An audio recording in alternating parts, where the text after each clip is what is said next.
fuck you! You're scared. And you should be. This is not your company anymore. Leave the cheek of CM Punk.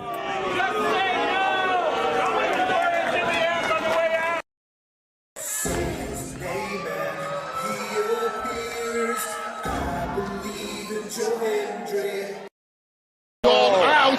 Combo move! This is what they've been doing! Hey, McAfee! Everyone shut the up and sit down!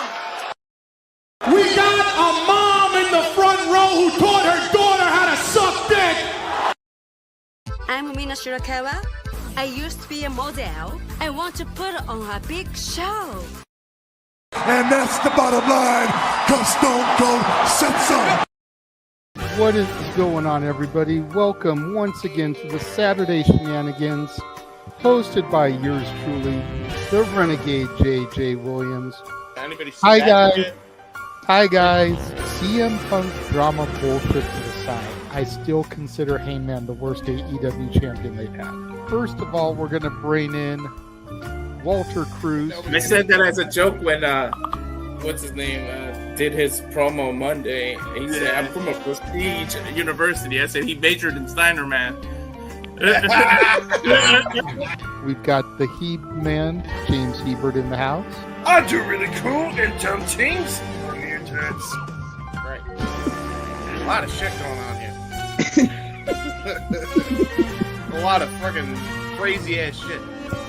Where is Noah JD? Well, say his name and he appears, because we believe in Noah Foster. Fuck is this intro? It is one of those things where, as fans, we do have these desires of what we want to see, but sometimes you can't always get what you want, and there are reasons you truly don't get what you want. I wouldn't even listen to this in Grand Theft Auto San Andreas. What the fuck is this shit? God, rapid whack. Like I said, never been a greater time to be a wrestling fan than with more companies in a more lucrative spot, in a more comfortable business spot, in a sense of mind, it seems, than ever. Again, WWE is not the only one. It is not the end-all, be-all. So let's go back to the Renegade Wrestling J.J. Williams to get the official word. JJ, speak! Make sure you tune in every week, because you never know who's going to drop in to join the shenanigans. Catboy is in the house. Hello, my internet family. I say if you want to make them as evil as possible, make them really mad. We have Mansfield joining the party now. What is going on, Josh? Like I told no one when we were in Cleveland, him joining Chase U was just an unfortunate side effect of my shenanigans towards you, JJ. I know how it can get better, Noah. The panel chooses you. Shut the fuck up, Josh. He said that so like. They got some of the intro back. Yeah, I was gonna say. Just think how you and I had lunch together the other week. That was different.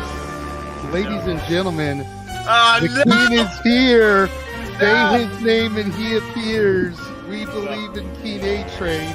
There are so many believers in Joe Hendry. The only person on this panel that doesn't believe in Joe Hendry is King A-Train.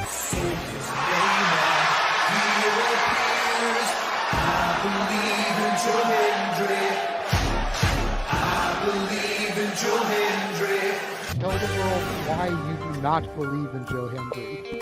The reason I do not believe Joe Hendry is he is Fandango 2.0 in a entrance merchant. I rest my case, Your Honor. Hey! There's nothing wrong with being an entrance merchant. He has some of the best entrances of all time. Teleporting into the command center, all the way from Angel Grove High, Datilla. Oh, yeah. I went to the command center on Thursday. I went to Vasquez Rocks, which is where they filmed a lot of episodes. Somebody actually climbed to the very top of those rocks. I made it halfway. I was like, I'm not going up there. Definitely Toni Storm versus Mariah May. That's the one match I probably am looking forward to the most. I really like the story. I'm familiar with All About Eve, so if it plays out that way, I kind of know how this is gonna go. Say goodnight, Datilla. Good night. James, you did say his name. So he shall appear, ladies and gentlemen. first time on the Shenanigans. Jeff Meacham is in the motherfucking house. Ah! All right, we're coming in hard with the botch. All right, fucking hell. It's good to be back. It's good to have an opportunity to talk to the crowd on a Saturday. If you want to have yourself stomach through it, you can go back and watch when the Main Event Mafia took over Impact. That's what James is talking about. So if everybody just joined us, we're talking about people sedating people, attempted murder, boys, and tips. Welcome to Saturday Shenanigans, everybody. Aren't you glad I'm back? Welcome back, Devin. Cool. Yeah.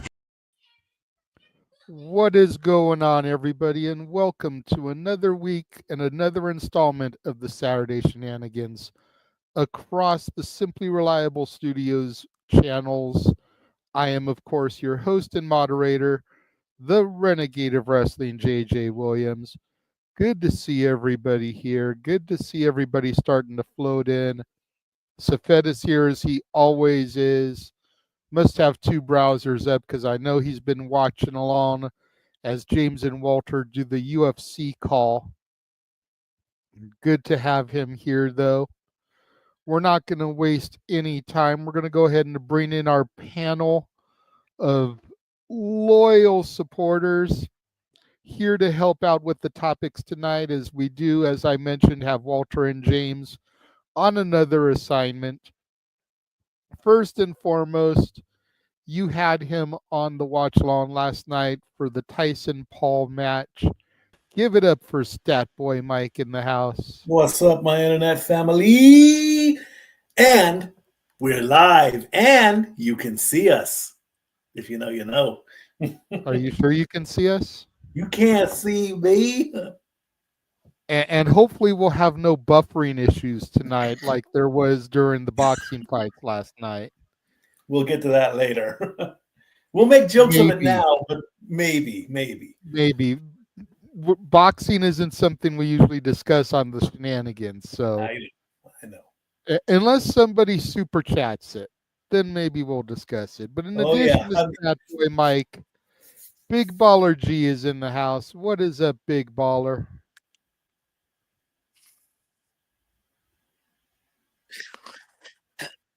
Nothing much. How is everybody doing tonight? We're doing well. Yourself? Doing pretty good. Just finished the last 6 episodes of Cobra Kai. So. Oh, don't get me started on that shit. No spoilers. No spoilers. Oh my god! I still haven't seen a single episode of Cobra Kai. But I'm holding a spoiler in my hand, so. Yeah. Anyways, let's, like I always say on the review, let's get this ball rolling, baby. Sounds good. Well, Emmanuel already coming in hot and heavy with the $2 super chat, which ties into our first topic. Can we have a memorial package next week for Chase University? No, we cannot, Emmanuel, because God damn it, I think Andre Chase is going to win. He has to win. So this is the first topic. And Mikey, I know you don't really watch NXT, so you can chime in where you can here, but this coming Tuesday, it is Andre Chase versus Ridge Holland once again. Whoever wins gets the shot at Trick Williams at deadline. But if Andre Chase loses, Chase University is forced to disband. Question 1. How long have they been together? Since before I started watching NXT. Not in the current incarnation. I know it was the. Go ahead, G. Hold on. Let me do some searching. Because I feel like there's a bit of a. I remember Chase U was around like the. Let's see. When did they form? September 21st, 2021. So, it's well over so- 3 years they've been together. Okay, see, then based off of that, I think the New Day is going to break up before Chase U does, because if Chase U has got a good thing going and the fans love him, and you see this 24/7, do not stop that momentum and do not break that up. You don't kill a good thing. You don't. You just don't. Bottom line, quick rant right there. Leave Chase U alone.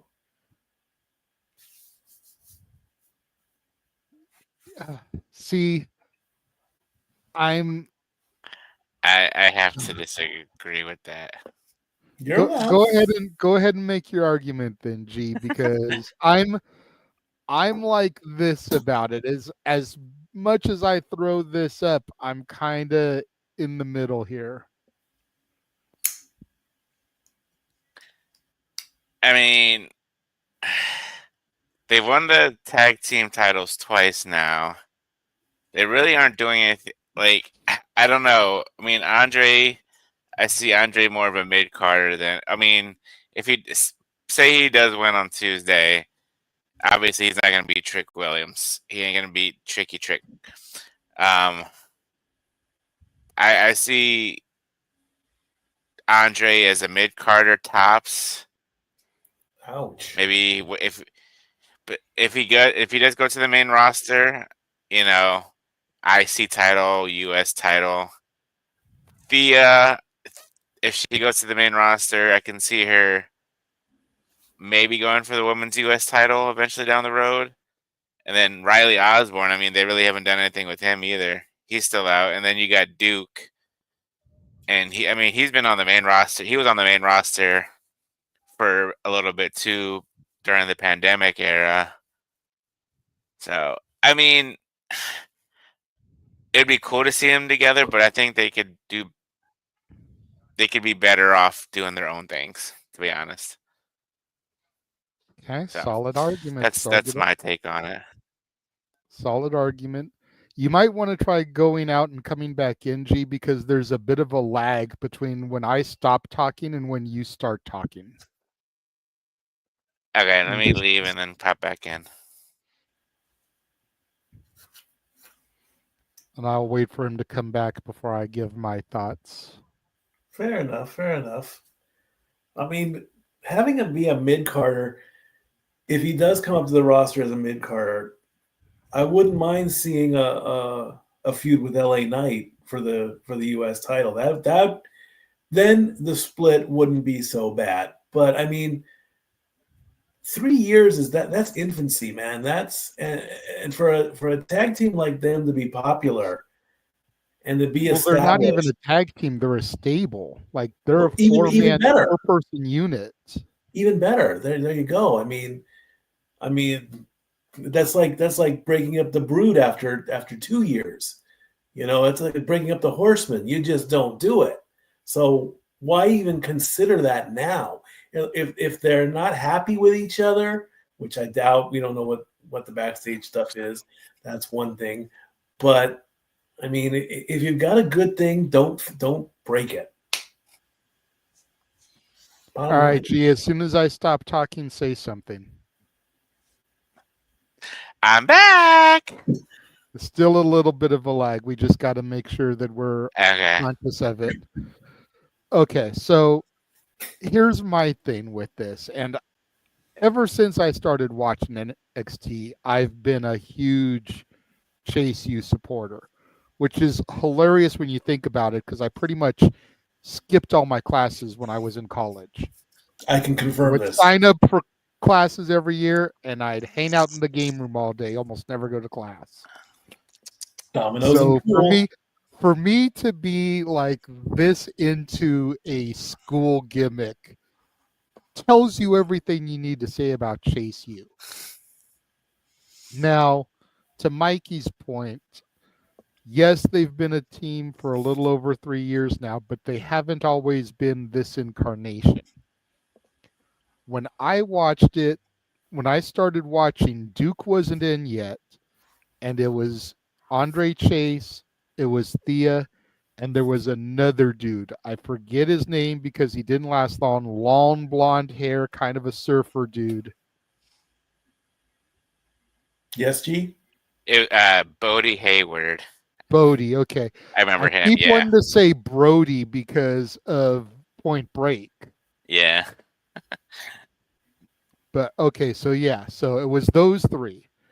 And then Bodie kind of got phased out as Duke got brought in. Then we had the stint where JC was a part of them too for a bit. And then, of course, she turned on Thea. And then we had the little stint with Ridge as part of it. There was a point where, what's dude's name? He was teaming with Pete Dunne, Tyler Bate. Yes. Yeah. There was a point where he was kind of like hanging out with them for a little bit because they didn't really know what to do with them. But for probably the majority of the time I've been watching, Andre Chase, Duke, and Thea have been the consistent. That's been your core trinity, if you will. And then Riley came in end of last year, beginning of this year, and he's been a really good fit with the team. I like them. But here's where the problem lies, and I'm going to kind of direct towards Arlene's comment here. Chase U as a stable is not going to work on the main roster. It's just not. Because they're pretty much all mid-carders. Andre Chase, ICUS best. Riley, ICUS best. Duke, maybe if he can get lucky and get a Money in the Bank briefcase. And we have a desperate time, desperate measures. You know, someone is injured and we got to get the strap off him. Maybe Duke could be a believable champion for a few months like Damian Priest was. Long-term main event run? No. I love him, but he's a Miz. He's in case of emergency, break glass. This guy can hold the title long enough to move it to somebody else. Yeah. He's a Mick Foley. Mick Foley always said that about himself. He's not The Rock. He's not going to be the one to have 6, 8, 9-month title reigns that are going to put asses in seats. But he's the guy that you can hand the football off to that'll run it out of bounds for the first down. And then you can reset your play now that you've got 4 downs again. Yeah. Duke could do that believably. The others, not so much. Thea, women's U.S. champion, absolutely. Women's champion, again, possibly. The crowd likes her. But here's the other thing I'm looking at. I'm looking at Deadline. No disrespect to the show. I'm looking at it as a throwaway show. Wow. Because the main focus of the show are the Iron Survivor matches. Yeah. Which set up who's going to be the next contender to the world titles. Yeah. It's going to determine who Trick's next major opponent is and who Roxy's next major opponent is. Yeah. This is why I think Andre Chase could win on Tuesday, because I could see Ridge getting thrown into Iron Survivor. And Ridge having a legit shot to face Trick at a Stand and Deliver. Yeah. Win or lose at that big show, you know, I could see something. And Andre Chase has never had a world championship match. No. So you give him a match against Trick. Trick wants to face Andre Chase. They can put on a banger of a match.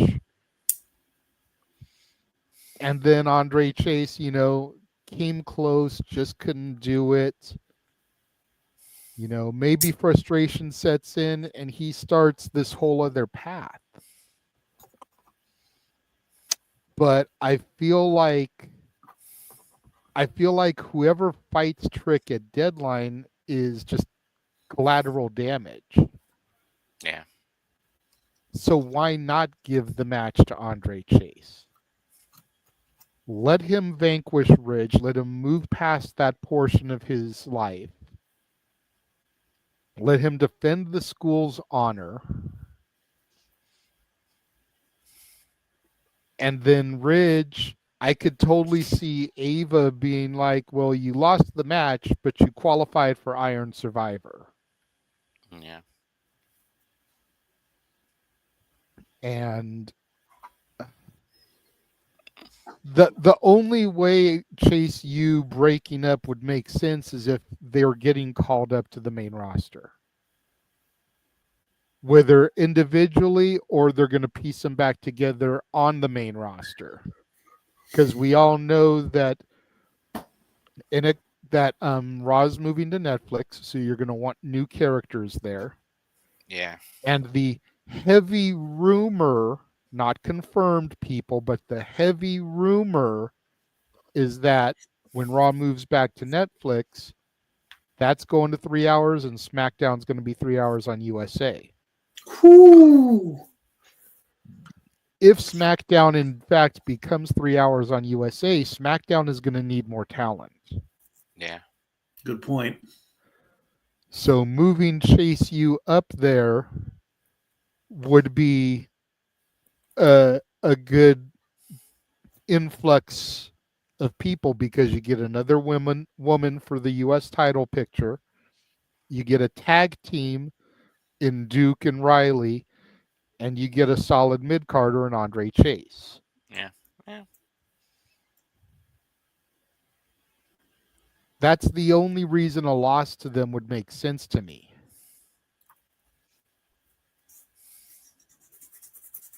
You know?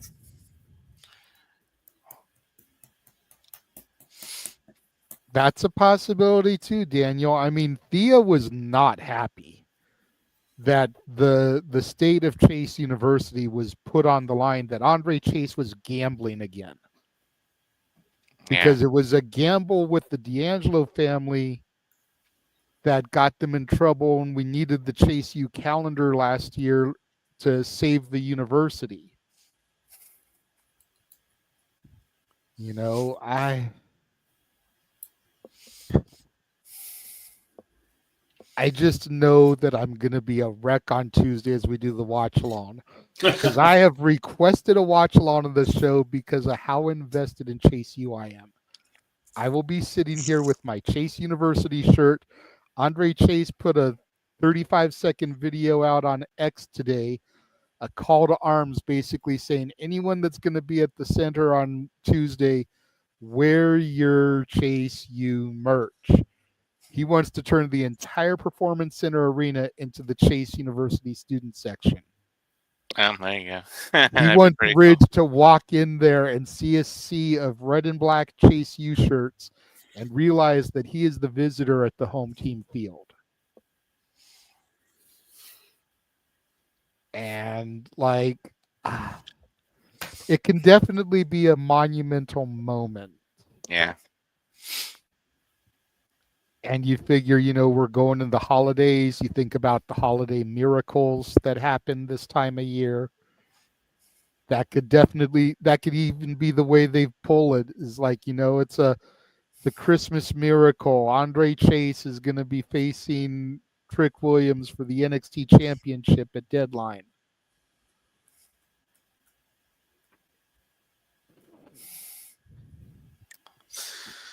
I wouldn't be opposed to that. That'd be.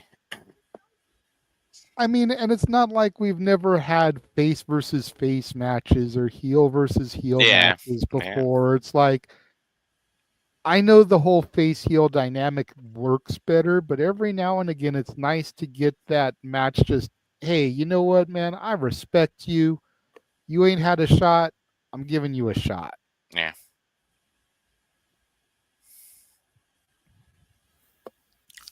Book this man. Hey, I've been saying it for a while, damn it. That's the other thing, is if they're doing 3 hours of television, hey, Paul Levesque, you're going to need more writers. Holla. Right.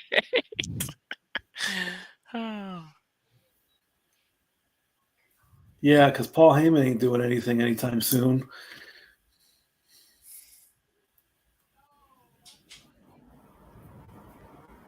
Again, that's fair. I mean, a lot of intricate pieces to the puzzle will be floating around Florida on Tuesday, and it's going to be interesting to see what happens there. Yeah.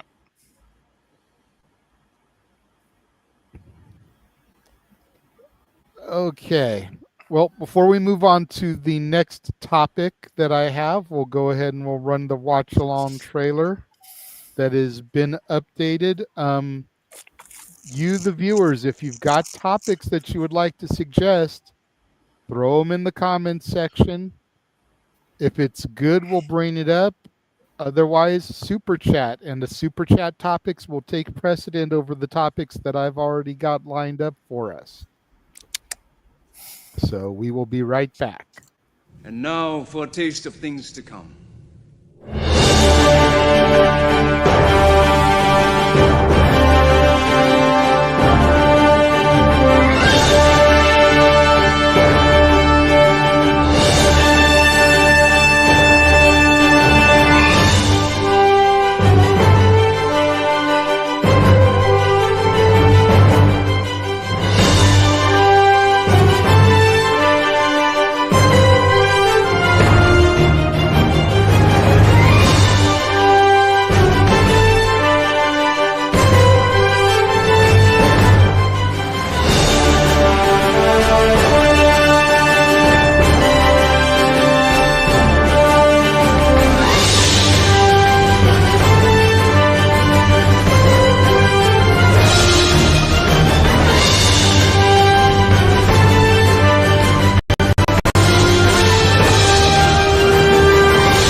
And we are back. All the wrestling, as Noah Foster would say. All right, so the next topic that I wanted to discuss is something we actually discussed last week, but I don't believe either one of you were here, so it'd be a fresh topic for the both of you. Last week we discussed the Women's United States Championship, and we kind of gave our thoughts as to who we thought was going to win before we really knew anything that was going on with the title, how it would be decided, etc. General consensus with the group was that it should be one of two people, Chelsea Green or Mia Yim. Ooh. Chelsea, the overwhelming favorite. She's the undisputed MVP of the women's division right now, as far as character work, as far as matches go, etc. Well, that just goes right into Arlene's super chat for $5. Thank you, Arlene. With who's in the U.S. Women's Championship, who do you see winning it? Well, that is actually exactly what we were just about to discuss, because here is the brackets. Okay. There are going to be 4 triple threat matches. And then we get to the semis and the finals. Last night on SmackDown, Bayley defeated Candice LeRae and BFAB. Yep. No real surprise there. Nope. In the next round, the next set, you've got Bianca Belair, Chelsea Green, and Blair Davenport. Yeah, that's next week, Friday. Over on the other side of the bracket, you've got Jade Cargill, Michin, Mia Yim, and Piper Niven. And you've got Naomi, Tiffany Stratton and Elektra Lopez. There's been a lot of talk going around, a lot of rumors, if you will. And we treat rumors as such to the people in the chat room. Yeah. There's a lot of rumors swirling around that they're starting to build towards a Bianca Jade split. I'm thinking that's who our finals is. If that is going to be true, then I think that's who our finals is at the Saturday night's main event. Based off of the way they've got these matches set up, because they've got pretty much a heavy hitter in each one of the 4 matches. And it just seems logical to me that it's going to be Bailey Bianca and Jade and Naomi. Possibly Tiffany, but either Tiffany or Naomi for sure. Elektra's not winning it. And I think Jade is going to take her match. So here is my proposal, and then you guys can... No, you know what? You guys tell me what you think first before I start laying out my whole storyline, because I put some of this in the No DQ chat earlier, so G, you might have seen some of it. But Mikey, I know, isn't in that chat. So what are your thoughts here, G? All right. So based off of this, and I'm on the same wavelength as you, JJ. I see Bailey and Jade Cargill for sure. Nothing against Michin and Piper Niven, but Jade is got the star power. Same thing, like you said, Chelsea Green is like the MVP of the women's division, but I see Bianca Belair winning, and I see Naomi winning. And then obviously Bianca would beat Naomi. I'm torn. I want to say Jade could beat Bailey. Well, no, it would be Jade versus Naomi and Bailey. Oh, okay, yeah. Okay. So yeah, Bianca's definitely beating Bailey, and then Jade is definitely beating Naomi, and then we're gonna have the two, the Bianca and Jade. But who out of the two? I would say Jade would beat Bianca, and like it wouldn't. I don't think they would split up. It'd be more like a friendly competition kind of thing. Like obviously, like tag team partners going against each other, and then either they keep the tag titles. See, that's what I was thinking about too today. Now that they got the women's U.S. title, you know, the women's tag team titles are going to become even more irrelevant than they are now. Like, I was thinking of the women's tag teams. You have Jade and Bianca. You have Chelsea and Piper. You have the Unholy Union. You got Kaden and Katana. You got Pure Fusion Collective. I hate the name. I know. You've got Lash and Jakara. You got like 6 or 7 teams, including on NXT. And then if you split up Jade and Bianca, you're down to 6 tag teams. So is the women's U.S. title going to replace the women's tag team titles? I don't think so. They haven't said either way, but I don't think so. Well, I know they haven't said either way. I'm just thinking because, like I just said, you know, you have this new title, and it's just going to make the women's tag titles even more relevant than they are now. So, but I say Jade's going to win it all the way on Saturday night's main event in December. Fair enough. Mikey, what do you think? Okay, so with Bailey already in, if you want to go Bailey Bianca, that's face versus face. That's a respectful matchup. But I would rather see Chelsea go in that one. As much as I sometimes disagree with her character, she plays her character well. She's doing her part. So going forward, having Chelsea win the whole thing and make that heel character with a title, oh, that's gold right there. That's almost nuclear heat because, you know, she's the annoying Karen that complains. Throw a belt on her, throw a title on her. You've taken her to a whole new level. So as much as I would like Bianca to and the split to happen, not right now. Let that cook. So we've got Bayley, we got Chelsea.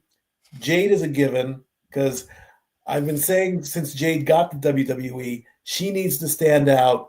Now is her time to do so. Get her in there. Yeah. Naomi and Tiffany. Jade and Naomi, that's face versus face as well. Tiffany is still riding high with the Money in the Bank stuff. So having her advance would be okay. So Bayley, Chelsea, Jade, Tiffany. Okay. I can see Chelsea beat Bayley. Bayley's had a great career. Bayley's had an excellent career. One more little staple might not be good enough for Bayley. So we let Chelsea advance. Either way you go, Chelsea versus Jade or Chelsea versus Tiffany, that's a good match. Either way. If you want to do the standard face versus heel, Chelsea versus Jade.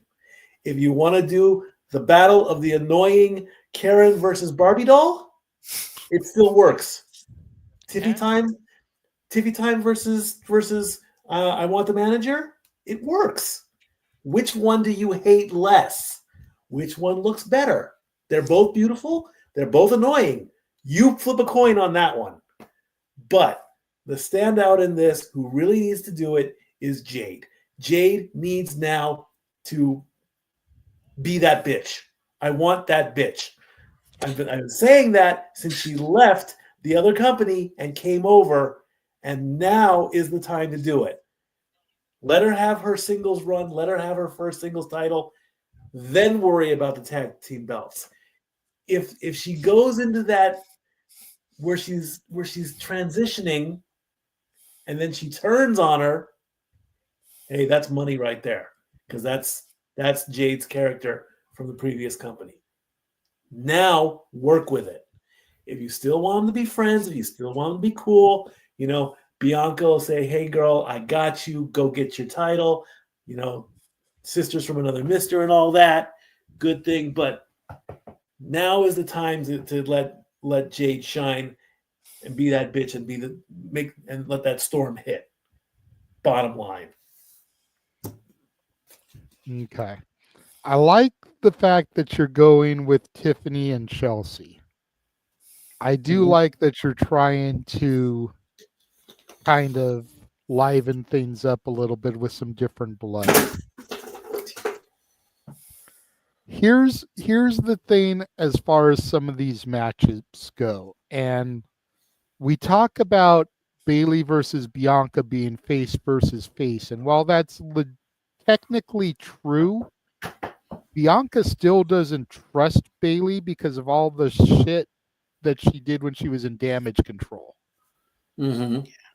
So that makes an interesting matchup between the two of them, because while it is face versus face, either one of them could easily slip into some heelish tendencies to try to steal the victory. Jade versus Naomi, no disrespect, this is going to sound so wrong towards Naomi, but Naomi's been the proverbial third wheel in the Jade, Bianca, Naomi thing. She's been there, she's been with them, but she's been that hanger-on, not really a part of the main storylines unless they really needed a third in the match.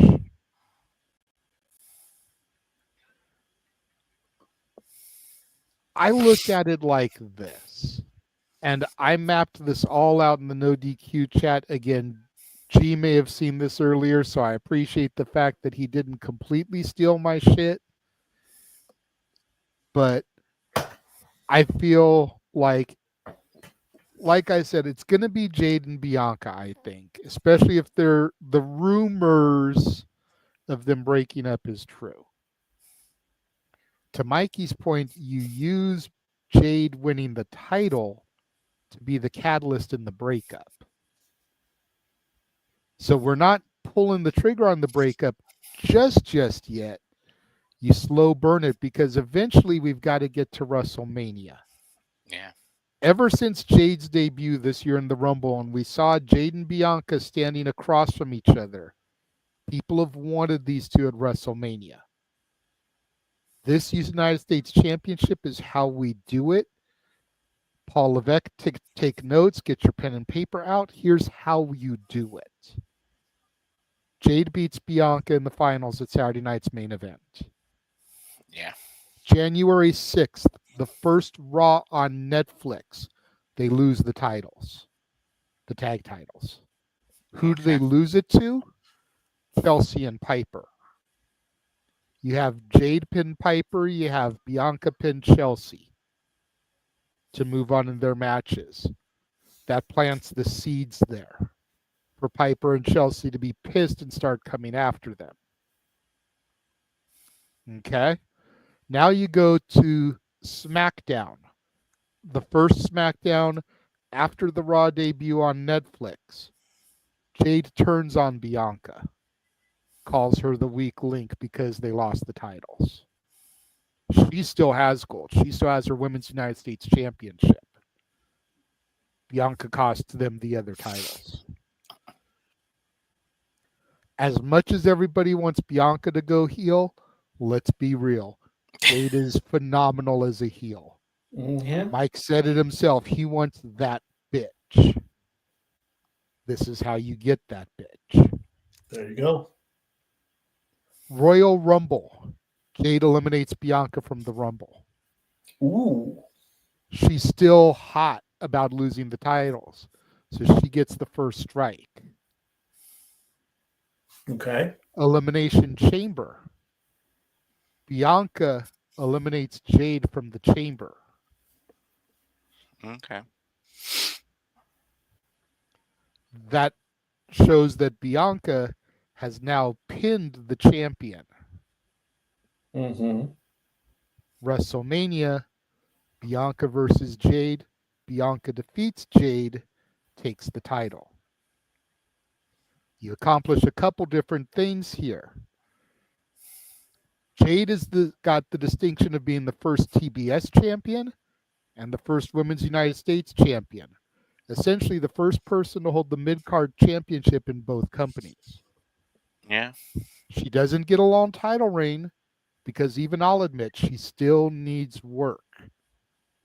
Part of the reign, she's still involved in the tag team. So she's not having to defend the title frequently.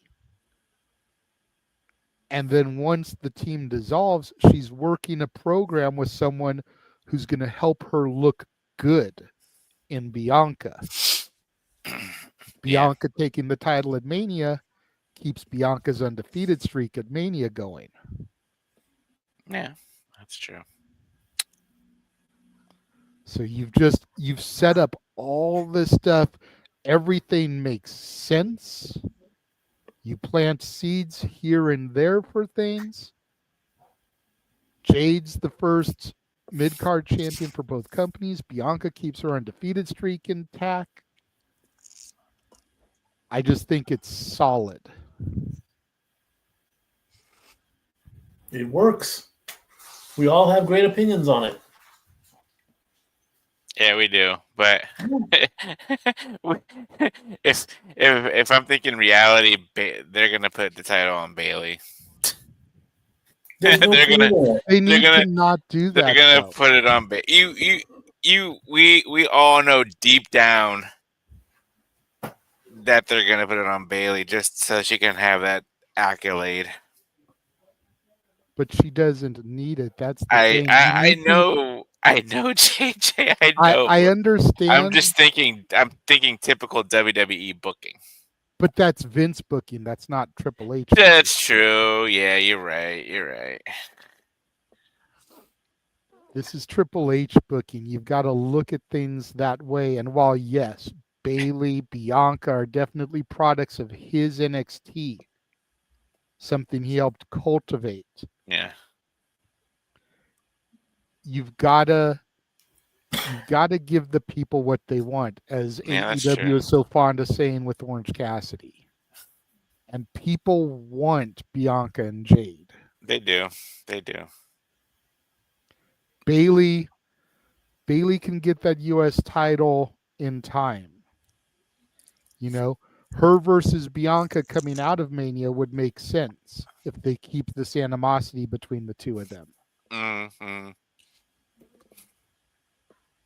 You know, it's I love how people are telling us in the comments section exactly who's winning, like they write for WWE, and they're not spitballing themselves. You know, I don't care if the show is going to be in Long Island, New York. That don't mean shit. You know,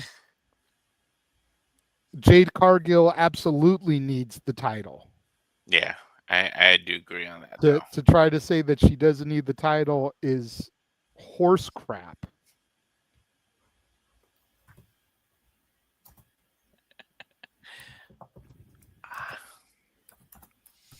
I mean, it's the people that are posting that stuff are short-sighted. They don't understand long-term storytelling. And you do a damn good job, JJ. I'll give you that. I know I do. You do a damn good job. it's what I live for, and it's like you can do long-term storytelling without boring people. Yeah. That's tying it to AEW. That's where they're losing me with this takeover storyline. Yeah. I feel like they're milking it too long. Like there's not enough moving forward. Every week it's the same thing. Yeah. If nothing develops at Full Gear, I am not going to care anymore. I'm not.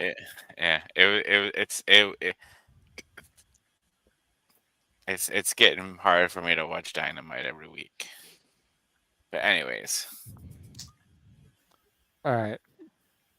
Emmanuel said that he sent you a PayPal donation with a question. What does he say? He sent me. It's very confusing what he sent me. They sent me a $2 donation.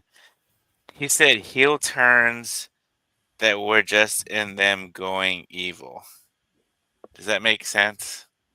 Nope. I don't know if it was one of the top. I don't know if it was heel turns that were just in them going evil. Emmanuel, if you can elaborate on that comment, that'd be helpful. Yeah. Maybe he was Emmanuel, talking about the bracket with the heels. Maybe. Emmanuel, in the chat room, elaborate a little bit on what you mean so that we know where to take your topic.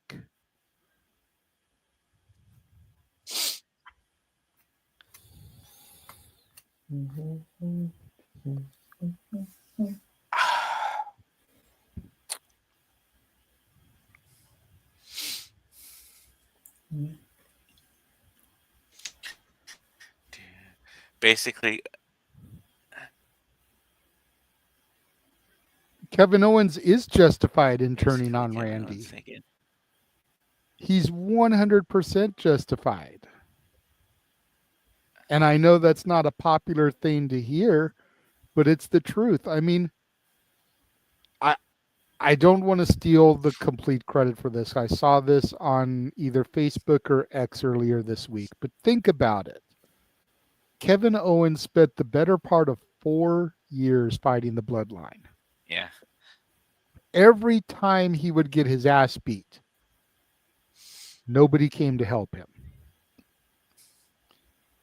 No assistance, nothing.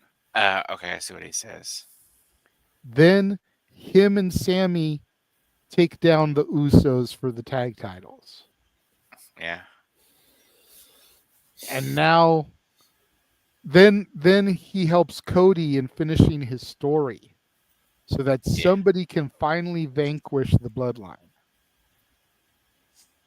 And then Cody teams with Roman. And now Sammy is back with the Bloodline.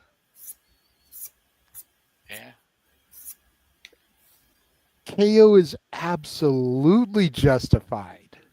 Yeah. Yeah, he said that's right there. Wrestlers who are on the right and turning on the person.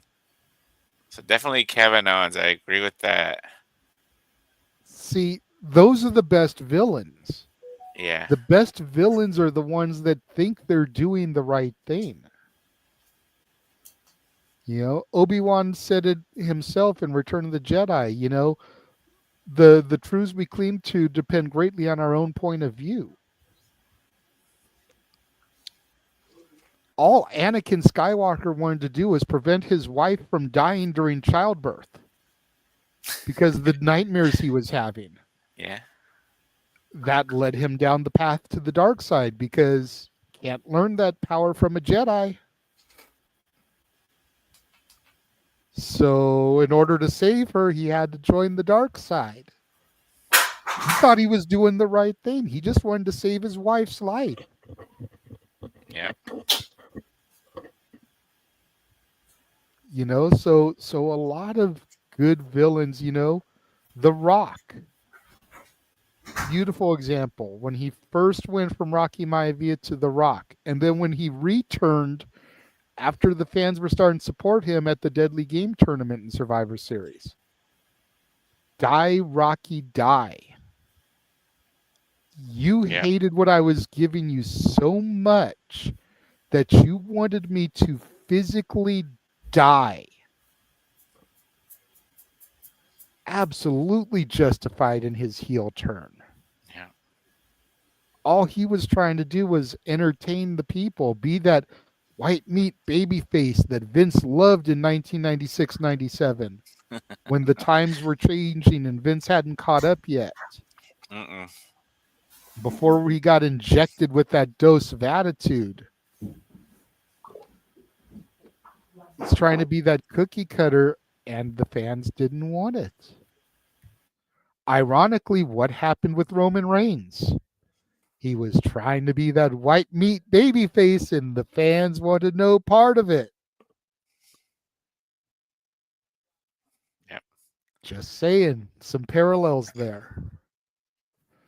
Both men also debuted at Survivor Series, by the way.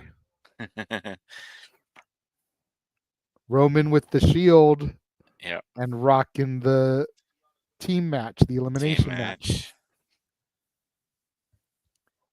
Trying to think of anybody else who had a justified. Hogan, yeah. Hogan when he joined the NWO. Yep, because people were booing him. The say your prayers, take your vitamins wasn't working in the South, brother. No. So who better to be the third person in this hostile takeover from WWF that was coming in, the outsiders, than Hulk Hogan? Yeah. What about hell, even Andres was justified when he ripped the cross off of Hogan. Yeah. What about Bret Hart when he turned? Was it on? Yeah, that was justified. Yeah, I can't remember if it was on Shawn or who, but like it was Austin. It was the WrestleMania that's right. 13 match. Yeah. Traded places. Yep. Okay, I wasn't too sure if it was Austin or Michaels, but you know, there's a lot of them that have made perfect sense. Yeah. And I'm here for all of them. Because it makes for a good storyline. Exactly. So. You gotta have a riveting story. And I feel like Cody Rhodes is deserved of a good feud. Hell, even the Mox angle in AEW is justified. Because AEW has strayed so far away from what their mission statement is that it's not why Mox and everybody started to come there. So for him to have this hostile takeover because of the way the company is going and the direction it's been headed, ever since Brawl Out, by the way, makes perfect sense. Yeah. They're not executing it properly, but his heel turn makes perfect sense.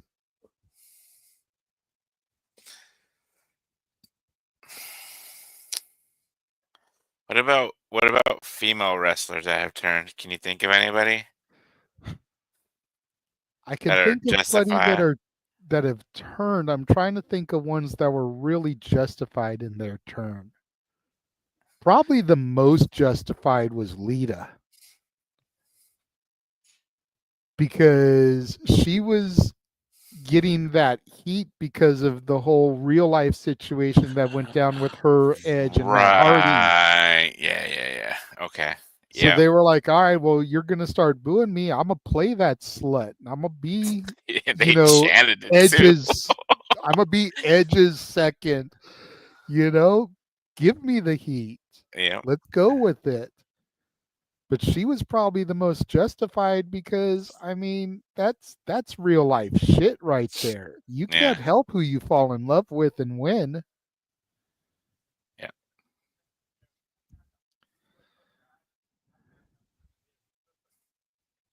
Yeah, Emmanuel's got a great point. As much as I hate to say it, Liv completely justified in her heel turn. Yeah. She's a horrible heel. Her laugh is fucking annoying as shit, more annoying than Chelsea's entire character. Okay, I don't think you can top that. I'm sorry. She's number one up there. Any more annoying and you've got me, okay? And that's saying something. Jesus. Stop me when I'm telling lies.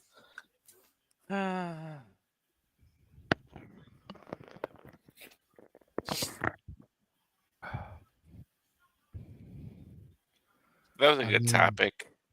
That's a really good one. Had to make me think a little bit. I was like,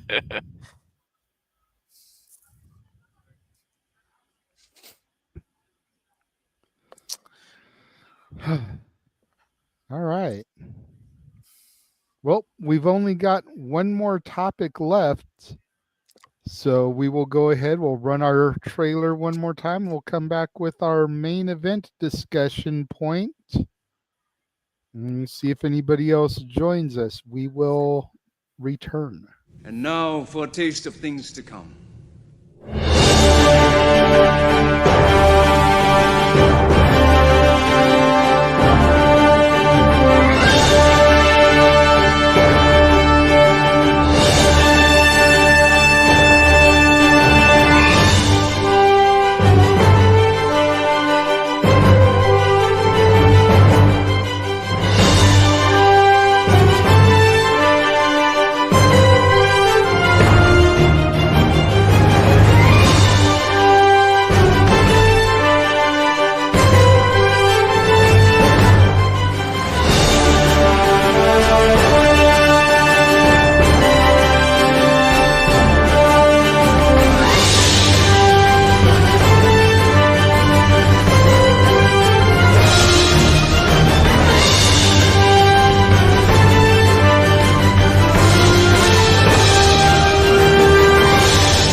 And we are back.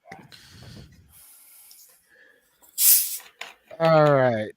So our main event topic, I know Mikey is definitely not going to be able to really discuss because he doesn't watch TNA. So I'll do my best.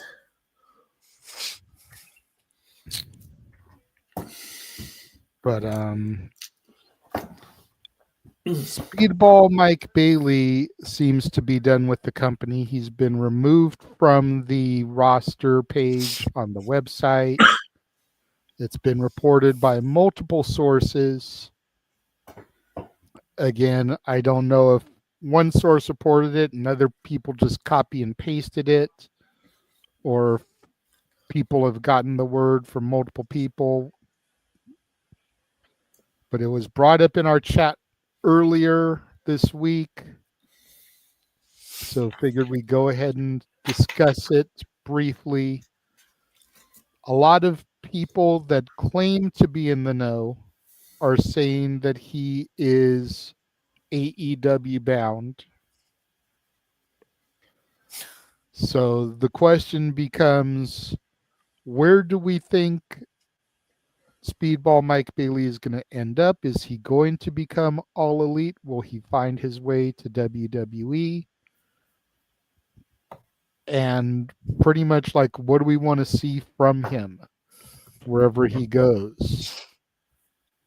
G, I'll go ahead and go to you first.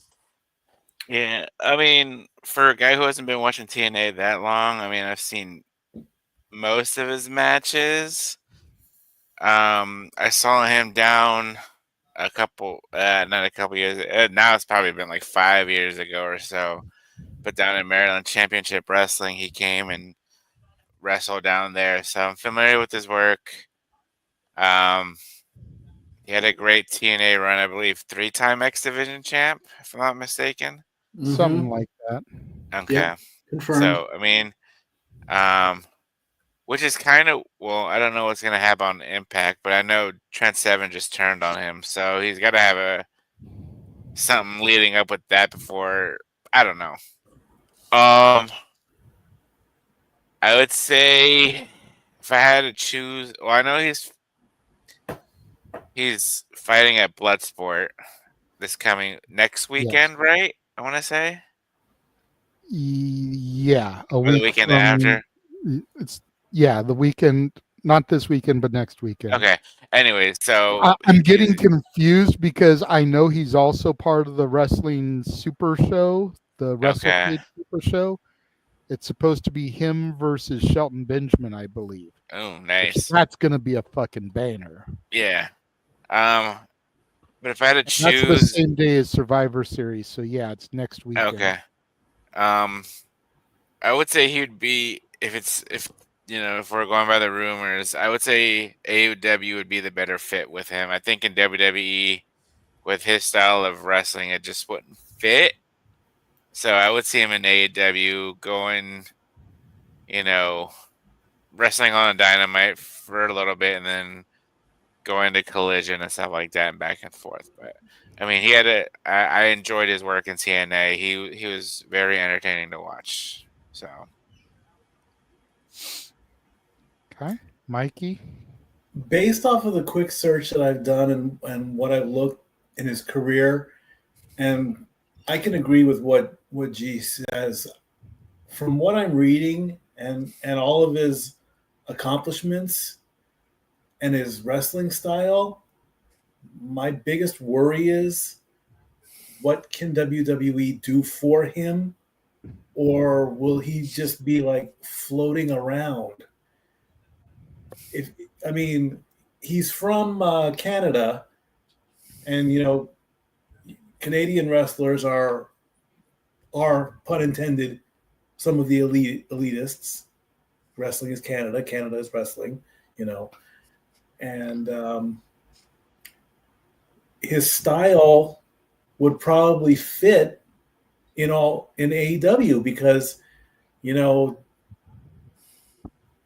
I almost want to say that AEW is still winning the battle with their matches and their move sets and everything. I mean, can WWE market the name Speedball? No. AEW can, if you know what a Speedball truly is.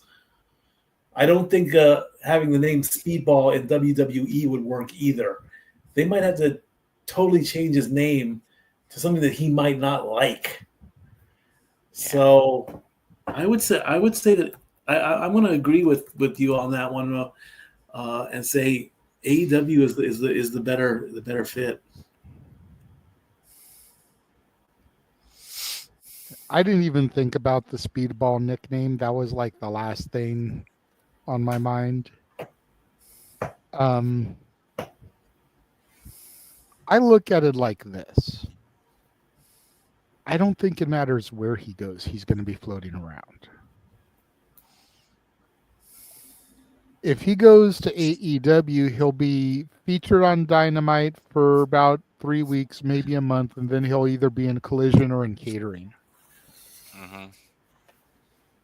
How many toys does Tony Khan have? How many live action figures does Tony Khan have that you don't even see on a consistent basis? Yeah. WWE, on the other hand, just got the Motor City Machine Guns, Sabin and Shelley. Yeah. Petey Williams works for them. Abyss works for them. Some unknown guy named AJ Styles works for them and has been a multi-time world champion. They handle TNA guys pretty darn good, I think. I can agree. Yeah. Speedball Mike Bailey is not going to be AEW champion. He's not going to be WWE champion. IC US, abso-fucking-lutely. NXT champion, abso-fucking-lutely. Yeah, look at Ethan Page. You know? Then you go to AEW and even their mid-card titles are like, I don't know right now. Like, he's not beating Konosuke Takeshita. He's not beating Kazuchika Okada. So what mid-card title is he going to get? Yeah. He's not beating Jack Perry.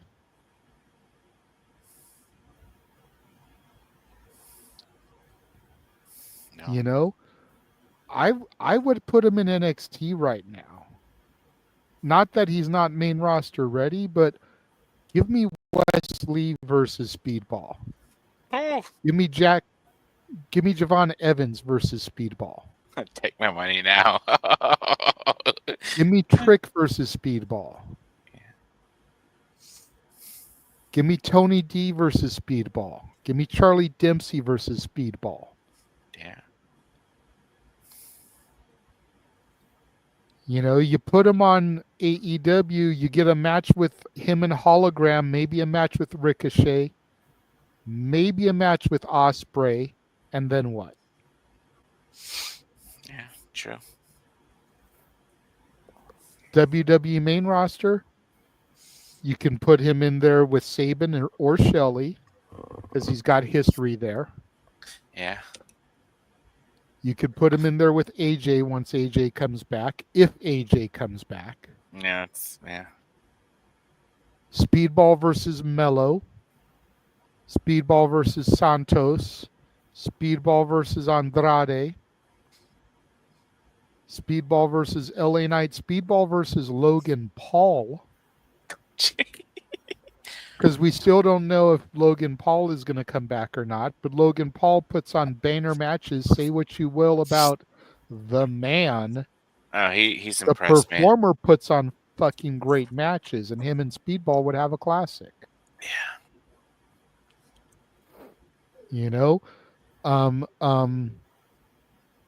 Montez Ford versus Speedball. Yeah. Just saying. Yeah. Good points. Carl Anderson. Another TNA alumni.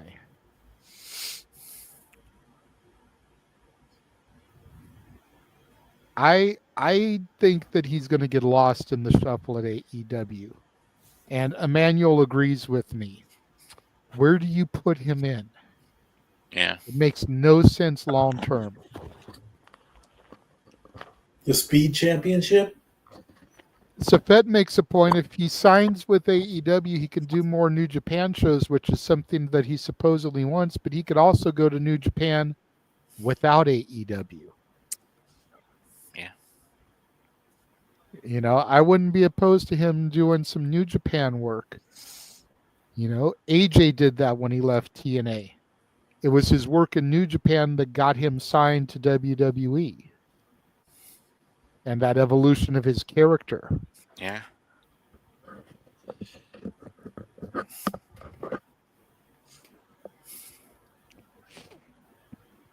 So, I mean, that's my 2 cents on that.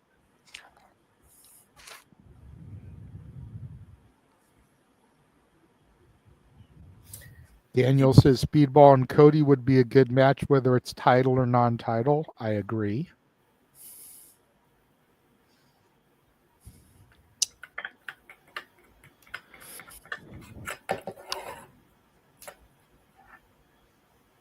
Emmanuel makes a great point. It's the mentality that anyone that's a free agent is going to AEW. Yeah, and that's fair because Tony Khan is willing to throw the money around. Yeah. Oh, shoot, he just signed Bobby Lashley and MVP and Shelton Yeah. Benjamin. Seriously. Which, you know, I would say Speedball and Shelton, but we're going to get that at the WrestleCade Super Show that we're doing a watch long for. So it's like, I'm going to see it before it even could happen in AEW. Yeah. You know, so it's like, why would I want to pay $50 to AEW to see it? You see it for $15. It's part of my monthly subscription to Title Match Network. I don't have to pay additional. I pay $15 for my subscription, and I get to watch it as part of that. So it's like I don't have to pay anything else. It's just like getting the PLEs when you subscribe to Peacock. Yeah. Same idea.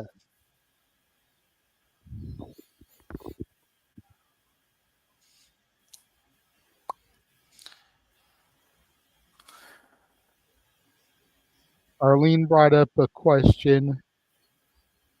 And since she super chatted earlier, we'll go ahead and we'll throw it up there. Since we were talking about Rhea a little bit ago, can we talk about how some fans are shitting on her for not being humble compared to Roman's arc and how he's now being humble?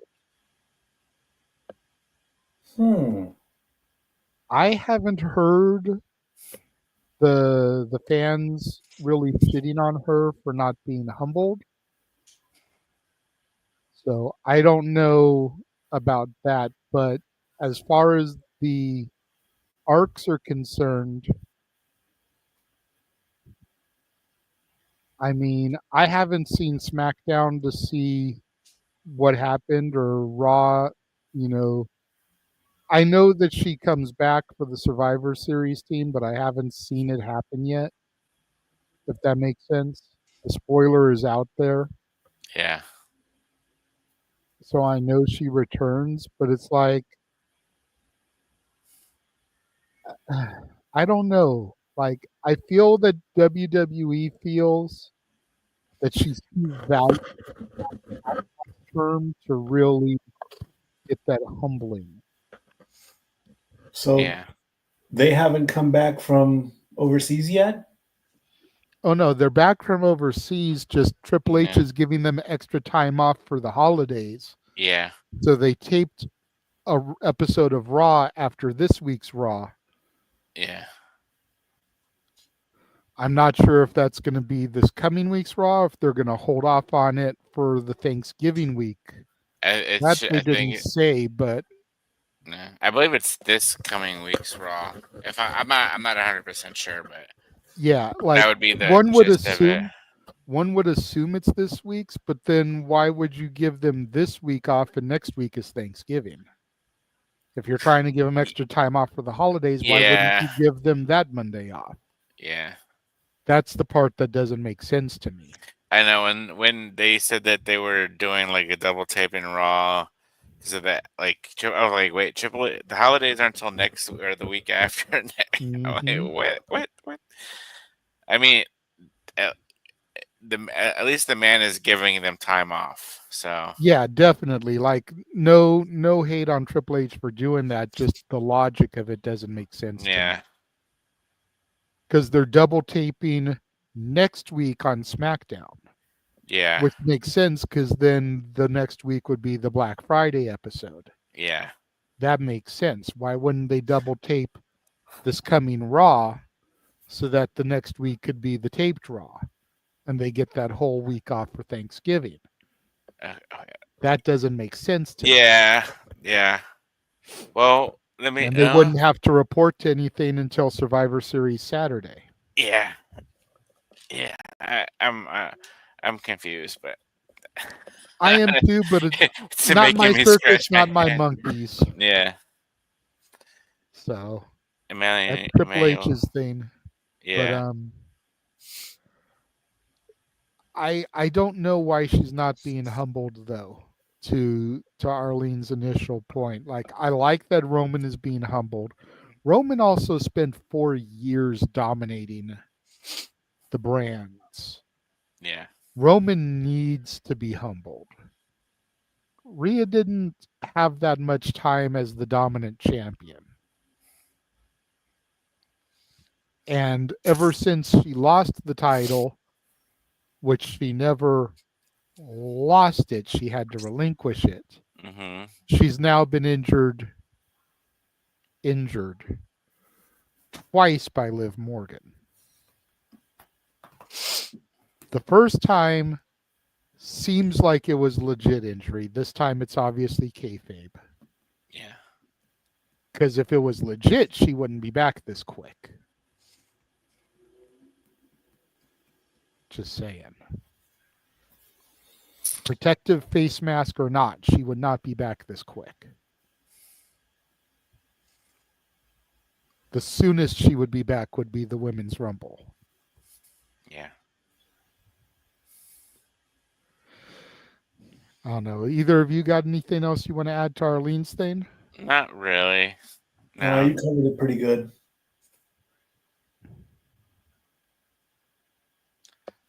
Emmanuel with another $2 super chat says, why is the IWC showing images of AEW low attendance? Hold on. It's just hurting the wrestling industry as opposed to helping. Yes, Mikey? Go ahead, Mike. My guess is that there are some fans out there that are doing what wrestling promoters are not supposed to do, and that's go behind the curtain. They're actually trying to stir the pot. Bottom line. Don't get me wrong. I'm all for telling the truth and all that. You know, if you've got a truth, show it. But when it's got malicious intent, like on all these drama shows and everything, like, oh, I know how he did it, and I'm going to ruin his career, and I'm going to ruin his business, and I'm going to make him go bankrupt, then it starts to go south. Yeah. So, and there are probably people still out there that do that. That's my first guess. It's like they even though, you know, kayfabe is on life support, I believe in some cases, because let's face it, you can't really tell most of the time, but it's a dying purpose or whatever. But let it come out there, but just don't try to destroy all of it. Do it just like, oh, here it is. This is what's really happening. Initial thought. Well, kayfabe has been dead for fucking ever. Right. Kayfabe has been dead for almost as long as I've been a wrestling fan. ECW killed kayfabe when only 5 people could catch it at a specific time slot because they were in the right region. Because they had the whole angle. I want to say it was the Sandman blind angle, where they were in the backstage area and you saw the baby faces and the heels in the same locker room because everything was like so serious. And up until then, it was like the faces had one locker room, the heels had a different locker room. Right.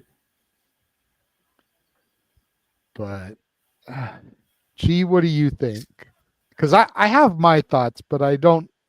I think some of the fans are just petty and they just want to like expose the wrestling industry in a way. Just saying, like, so for a guy who's been to plenty of AEW shows in the past,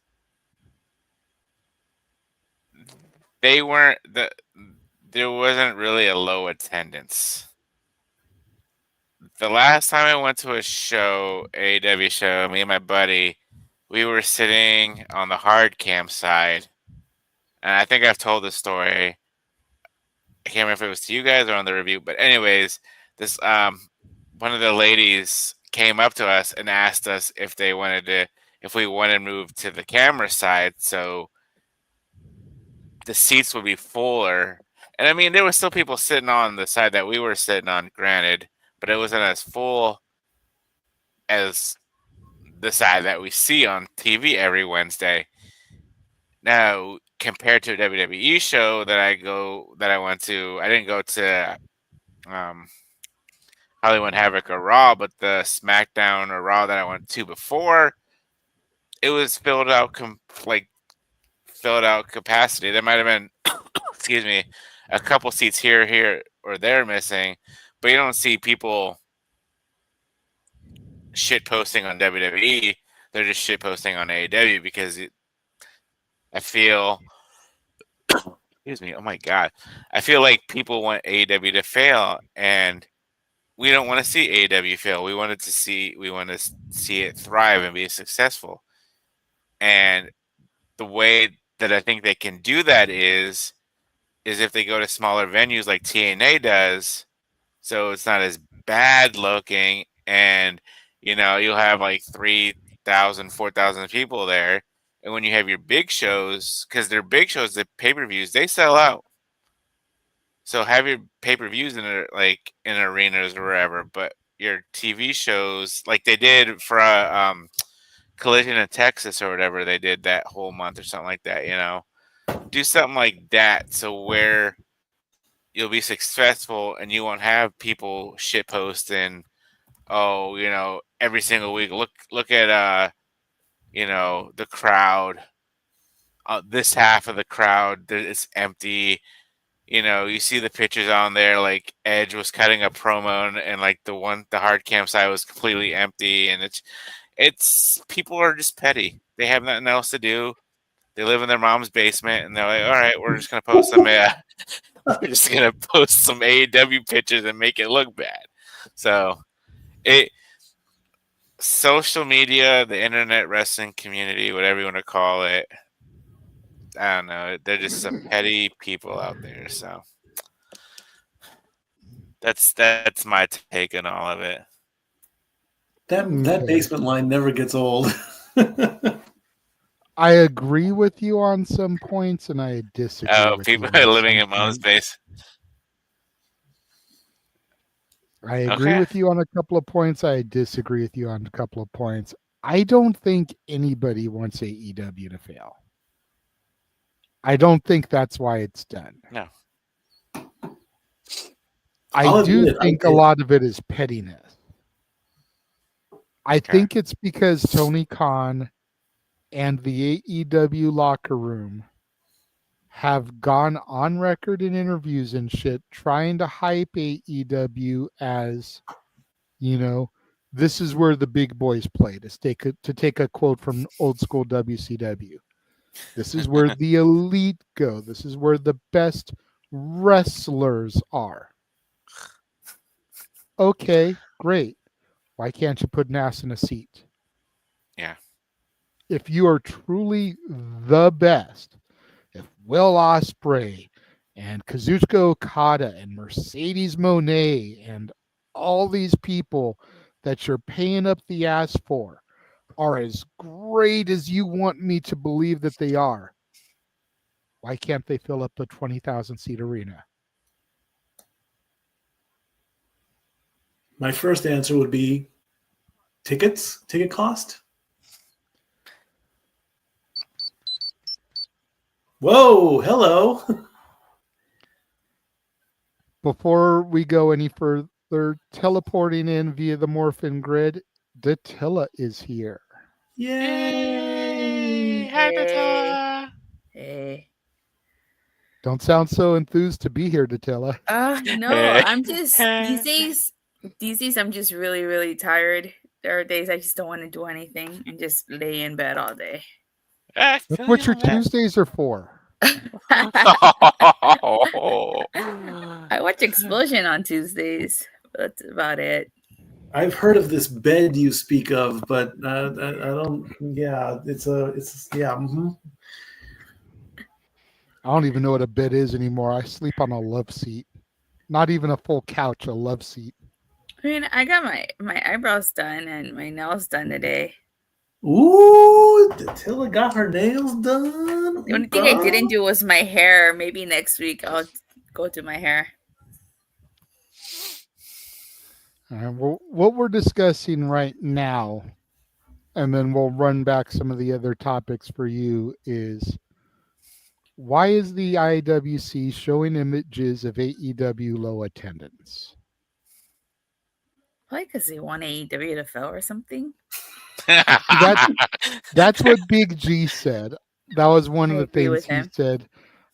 And I was saying, I don't think anybody wants them to fail per se. I just think that they're throwing it back into Tony's face because of how him and the talent are always talking about this is where the best wrestle, where the best wrestlers are. Well, if you're the best wrestlers, why can't you sell out an arena? I think, and I've said this before, I think the worst thing that happened to AEW was Vince McMahon getting removed from creative, because I think that when WWE wasn't the hot product that it was, I don't think AEW was in the position that it was right now. I think that once things turned around for WWE, things changed for AEW.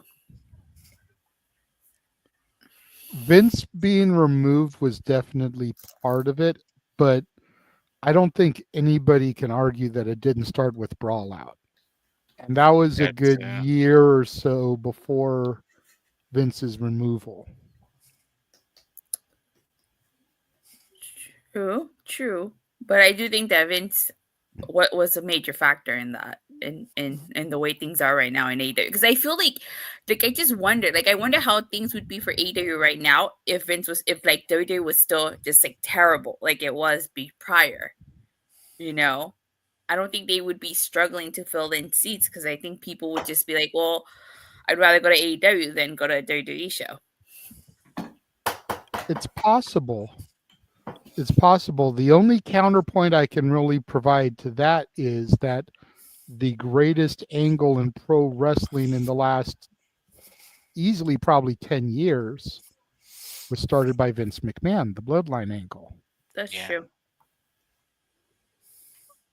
And we were about 2 years into it when Brawl Out happened, and about 3 years into it when Vince was removed from power. And it still went for a good another year before Cody won the title after Vince was removed from power. Yeah. And it's still going. Yeah.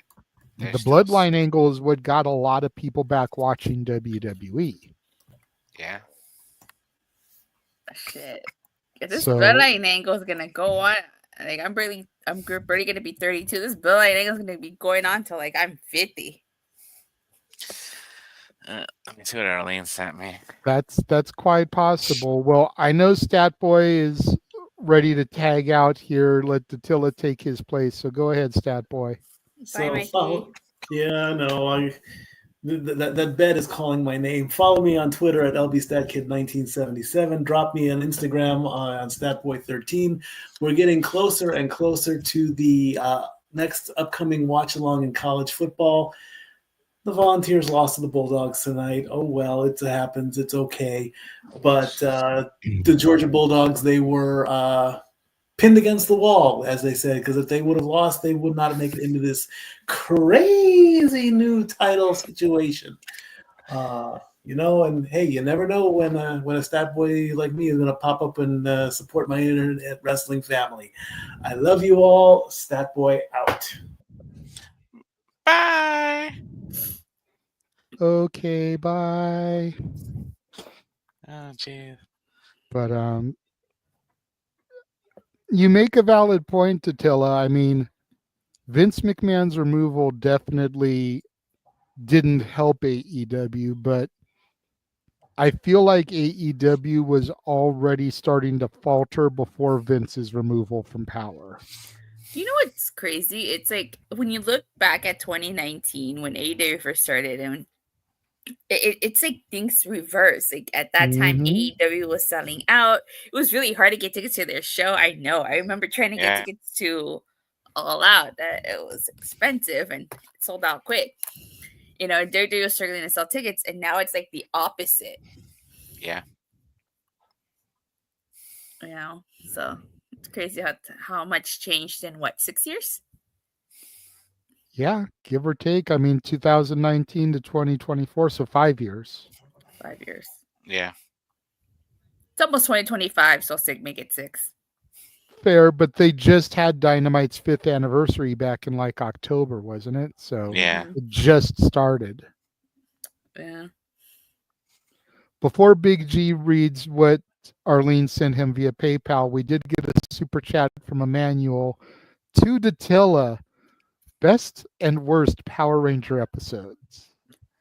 Well, off the top of my head, that's a lot of episodes. There's some bad ones. Nothing's ever going to top the Green with Evil series for me, though. Like, the introduction of Tommy was the greatest. Yeah, it was. Especially, I think it was episode 3 where Jason was trapped in the other dimension. Yeah. The Green with Evil saga was. I don't think Power Rangers was ever able to top it. But if you want if you want an episode off the top of my head, I can give you one, Emmanuel. It is from Dino Thunder. Not Back in Black. Fighting Spirit. I really, really like that episode. From Zeo, King 4-Day, Part 1 and 2. That's a personal favorite of mine. Is Fighting Spirit the one where he has to fight all 3 of his personas? 3 of the 4, yeah. Yeah. Still don't know why they left off Turbo, but that's a different story. Probably because it's 2 Red Rangers. True. I would also throw in Red, the Forever Red in there. That's a good one. I would throw in Forever Red. Countdown to Destruction's another good one. Check out. I really like Cosmic Fury. Some episode 21 from season 2, Cosmic Fury. I like that one. There's a lot of good episodes and a lot of terrible episodes. Off the top of my head, those are some of the ones that I know. Some of my personal favorite ones. I love Catherine's centric episodes. Zeo's A Mystery to Me, where she battles Archerina, and Turbo's Wait and See. And then what about bad ones? Well, some people might consider this a bad one. I didn't think it was a bad one. Zeo's. Oh my god. The one where another song and dance, where it's a singing episode. Tommy and Tanya come under a singing spell and they literally have to sing everything. I mean, if you've never seen it, they sing everything. I thought it was hilarious, but that's yeah. Another one, you could make the argument that this might be a bad episode, but it's certainly an iconic one. Turbo's Trouble by the Slice, where they get, I mean this seriously, they literally get baked into a giant pizza. Literally get baked into a giant pizza. That's why Turbo is Turbo. Got it. I stopped watching when Ninjor came into play, so I would say those episodes were the worst because it's what turned me off to Power Rangers, at least on a full-time basis. I think I stopped watching after, was it Dio? I think, and that was it for me. Yeah, I don't even remember when I stopped watching Power Rangers. I know I did stop watching it. I just don't remember when. I know I got back into Power Rangers in 2007 with Operation Overdrive. That's really what got me back into Power Rangers. And speaking of Power Rangers, we're actually celebrating Power Rangers SPD's 20th anniversary. And we're going to be in the SPD timeline. Interesting. Yeah, because if you watch Power Rangers SPD, even though it aired in 2005, it took place in 2025. So you're going to be in the SPD timeline. So are you going to go back and like rewatch all those episodes? I should, man. I Maybe didn't even do some reviews on your channel for them.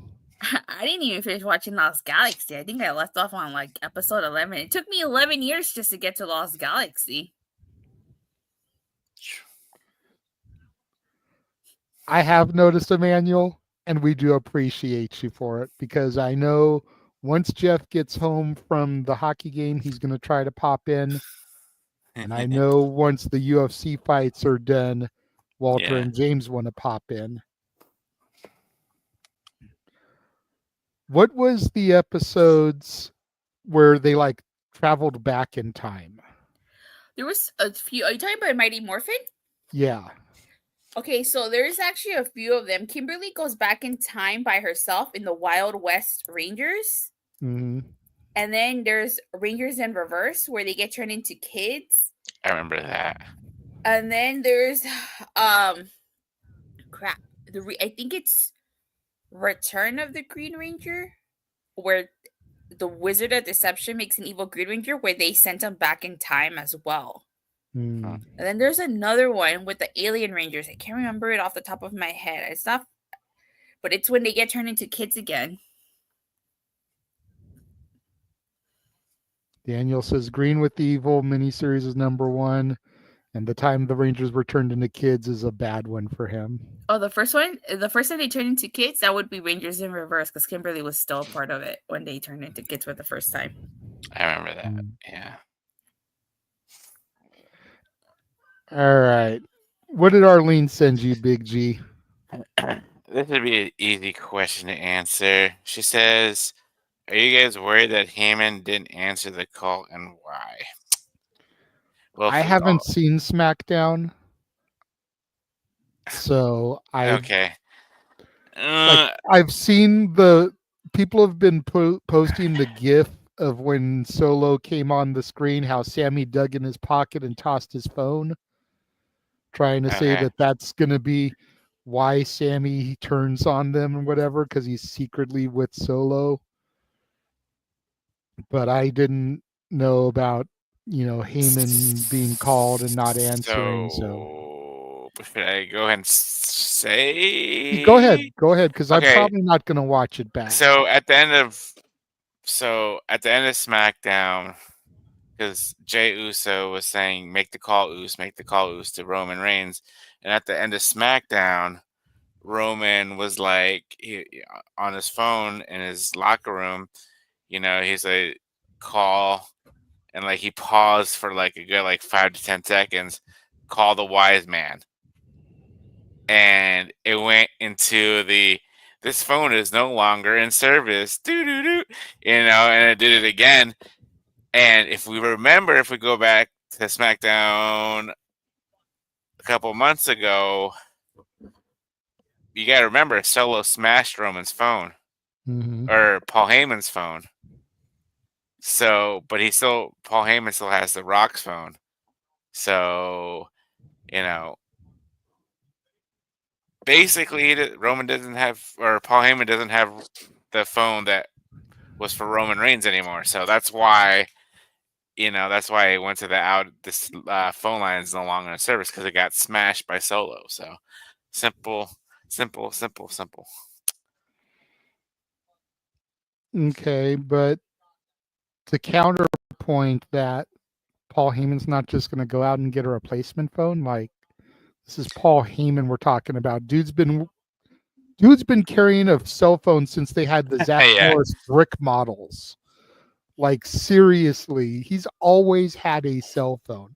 You expect me to believe that Paul Heyman didn't go out the next day when he got released from the hospital and got a new phone with the same phone number? Counterpoint. When was the last? Okay, storyline wise, we hadn't seen Roman since after WrestleMania, so I'm trying to think what I'm trying to say here. So, okay, hypothetically, Roman or Paul Heyman got a new phone, but how do we not know that him and Roman Reigns haven't been in contact since WrestleMania? Or since that night that he tried to call Roman Reigns on that SmackDown? You know, storyline wise, you know, we could say, you know, Roman wasn't there for Heyman when he got put through the table. Right. You know, and that goes back to, you know, well, what if Paul Heyman turns on Roman Reigns and joins with Solo's bloodline and all that shenanigans again, you Which know, we've discussed on the review a couple times. Yeah. So, but the simple answer, and Emmanuel said it too, Solo smashed Roman's phone, and, you know, Roman might not have Paul Heyman's new phone number. He would have kept the old phone number. Like, come on. There's suspension of belief. Yeah. And there's making me think I'm an idiot. I mean, like there's a fine line there. Paul Heyman is gonna be able to keep his phone number. Like, come on. That's true. Or he got it disconnected. You know, maybe we could go on all night with this, JJ. Like, with this whole storyline. That's what Emmanuel wants us to do. No, but like, I mean, we won't know until, because, like, you think about it, they kind of already announced the 5th member of Solo's bloodline on SmackDown too. Yes, Bronson Reed. So, you know, is Roman gonna call Seth? And we don't know what's gonna happen on Raw this Monday. So the return of Dean Ambrose. Well, there's actually spoilers because it was taped. So no, I know. Okay, Emmanuel sent me another $2 super chat or PayPal. Well, hold on. Let's finish getting through this, and then we do want to run back some of the topics we've covered. So Datilla can get the 2 cents. But I said my piece. Datilla, anything you want to add to that? Well, storyline wise, maybe Paul Heyman believed that Roman really wasn't coming back. Possible. Yeah, that's probably why he didn't like get a new phone or you know, why he changed his number. But yeah, I do remember that episode that's SmackDown he's talking about where Solo destroyed the phone. So I don't know. I guess you just gotta wait and see. Okay.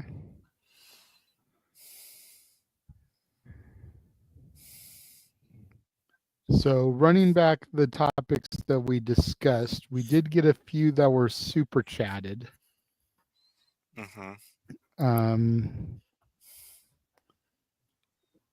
Arlene had asked about who's going to win the U.S. championship with the people that are in the tournament, which that was going to be one of my topics anyway, but then she super chatted it. We know Bailey has advanced, but there's the rest of the bracket for you. What are your thoughts here? Chelsea Green. I want Chelsea Green to win. I think she's done one hell of a job since coming back. She maximizes the screen time that she has, and she's just done incredible work. I think she should be the first United States women's champion.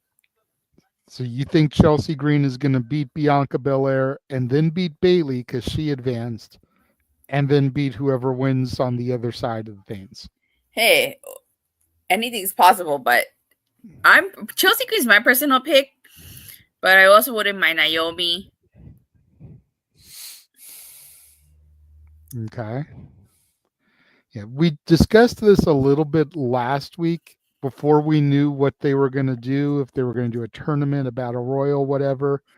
And the general consensus from everyone last week was either Chelsea or Mia Yim. But then the bracket got revealed and showed we were doing a tournament, and it's like Bailey is in, Bianca seems like a shoe-in, Jade seems like a shoe-in.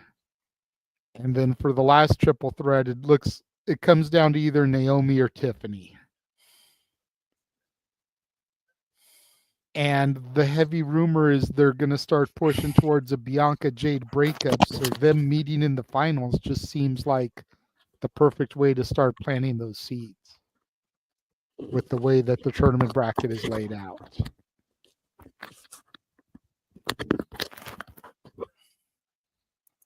That's the way I saw it. That's kind of the way G saw it.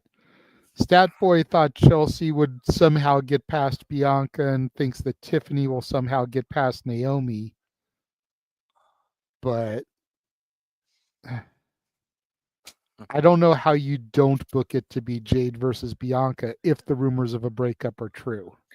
I don't think that they would break them up in this tournament. I think them losing the tag titles would be what would break them up. Especially, I think it was it Bash in Berlin, or was it I don't remember what pay-per-view it was, but there was one where they were defending their tag titles, and that whole match, it was Bianca that was taking the beating, and Jade, not that she didn't help, but she was just it seemed like she really wasn't helping Bianca. So I felt like the seeds have already kind of been planted a little bit, but I think the catalyst for them would probably be them losing the tag titles. And I agree, but I feel like you lose the titles after one of them beats the other in the tournament. You know, the whole thing I laid out, and I'll run through it again really quickly if you want me to, because G just thought it was some brilliant booking. But you basically have Jade defeat Bianca on Saturday night's main event to become champion. First Raw on Netflix, they lose the tag titles because you want to do it at something monumental. The SmackDown after that, Jade turns on Bianca. Rumble, Jade eliminates Bianca from the Rumble. Chamber, Bianca beats and pins Jade, eliminating her from the match. And then at Mania, Bianca beats Jade for the title. Jade then gets the distinction of being the first TBS champion and first United States champion, being the first person to hold both the mid-card titles for the companies. Bianca keeps her undefeated streak at WrestleMania. My issue with that is, does Bianca really need to be Jade? I mean, does she really need to win the feud? Shouldn't Jade be the one to win the feud? Normally, yes, but I can even admit, as much as I love her, Jade still needs some work. So giving her a short run isn't a bad thing. And the fact that she's working a program with someone that can still make her look amazing in the ring isn't a bad thing. That's only going to do good things for Jade. Because they're going to be working the house show circuit against each other and everything, getting things so fine-tuned for their Mania match. Yeah, I don't have a problem with that. But like I said, I just figured that when the feud happened, it'd be the opposite. It would be Jade be the face and Bianca be the heel, because we haven't had a heel Bianca. And we're not going to. I keep telling y'all, Bianca is basically the female John Cena. They're not going to turn her heel because of all the money they're going to lose. Jade is a better heel. True. I just figured, like, if they did feud, Jade would be going over Bianca. I mean, I guess she could still kind of go over as a heel, but still, that's just me.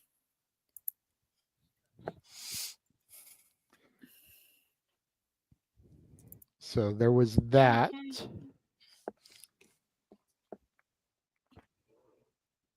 Poor G starting to get sleepy over here. I get sleepy. I've been up since 5 o'clock this morning, or since yesterday morning. Oh, geez. Yeah. Imagine that. Yeah. Well, I do want to see her thought process on this one, knowing how much she watches NXT. Does Chase University end on Tuesday? I don't know. I hope not for you. 'Cause I know how much you like Chase U. I mean, if Andre Chase loses, then Chase U's got to disband, and he's going against Ridge Holland again. Ridge Holland has kind of had his number the entire time. I mean, Ridge just beat him in an ambulance match. Yeah, I was wondering why Rich Holland beat him in that match. But I mean, I okay. I don't think Chase U would disband. I think that since Rich Holland got the upper hand last time, Andre Chase would get the upper hand this time. See, that's pretty much what I'm thinking. Like, I'm trying to go into this as unbiased as possible. Yeah. Because everybody knows how much I love Chase U, but the way I look at it, and for those that have been watching the whole time, this is a little bit of rehash. So if you need to run to the bathroom and get a drink, now's a good time to do it. As sad as it is to say, I look at Deadline as a throwaway pay-per-view because the focus is on the Iron Survivor. Whoever fights Trick isn't going to win, whether it's Ridge or Andre Chase. And if that's the case, then just let Andre Chase have the match. Because Ridge can be an Iron Survivor and can be a believable person that could win Iron Survivor. Yeah. Then earning his shot at Trick for Stand and Deliver whenever he wants to cash that in. You know, so if Deadline is going to be a throwaway and the person challenging isn't going to win anyways, let Andre Chase have that match. He's never had a title shot. You know what I mean? Like, it just makes sense to me. I guess. Because what if Ridge is a viable contender, someone who could legitimately end Trick, why would you give him a title match at a throwaway show? That's true. You know, you give him a title shot at a show that's actually going to matter for something.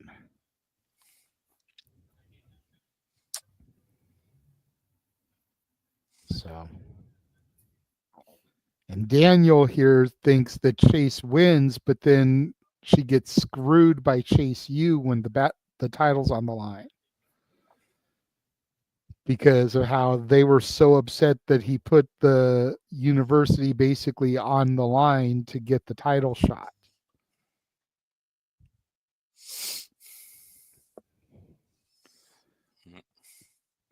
I see. Okay. Everybody makes valid points.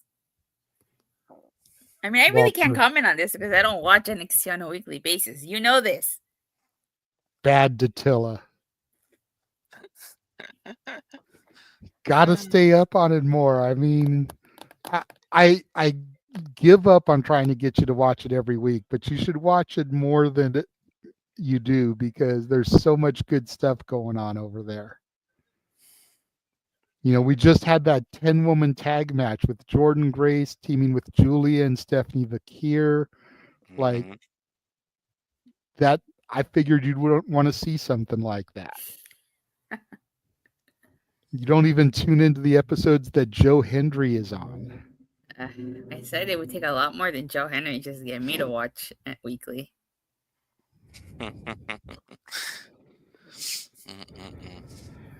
And then the other thing that we talked about was what you brought up in the chat a few days ago, Speedball Mike Bailey, and where everyone sees him going. Mm-hmm. Which, based off the chat, I assume you see him going to AEW. Go ahead and elaborate on that. I mean, personally, I do think Mike Bailey would be better suited in NXT WWE. But if he was going to NXT WWE, there would be no need to write him off. You know? Unless he was going to the main roster, because the NXT thing is pretty much just that, NXT and TNA. So to write him off so he could move to the main roster would make sense, because he's bypassing the NXT TNA thing. Mm-hmm. You know, wherever Mike Bailey is such an incredible talent. Wherever he goes, he would make a fantastic addition to the roster. If AEW is where he lands, AEW is where he lands. And TNA Invasion angle. What are you talking about, Daniel?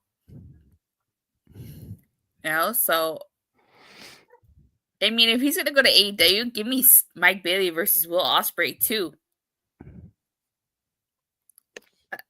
The first match, their first encounter was phenomenal. I definitely wouldn't mind seeing that match again. Or give me Mike Bailey versus Ricochet. Or Mike Bailey versus Commander. Hologram, definitely.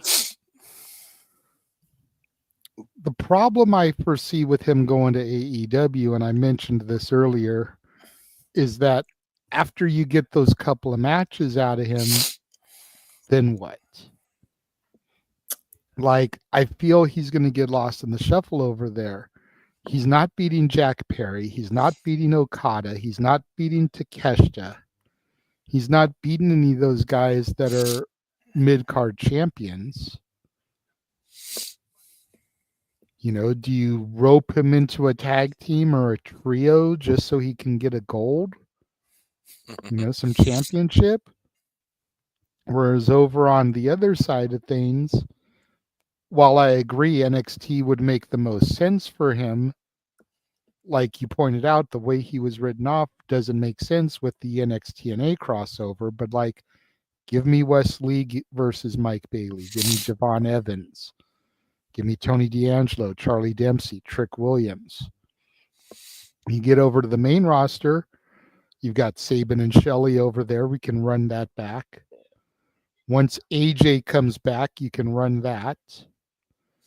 You've got Carmelo Hayes. You've got Andrade, Santos Escobar, LA Knight. Anyways, if he comes back to WWE, you've got Logan Paul versus Mike Bailey would be a banner. You know, I know Logan Paul is polarizing to a lot of people, but try to put the personal stuff to the side and think of him just as a WWE talent. That match would be fire. What are they doing with Anderson and Gallows? Like, both of them have been in TNA. You could run him and those guys. It's like they're not doing anything. I didn't really like Anderson and Gallows in TNA. You've mentioned that, but still, it's like there's that TNA connection there. I think I don't know if he's had matches with them in the past. So correct me if I'm wrong, but I think Anderson tweeted out or said that he's injured right now. Okay, I don't follow him, so I wouldn't. Oh yeah, see, Emmanuel said it too. Anderson is injured. Montez Ford and Speedball would be a banner. So I just feel like he's got more people to work with over on the WWE side, and there's a lot of ex-TNA guys there that he can either run stuff back with, or in the case of like AJ Styles, that's like a dream match right there. And Tony Khan's always hyping his dream matches, like Mike Bailey and AJ Styles. That's a dream match. Yeah. Yeah, and then Daniel even said Cody and Speedball would be good, whether there's a title on the line or not.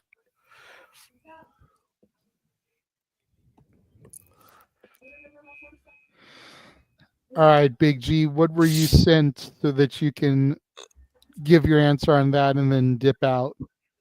So Emmanuel asked, since Survivor Series is coming up, our favorite Undertaker memory. I know. So I've had time to think about it. For me, Does it have to be a Survivor Series memory or just Undertaker in general? I just Undertaker in general. I think because Undertaker debuted at Survivor Series. Right. For me, anything between him and Undertaker, or see, I'm already tired. Anything between him and Kane, the Inferno match, the first meeting between them at Hell in a Cell, the 2 matches with him and HBK at 25 and 26 WrestleMania. Yeah. What other matches or memories that I can think of Undertaker? Seeing the Undertaker live in person for me was a great memory. Just hearing, the lights going out, the gong going off, literally goosebumps. It gets cold in the building. You can it's legit. There's a legit feeling, So that's a personal memory. Seeing Undertaker at WrestleMania this past year in person was pretty sick too. Everybody think Austin was gonna come out and be part of the whole quote unquote Avengers Assemble thing, but it was the Undertaker, who has history with The Rock too. So there's that, and that was just that was perfect. His match with AJ Styles too at WrestleMania 36, the whole graveyard match, the cinematic match, the Boneyard match, thank you, was pretty good. So a lot of Undertaker memories. I mean, he's been around for a long, long time. So this is true. I'm sure if Jeff were here, he'd have a lot more. Oh, I'm sure. Unfortunately, fortunately for him, unfortunately for us, he went after the Kings game to Buffalo Wild Wings to meet up with his son. Okay, and they're watching the rest of the UFC fights, which it's on the main event now. So, Tatilla, what about you? My personal favorite would just have to be WrestleMania 31, because that was my first WrestleMania. It was the first time I got to see Undertaker in that capacity. Although the stadium ruined the entrance because it was still daytime when he came out. So I didn't get the full experience. But I have to say, that was one of my favorite memories. Just seeing the Undertaker come out and hearing his music and just seeing that in person was actually pretty cool. I have pictures of that. So I have to concur with you as far as WrestleMania goes. I was at 21, so 10 years prior to you, and I saw him versus Randy Orton at WrestleMania. Just his second Mania back as the Dead Man. And I echo what G said, man. The lights go out, the gong goes off, and it gets colder in there. And the fact that that's a hockey arena too, they probably had the ice under where the ring was set up because it's March, April. So hockey is still going on at that point. You can't completely melt it down just yet. So they probably had fans helping to blow the ice to get an added chill in the arena. But yeah, that. And then I also saw him, I forget what show it was. I think it was a SmackDown, but I saw him when he was still doing the biker too. Okay. So I got to see him both as the badass and as the Dead Man. I didn't get a chance to see him as the American Badass live, but I did really like the American Badass gimmick. I did too, yeah. Yeah. Unfortunately, my first wrestling event was the Raw after Mania 2000, which he wasn't at that one, and he would come back as the biker the following month. Oh, Jesus. So I didn't get to see the original run of the Dead Man live, but I did see the Badass, and I saw the Dead Man after he returned as the Dead Man. So I'm with Daniel. I wish we would have gotten to see Undertaker versus Sting. yes. The one dream match that we'll never get. Nope. The one that got away. Yeah, Literally. Literally. Tony Khan wants to talk about dream matches. Yeah. That and Austin Goldberg. Because Yeah. by the time Goldberg came to the company, Austin was too banged up to have a match. Yeah. So we never got to have Austin and Goldberg either. No. We did get to see Austin stun Goldberg though. Yes. That's all that Not the honestly same, though. not the same now. Though. Honestly, Undertaker versus Sting should have happened at 31. It should have been that. That should have been the match, but it wasn't. That was ego Triple H at play there. Mm-hmm. Yeah. So, but the one place where ego Triple H did work though is that we were able to have the moment with DX and the NWO. You wouldn't have been able to pull that off with Taker and Steen. Yeah. Yeah. You know, it would have had to been like the Ministry of Darkness and like, no. No way they're competing with the NWO. But DX being a splinter of the NWO because the Click, like that kind of worked for the moment. But that's not the match everybody wanted to see. And if it had been Taker and Steen, then maybe Steen's career would have been prolonged and we could have done the Triple H thing the following year. You know, because Taker would have worked safe with Steen. That's true. All right, G, you said you were going to dip out, or do you want to stick around for Emmanuel's super chat to Skull Attila here? I'm dipping out. It's hard to keep my eyes open. Oh my god. Go ahead and give your shills real quick. All right. If you're a cat person or love cats in general, Harley and Joker 2021 on YouTube, X NoDQ _ Big Baller G. If you have a TikTok, Big Baller G 1988, and on Instagram, NoDQ _ Big Baller G 1988. It was great to be back. I shall be back next week on the Shenanigans now that my Saturdays are free in the evenings once again. Woo-hoo. So, and then we'll see you for our karaoke night also. It'll be karaoke night, yeah. What is it? Family karaoke, something like that? Yeah, it'll be after Survivor Series, and the theme is families.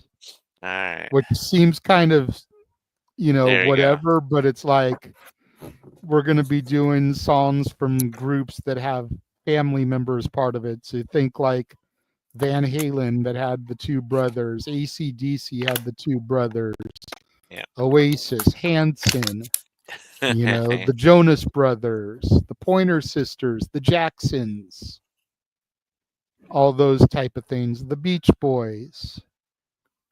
Does this include fictional, like the Partridge Family, or just real life? No, it's real. Oh, okay.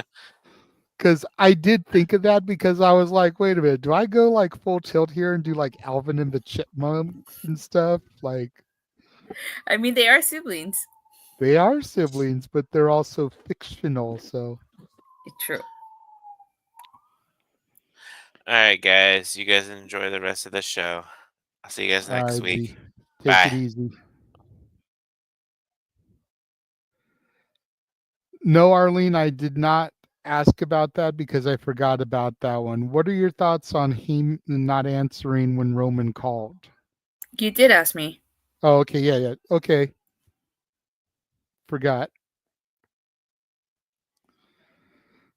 So that's about it then. I mean, unless because Emmanuel did have his troll question. Attila, what was the best NXT of 2024?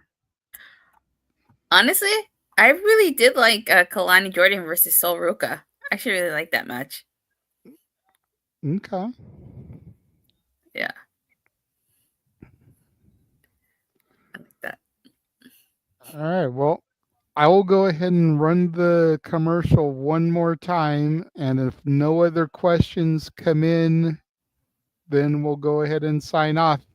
I have the watch long on the UFC up here, and the guys are getting really hype about something, so it could be ending soon, but I don't know if we'll be on long enough for them to join us. We'll just have to see. Okay. If Emmanuel wants to keep throwing questions, you know what to do. We will be right back. And now for a taste of things to come.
And we are back.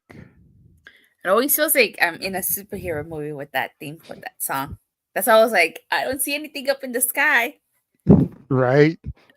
They didn't post the hook signal. Send hook. So it's cool. I don't play story mode. I don't play Mortal Kombat. I don't either. I don't really play video games anymore, so that's a lost question for me. He was like, if not, do WWE story mode. I don't even play 30-day video games anymore. The only games I play are like GTA, but I play it on my phone. I don't really like have a system these days. Yeah, the last WWE game that I played story mode on was like SmackDown, the second SmackDown one, which was, I think, Here Comes the Pain.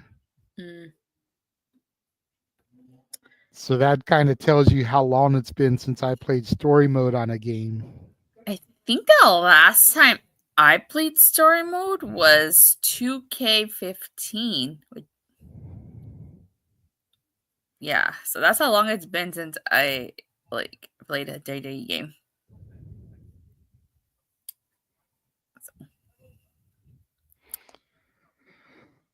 Daniel asks, if Izzy Moreno signed with AEW or WWE or is brought up via the WWID program, who should she face and why? Well, the obvious answers would be Mercedes Moné for AEW because the history there when she was the Bayley superfan. And for WWE would be Bayley, the idol versus the hero. You know, the one who idolizes versus the hero. Like, both of those make sense. If we wanted to put those to the side, because those are the obvious ones, I'd really like to see Kehlani Jordan versus Izzy. I think that would be a good match.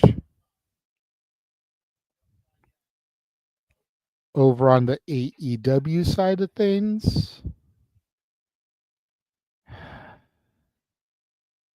I know Chris Statlander would give her a good match. I just don't want Statlander to kill her because she's so good. You know what I mean? And Izzy still needs a little bit of work. She's good enough to be a champion in an independent promotion, but not like a big company yet. What do you think?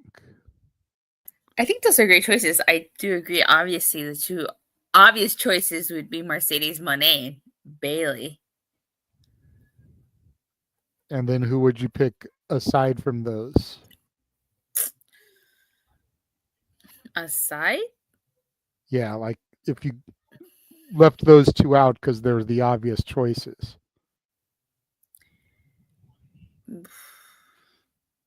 I'm trying to think.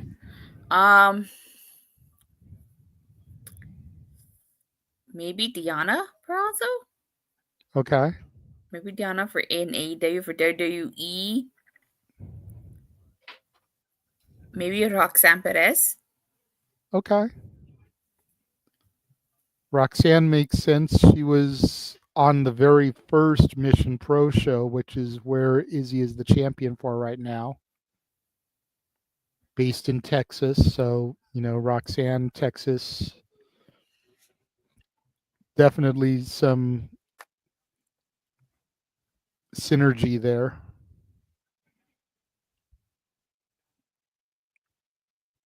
Yeah. Okay. Yeah. Says if she goes to the NXT via the ID program, Kalani is good, but give her a good while if Roxanne's. I don't think Roxanne is going to be there past the draft next year if she lasts that long. Yeah, I agree. With, the heavy rumor, and we mentioned this earlier before you came on, the heavy rumor is that both Raw and SmackDown will be 3 hours once the move to Netflix goes down. Whew, that's going to be... SmackDown is going to need more talent. So Roxanne could go up to SmackDown as early as January.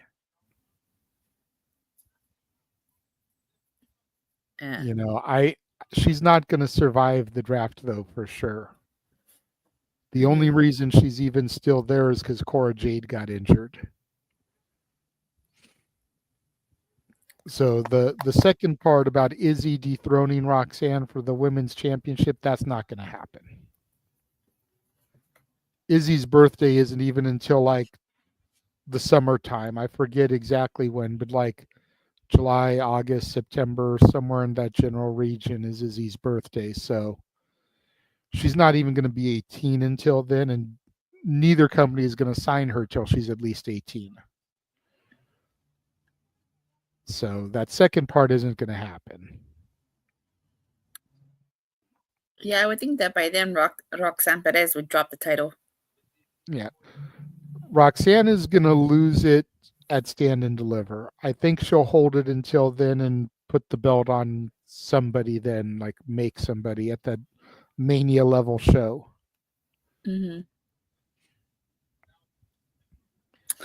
Should we worry about JJ Buffering on Netflix again? I think it was a test for them. I think that they're, should be tweaks, but I also think that there was a lot of people watching this fight. I don't know how many people are going to be watching Raw live. Yeah, that's what I was going to say. And thank you for the donation, Arlene, for the super chat. As popular as WWE is, I don't think as many people are going to be watching Raw as were watching the fight last night. It's possible they'll get that kind of numbers because people that have Netflix may log in and be like, oh, WWE? You might get a lot of people checking it out, people that have drifted from WWE over the years. But I think that there's going to be substantially less people watching live on Netflix than were watching the Tyson fight last night.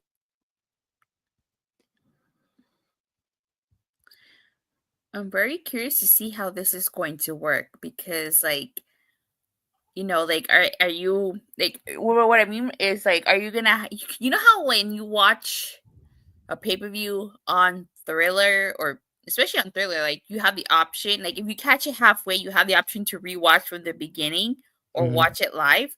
I wonder how that's gonna work for WWE. Are you gonna be able to watch from the beginning if it's still live? Are you gonna be able to, when is the replay going to be available? You get me? I'm very curious to see how this all works out.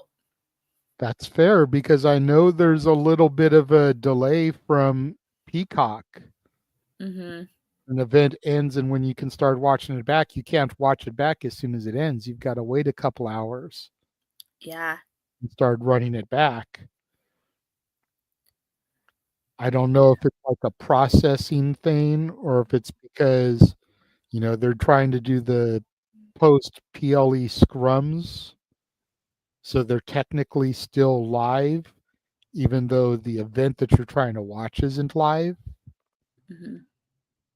I'm not sure how that's going to work. We'll find out on January 6th, that's for sure, which that's my daughter's birthday, so. Well, especially for us that we're on the West Coast and, we review Raw, so it's going to like I wonder how this is going to work for us. Well, I mean, if rumor is true and the first show is at the Clippers Arena, I'm probably going to go check that out, the first show, but like going forward, I wonder how it's going to work. Well, I think from what I'm hearing, it's going to be live regardless of when it's live. So like if it's normally live to the East Coast, 8 Eastern, 5 Pacific, we'll get it at 5 Pacific. Because everything I'm hearing is like when they go and do the UK stuff, heading into Mania, it'll be live from the UK, which means like noon Eastern, 9 a.m. Pacific, we're going to be getting it, or 10 a.m. Pacific, we'll be getting it because of the time changes. Mm-hmm. So whatever time it is live from the different coasts, that's when we're going to get it. So it's going to be big for us on the West Coast. Yeah. Yeah, no, definitely. I just, like I said, I just wonder, like, are you going to be like as soon as Raw ends, like how long is the wait time before you can watch the replay? Like, are you able to watch it right there and then? Are you able to watch from the beginning? Like for me, like I get home by like 5, I'm home by like 5:30, 5:40, Monday through Friday. Well, Wednesday through Friday. So it's like, am I able to watch it immediately from the beginning as soon as they get there? Or would I have to wait? Like, that's what I wonder. Yeah. We'll find out. Yeah. I mean, unfortunately, those are answers we don't have, but I'm definitely curious as well. Mm-hmm. Arlene with another super chat. Thank you, Arlene. Where do you see the Dom and Liv storyline going? Do you see him being successful by himself and being champion one day? The first part of the question, I don't know. I don't care. Do I see Dom being successful by himself and being champion? Yes, I do. Someday, maybe not in the next year, but I'd say within the next 5 years, as long as he stays healthy, Dominic Mysterio will be WWE champion. It's a bold prediction, but you heard it here first. Dom has impressed the hell out of me. From where he was when I first started watching to where he is now. And a lot of it was his 2 runs as North American champion that really sealed it for me. I see him as champion. What about you? I see him as champion. I think he'll get there eventually. It's not going to happen anytime soon, like you said, but I think he'll get there 5 eventually. years is a fair assessment? I think 5 years is fair. Do you think it'll be a Money in the Bank situation, or do you think he'll earn the opportunity in the title without something like a Money in the Bank? Well, it depends. If he's a heel, I could see a Money in the Bank situation. But if he's a babyface, I could definitely see him earning it without any of the Money in the Bank. Okay. That's fair. Well, it looks like the main event is over on the UFC side of things. We'll see if Walter and James come in. But so that's it then, I guess, if there's no other super chats. Oh. Yeah, that's fair. I mean, see, the old babyface Dom was never going to go anywhere. But I do see a babyface turn for Dom in the not so distant future. It's going to be when Ray finally retires. I mean, I could be completely off, but I see Dom being heel until Ray retires. And I see Ray catching the beatdown on his final night or towards the end of his run, and Dom coming out to save his dad, reuniting father and son, turning him babyface, and then Ray kind of like riding off into the sunset. But Dom needed this heel run.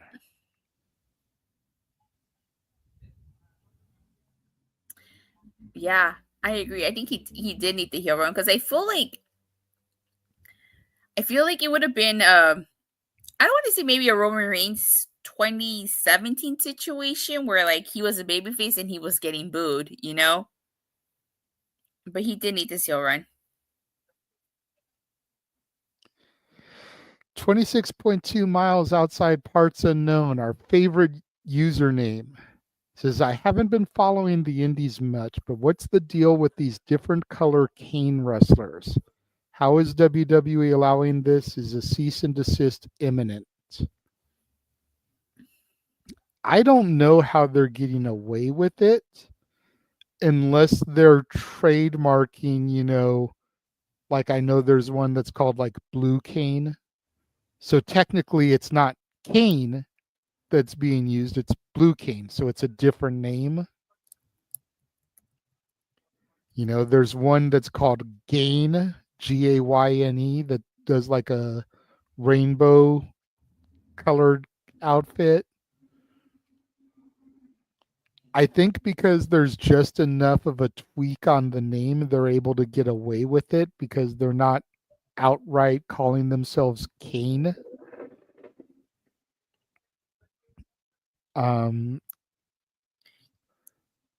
I think as long as they manage to stay off of a major company show, you know, TNA, AEW, where there would be television, I think they'll be fine. It's once it starts being broadcast on TV, I think there'd be an issue. Yeah, you know, I think you do have a point there because you hear a lot of like these wrestlers that I think it was like that they used to play like these mainstream music on the indies and they would get away with it because it wasn't on TV. Like I know Speedball Mike Bailey on the indies uses a Beastie Boys Brass Monkey. Mm-hmm. You know, so. And did you hear the latest one? Cocaine? Yeah, cocaine. Yeah. So, I heard about that one recently. I was just like, oh my God.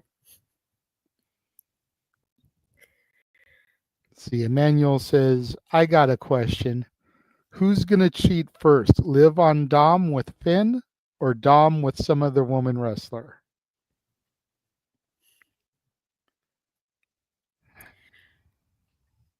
I feel like if Liv cheats on Dom, that'll turn Dom babyface. Mm-hmm, mm-hmm. So it's almost got to be Dom with some other woman wrestler. And what would make sense would be for him to use Raquel. Since Raquel is kind of Liv's bodyguard. Then you get the whole, like we had Eddie cheating on China thing to just further the whole that Dom is actually Eddie's son and not Ray's son. Man, what kind of, how would they write that out? Dom and Raquel Rodriguez? You gotta find some way to write that in. To make it make sense, though. Well, we've got the Survivor Series coming. Isn't Liv going to be on one of the War Games teams? I think so. So if Liv gets injured during the War Games match, then she's out for a while, and that allows Dom to get a little closer to Raquel. Okay, I can see that. I mean, after all, it was when Matt Hardy was sidelined with an injury that Lita got close to Edge, and that whole real life thing happened. Yeah, So that was real life, though. I know, but still, it's not like that can't happen if they want to go that route. Then Dom goes from being heel to healer to heelish. Because it'll be another heel turn while already heel. He's gonna turn heel again. Whereas if Liv did it, like I said, that makes Dom the sympathetic baby face, and we can't have that yet.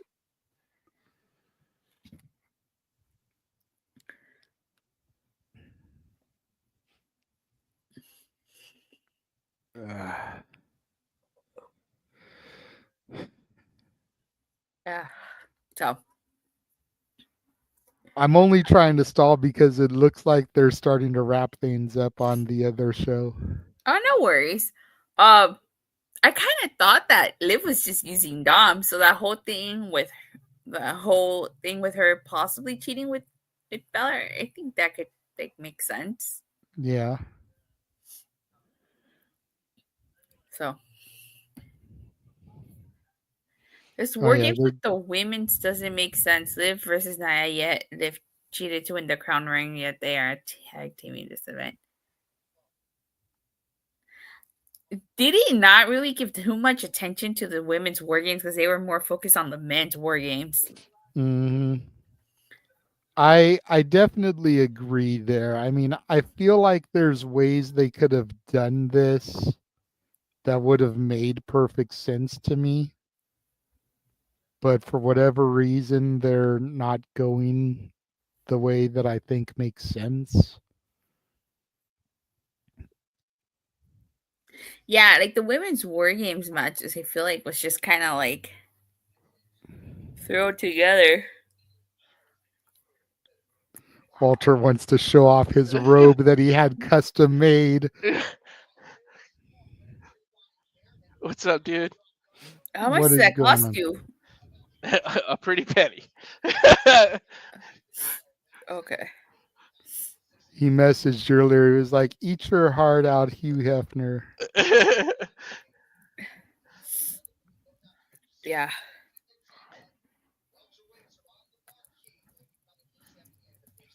So what are we talking about? Are we answering Emmanuel's thing? Yeah, we've basically just been stalling. Emmanuel and Arlene have been doing Los Domingos things to try to stall until other people could get here. There we go. Hello. The last thing he asked was like the women's war games doesn't make sense. We had Liv versus Nia. Liv cheated to win the Crown Jewel title, and now they're on the same team for war games. Exactly. How can you make this make sense? You can't. The can't. thing is, they think about that last minute, and what they should do is plan it ahead, like they did Bloodline. Actually, have women having a rivalry, so it gets to the point where you need a war games to settle it. Well, you don't just randomly put people together. To be fair, I think they were going to randomly put people together, judging by the NXT, and I think a lot of that was going to be Rhea versus Team Liv. But then, she got injured. Maybe the women should do. How about this? You got people coming up.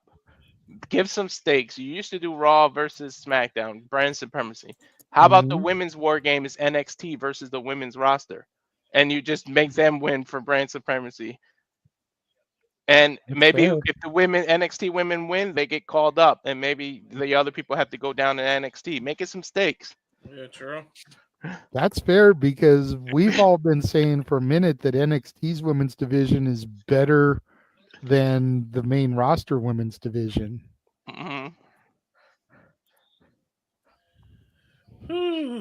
Arlene wants us to ask you guys all the stuff that we already discussed. Oh my God. Okay. Oh wow, it's gonna be a long night. Why is the IWC showing images of AEW? God Oh. damn it, James, let me host. Okay. Before you start going through those, how about we go through the actual topics that we have? That is fair. That is Art fair. Knocker. Wait, before we go to the topics, you are have you an gonna allergy. do that question? I will, yeah. Yeah. Okay. You want me to go? Are you tired looking to dip out? Yeah. You want me to do that yeah, first? I'm Okay. tired. I'm tired. I had forgotten about something Datilla suggested in the chat, so we'll do that one first so she can hear our answers since it was her suggestion. Okay, And then when cool. I run back through the other stuff, she'll bounce out because she's already answered that stuff. Sounds good. Mm-hmm. Oh, did you were supposed to show your the back of your robe too? Walter. He did. He did. He did. Oh, You hadn't popped in yet. damn it. I missed it. So Datilla had asked in the chat about who is the sexiest woman alive in wrestling. There was more to it. Go ahead, Datilla, and set it up. Well, I got the inspiration from Denise. So let me backtrack a bit. Yeah. So people, for those of you guys that I don't know if you guys follow celebrities like I do, but People Magazine. I don't know if you guys have heard of People Magazine. Yep. Yeah, sexiest man and sexiest woman alive. Yeah. People Magazine does this whole sexiest man alive, issue. They've done it for years. So she posed a question of who the sexiest man is in wrestling. So I was like, oh, well, you could do it for both male and female. Like, who's the sexiest woman in wrestling? Well, since it was your topic, and we'll definitely give credit to Denise Salcedo because she's the one that brought it up on socials. Yes. And the topic was originally who's the sexiest man in wrestling. Let's go ahead and get the one woman's opinion, and then we'll go to the guys for the sexiest woman. Yes. Oh, damn, that's a tough one because there's so many good-looking men in wrestling. There's even more good-looking women in wrestling. Yeah, how do you think we feel? You know what? I'm comfortable enough with my sexuality. I'm comfortable enough with my sexuality when I can answer that. I'll say Austin Theory. That's a good shout. For me, okay. Normally, I would say John Cena, but if we're gonna go with this wrestler, still, I'd say Andrade, El Ídolo. Okay. That's fair. I was gonna say now which John Cena do you like? Do you like the Thugonomics Cena where he had hair, or do you like bald Cena? Because bald Cena, John Cena. I think she has a type. Does she have a type? But is it with bald head though? No. Oh. She doesn't like the Cena with the 0 for 2024 kind of embedded in his head there. So she's got a thing for the El Ídolo. She wants Charlotte's man. Charlotte's gonna whoop your ass. Well, let's hope not. So it's like be like the guys on social media, because I'm in a group called the Beautiful Women of Wrestling. Yeah. And almost every time someone posts a picture, someone will comment, can insert their real life boyfriend here, actually fight. Yeah, I'm in that thing. So Datilla's like, can Charlotte actually throw down? Like, yeah, I think I could take her. I'm in a group like similar to that in Twitter that's women of wrestling. Then they keep giving you these two choices. Who do you choose? And it's like, damn it. And she threw down with Ronda Rousey. I'm just saying they threw some potatoes in that segment. Hey, but you know what? Ronda's an attractive woman too. She may not be everybody's cup of tea, but she is gorgeous. I agree with that. She is. See, I have a type too, but I'm going to go a little bit off of my type because I know a lot of people are probably expecting me to say like Jade or something like that. Ever since I saw her, I've kind of been infatuated with Mina Shirakawa. I'm not going to lie. It's the segment where she said, I want to put on a big show. Right? It's an intro. Like, I used to be a model. I actually saw her tweet out a picture of her in like a Santa outfit today. Oh boy. And I was inspired to take that, remove the background so I can start making our Christmas karaoke backdrop and have like women in wrestling in like Santa outfits and ugly Christmas sweaters and stuff. There you go. So that's fair. But I mean, like, there's so many. I feel like we could sit here going on for hours about it. I mean, you know my answer. No, I don't actually. Go ahead, Can James. I just cheat and say the NXT roster as a whole? Initials NM, JJ. Who do you think? Natalia Markova. Okay, yeah, that's true. I actually blanked because it's been a minute since I've watched NWA. Yeah, So I don't yeah. see her like all the time. Neither do I. But hey, listen, I still say it. She is the sexiest woman alive to me in wrestling. My only issue with her is she is so plastic. Like, she's even more plastic than Natalia has become. Hey, maybe I like plastic. I don't know. Hey. All right, Mr. To each their own. To each their own. Fuck you. I was thinking right one when you said that. Maybe he choked. Good thing that wasn't on camera. I know. You haven't been around the last 2 days. I've been getting him. Dude, yeah, you have. Holy shit. Go ahead, Walter. Who you're literally copying out and think- saying the NXT roster, or you got somebody specific? guy. You're gonna go with Jade. That's pretty much, yeah. Really? You wouldn't go with Lola Vice since she's on your graphic? It's too obvious. It's too obvious. Mamacita, for me to say it's too obvious. Like, it's got to be Jada Parker on that roster. Like, dang. Really? You're not going to go with Lola since you have her on your graphic? I would Jada imagine Parker is built though. She's got. I mean, there's a reason she does that move. Right. And there you go. See, like I said, I mean, there's so many, but I feel like it all kind of comes back to the same thing. Like, I find Bianca gorgeous. I always have. Yeah. Jade Cargill. Mm-hmm. You know, Willow. Yeah. I think is gorgeous. Anybody sensing a theme here yet? Yeah. You know, so it's like Me too. AJ Lee is another gorgeous one too. she is. She's gorgeous. Sky Blue. Oh, yeah. 100%. You know, going back to the WWE side of things, Thea Hale. Kind of goes a little bit off of my type. Did you guys ever get that Women of TCU calendar? No, it's sold out. Like, as soon as it dropped, like, it's sold out. By the time I had money to go buy it, it was sold out, and they never restocked it. Mandy's got to be a shout, by the way. People are selling it like 3 times as what it's worth on it. So what do you call that? I almost said eBay. Amazon, but eBay. Yeah, eBay. But Yeah. no, I would never. You know who's another one that's definitely nowhere near my type, but she's attractive, even though she looks crazy with her character right now, is Wendy Chu. I give you that. Mm-hmm. We gotta say Mandy Rose, right? I mean, Yeah. I think we gotta be fair to Dutilla. We need to name more men. We just went off on women. Okay, we're all comfortable enough. That was the thing, though, is that she wanted our thought. She on did. it. She did actually say this. Yeah. Okay.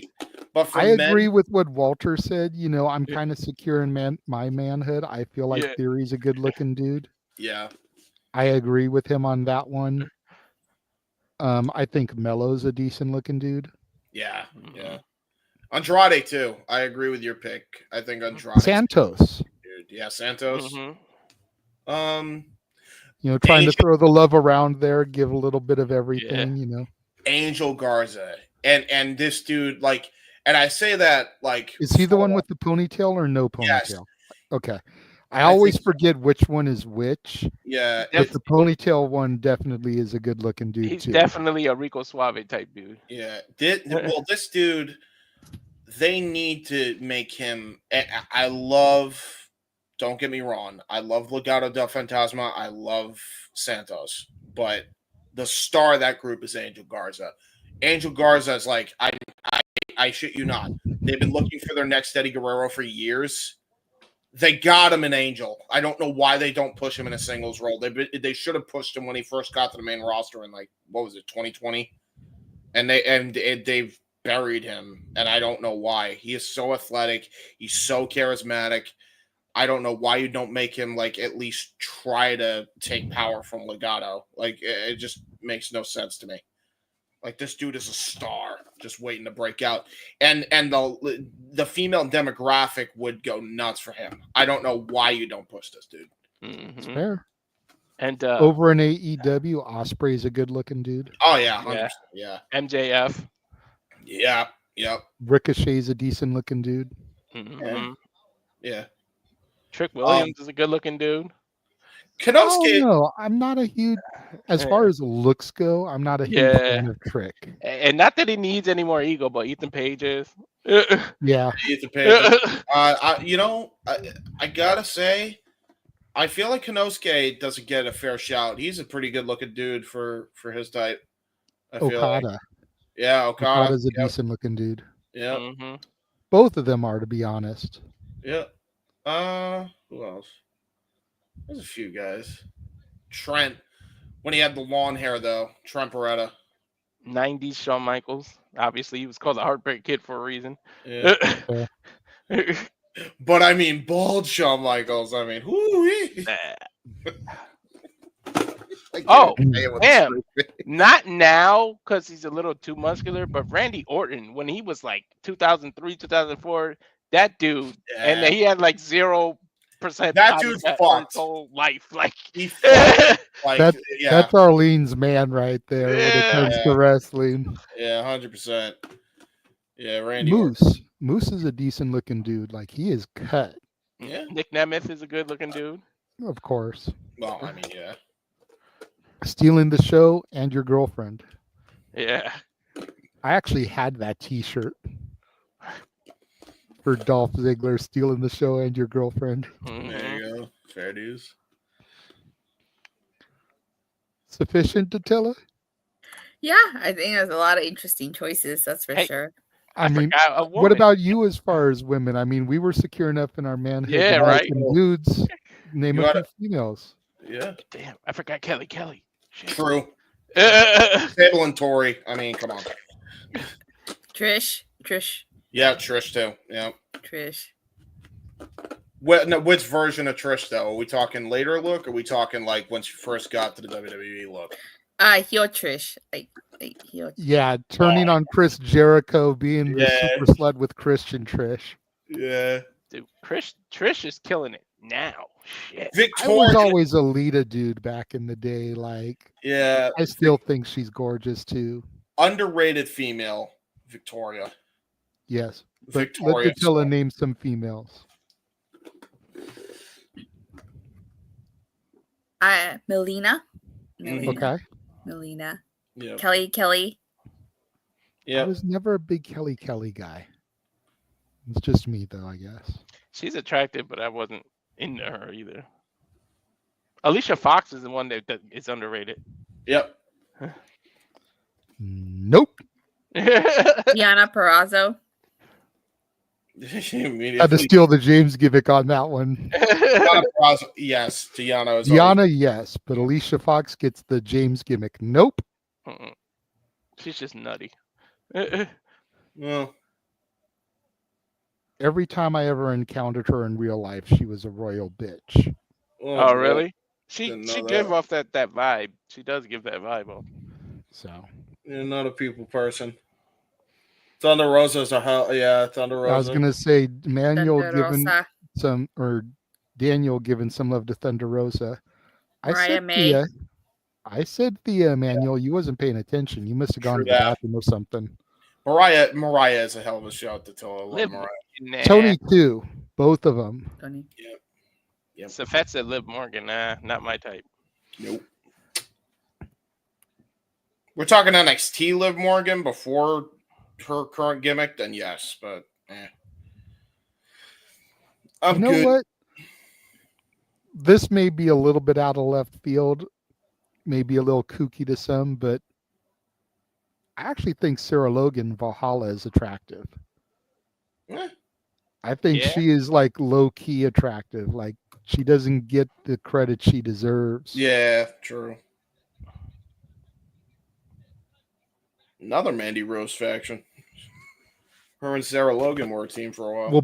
Well, yeah. Oh no, I mean, Liv too. No, yeah, that was Ruby. That was Ruby's. Yeah, Riot Squad, and then there was the Absolution. Okay, yeah. See, and I didn't really get to know her as that. I didn't really see her until the Valhalla gimmick. I didn't see a whole lot of Sarah Logan pre-Valhalla, so yeah. I think we named a pretty good woman. Yes. There So, you go. Dilla, you want to go ahead and do your shills so that you can stop yawning on camera and go to bed? Yeah. Hey, at least I mute myself when I yawn.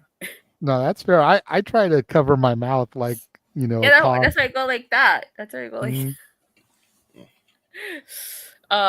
Yes. All right. So you guys can follow me on Twitter at @_. I talk Raw, SmackDown, AEW Everything but Dynamite. NXT. Follow her. Let's be Unlike real. what She talks does to everything NXT. except NXT. Exactly. Follow her unlike she does the NXT. And of course TNA. I go live every Monday, Wednesday, Friday, occasional Saturdays and Sundays on my YouTube channel, Interest of Wrestling. And then for all things TNA, you can check me out every Thursday on Body Slam. There you go. There you go. Well, thank you for popping in for a little bit, Datilla. We appreciate having you. Will you be a part of our karaoke night the Saturday try. after Thanksgiving? I'll try. After Survivor Series, right? Yes. That's going to I'll be try. a big day for us because it's the the WrestleCade Super Show, Survivor Series, and karaoke. Yeah. It's gonna be a long one. Yeah. But it'll be a fun time, so make sure y'all are here for it. I'll try, maybe for a bit, depending. Like I said, these days I'm really tired. Yeah, I don't blame you. Yeah. Well, just take a nap before Survivor Series and you should be good. Oh, yeah. I probably should take a nap. Survive the Survivor Series. Right? All right. Then I'll catch you guys later. All right. Bye. Bye. Peace. She did her job, though. She kept the stream alive till we got here. Yeah, 26.2. Jacqueline's a hell of a shout. I completely forgotten about her until you mentioned her. Good one. Yeah, and it's funny because, and I didn't want to mention this while she was around, but like on X today, someone posted that Capital Carnage video where where she flashed the crowd. Yeah. Dude, So Zoe it's like, Starks is yeah. another one. See, I don't find Zoe that attractive. Yeah, she aight. To each their own. Everyone's allowed. I'm not going to hate on anybody's buffet, but Zoe doesn't do much for me. Anyway. So running things back, the first topic we discussed was Tuesday's NXT. Will it be the end of Chase University? James, I know you don't really watch, but Andre Chase is fighting Ridge Holland. The winner gets a shot at Trick Williams at Deadline, and if Andre Chase loses, Chase U must disband. Needless to say, Thea and Duke and Riley weren't exactly happy with him putting the university on the line, which is what got them in trouble last year in the first place when the calendar was needed to save the university. Yeah. But what do you think? Will Chase U survive? Didn't they have Ridge Holland come out and challenge already for the title? Pretty academic to me that yes, it will end.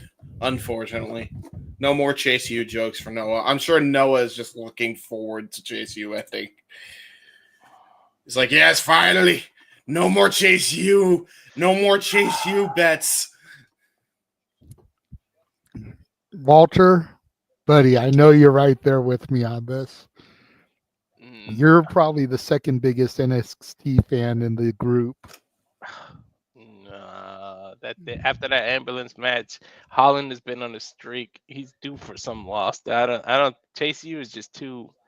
They're money makers, and based on that calendar that they sold out instantly, it wouldn't be a smart business decision to separate them. Plus, no disrespect to each of them, I don't think they could survive without being together. If you separate them, I think you're doing a disservice to them as individual superstars. I don't think maybe Andre Chase can be on his own and still survive, and Thea held too, but the other two, it's just they're gonna be in catering if they disband. Like, and I Yeah. just don't want to see that. So I don't think they're gonna disband. I think somehow Andre Chase pulls this out. Yeah. Yeah, I agree. You just said Andre Chase was going to lose. I agree, and well, I agree on the fact that they cannot fucking survive like alone. Put it that way. But I do feel like because they're building up Rich Holland to go for the title, that it's going to be Ridge who wins. Unless we finally get that Thea heel turn everybody's been talking about, she aligns or something. Don't get started. Rich Holland. Freaking Emmanuel started off the night asking if we could get a memorial package next week for Chase U. I gotta have my faith. I think they win somehow. What kind of match is it? It's just a regular match. Oh, okay. No stipulation. See, I don't want to go too deep in this because I've already said this now like twice because I said it the first run through, then I redid it when Datilla came, but the long and the short of it is I feel like the deadline match is a throwaway match anyway. So Right. what does it hurt with Andre Chase getting the title shot? Sure. You know, whether it's Chase or Ridge, I don't think either one's beating Trick at deadline. So if that's the case, why not just give Chase the match? And then Ava can be like, well, you lost your opportunity to challenge for the title at deadline, but we'll put you in the Iron Survivor match. I was just gonna say that. Yeah, that's probably what they do. Yeah, maybe. And he'll probably do well in that match. Exactly, because he's a viable contender. So why would you want to kill a viable contender at a throwaway show? Yeah, the focus of deadline is the Iron Survivor matches. Shit, he might even win it, Ron Chandler. Yeah. Oh, there you go. I could see it either way. Then the next thing we talked about was the women's U.S. title, which, you know, I know we discussed last week, but because they released the bracket and we actually know how this is being executed now, we're able to get a little more into it. Okay. This is what the bracket looks like. Bailey defeated Candice and BFAB to advance, so she has moved on to the semis. Then you've got Bianca versus Chelsea versus Blair Davenport. You've got Jade versus Mia Yim versus Piper Niven. And you got Naomi versus Tiffany versus Elektra. How the hell is BFAB in that tournament? Didn't matter. She lost anyways. Good. We knew she was going to lose. General consensus from pretty much everybody is that the first woman listed is going to move on in each match. So Bailey versus Bianca in the semis, Jade versus Naomi in the semis, although Tiffany is a possibility. And we'll bring Jeff in as we discuss this one. Ooh, hello. Bianca versus Jade. I was just going to say, so my big theory here is that the rumor is they're going to start a Bianca Jade breakup. This is where you start that rolling. Yeah. Because one gets jealous that the other won. And then you just get the whole spiral effect. You have them lose the tag titles on the first Raw on Netflix. My theory is Jade wins the title. Then you have them lose the tag titles. Then you have Jade turn heel. Yep. Then you go into the Rumble. You have Jade eliminate Bianca. Then you go to the Chamber. You have Bianca pin Jade to eliminate her. So she's now pinned the champion. You go to Mania. You have Bianca win the title. What this does in the long run is Jade has now been the inaugural TBS and United States champion, holding the mid-card title first for both companies. Bianca keeps her undefeated streak intact Mania, and you don't give Jade a long title run, which is something that Tony fucked up with, because Jade still needs some work. I know me and Walter can both still admit that. That's why she's been hidden in tag teams. Yeah. But giving her a feud with Bianca is somebody that's going to pull the best out of her. Yep. That's a good scenario. Hi, Jeff. John Jones, the bad motherfucker and the greatest of all time. First of all, told you guys. I told you. Shit. Like, we were watching, and it was one of those. Steve Peck did not look like he was on his shit the first 2 rounds. Like, okay, maybe he's just, taking his time. But man, that kick, he caught him in the heart. It's like, oh, no. The liver was just, ugh. Yeah, make your liver quiver, if you will, baby. My goodness. He looked like he didn't belong in the same octagon, dude. And no, Steve Peck is one of the greatest of all time, but he's not John Jones. It's just, he's not. No. He's not. I like Chandler calling out Connor too. That was fucking awesome. Like, call that Irish Pugs punk card. That was beautiful. Like, yes, all the things. Anyway, as far as the U.S. Women's Championship, since that's actually the topic, I just got home from watching the Kings win, and I'm the only member of the family that has not seen a Kings loss in person. By the way, Kings fans, and then watching the last 2 fights with my boy and my dad. I still want Chelsea to be the first champion. I love me some Chelsea Green. I know the room is very high on Jade, and I'm not going to argue with that because actually a Jade I can get behind and actually cheer a person named Jade. So I actually like that about my life. So and if you know, you know, folks. If you know, you know. If you don't know, then call somebody. If you don't know, you haven't been watching me the last 20 years. So it is what it is. In that case, welcome. We're glad you're at the party. God bless you. God save you. I do like the theory of this is how they break them up, but I still stand by that.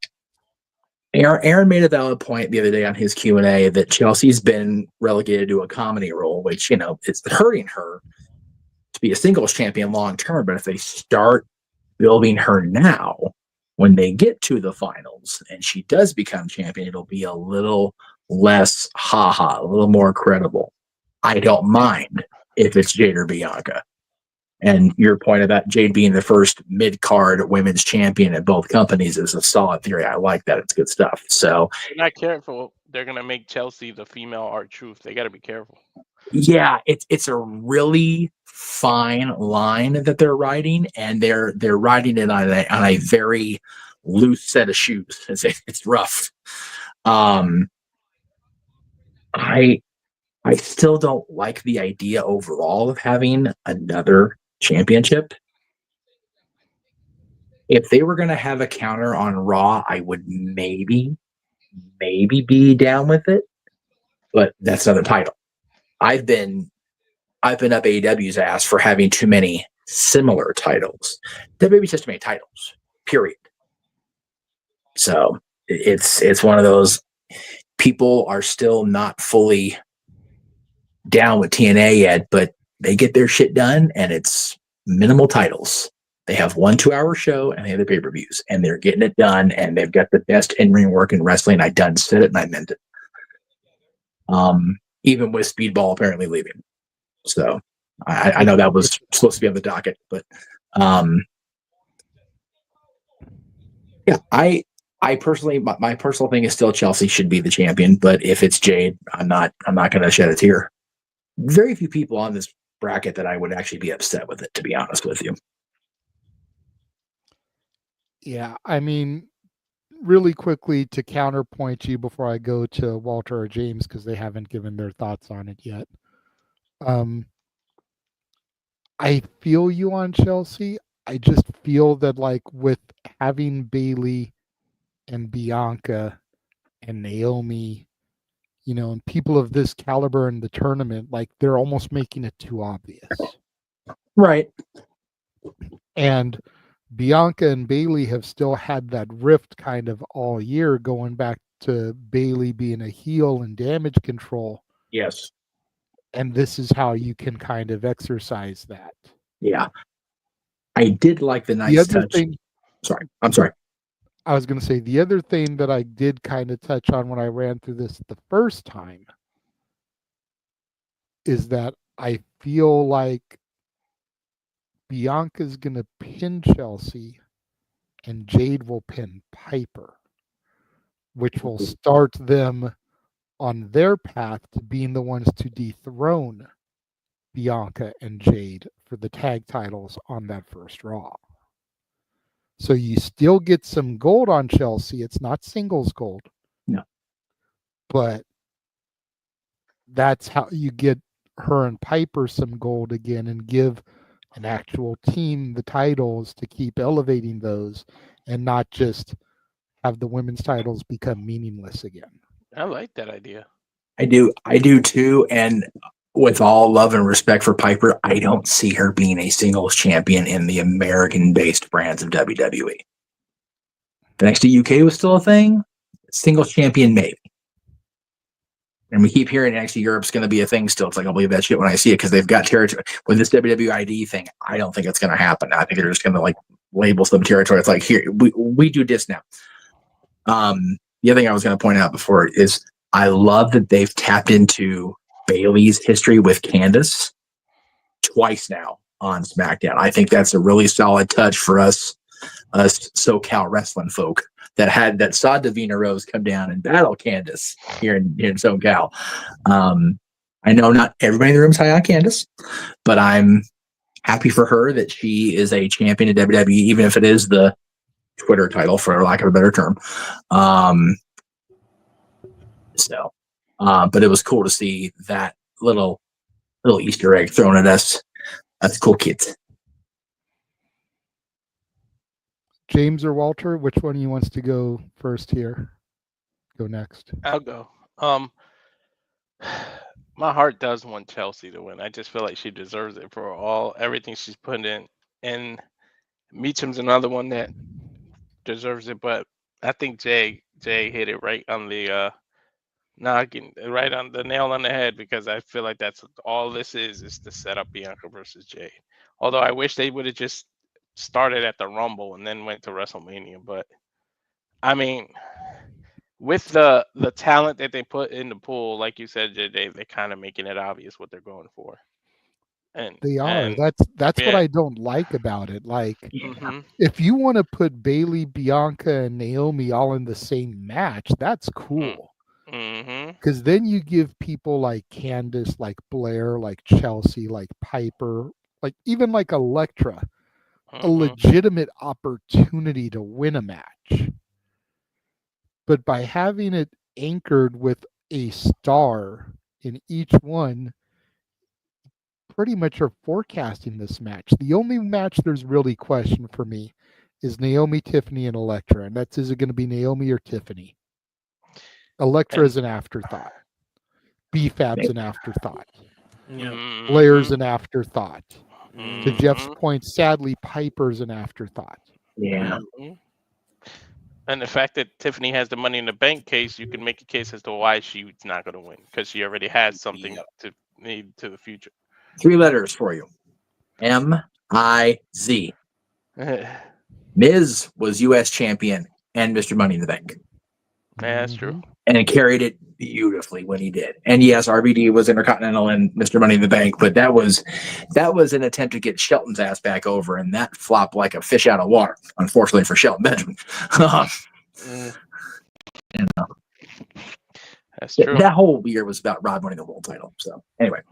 And then messing it up. God damn Sabu and him.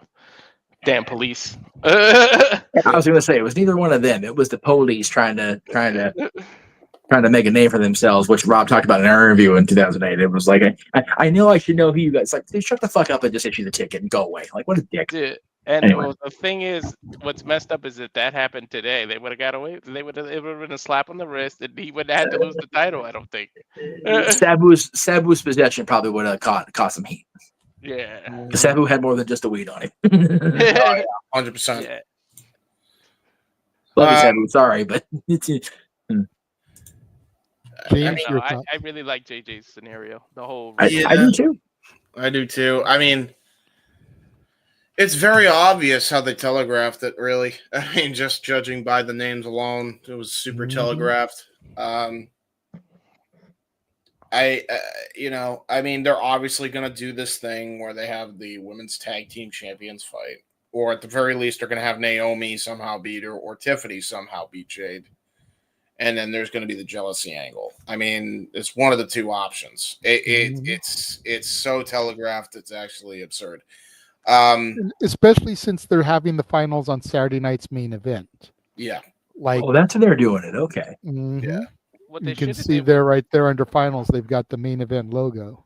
what they God, should have that's did. So come it's on, like suck. the fact that they're doing it there tells you you need some star power for this Yes. finals. You What want they should have a did draw. to make it more unpredictable is put all stars in it and add Raw people. It's the first kind of women's second championship. Throw Raw superstars in there too, and just whoever wins it, it's exclusive to SmackDown or whatever. But they can end up traded or change it. But make it seem so important that every woman wants their hands on it, and made all stars. Everyone was a big star. Then we can all be like, shit, I don't know who's gonna win this. Why couldn't each of the 4 matches be a Raw, SmackDown, and NXT woman? Yeah, there you go. I mean, hell, what are they going to do for Raw? Are they going to just do the Intercontinental for the women as well? I mean, See, that's my issue. That's my issue. I think they will. I think they will. Nothing has been said. Nothing's even been rumored yet. But I think they're going to run this one, and then I think they'll announce or start the IC one on the first Raw of Netflix. Yeah. And have that carry through and have the finals be at the Rumble. I could see them holding off as well and delaying it until the Elimination Chamber and have whoever qualifies for it be for the title as well. It's a long time between the two, though. Like, I remember when they brought the U.S. title to SmackDown in 03, they immediately went, okay, we need to reactivate the Intercontinental title because we're going to look lesser than on Raw. So, yeah, they were. Maybe they want to see how this sells or how well it resonates with everybody, and then say, okay, we do need the other woman's one. Possibly, but I think that's both the good and the bad of it, because it makes SmackDown look like the stronger brand when we got Netflix paying how much millions of dollars for Raw, like that makes Raw look lesser than. Yeah, that's why you start the tournament on that Netflix Raw. You have the Raw after the main event. Yep. Be the announcement of it. Then the week after that can be the announcement of the brackets. Sure. And then the Raw on Netflix premiere can be the start of the tournament.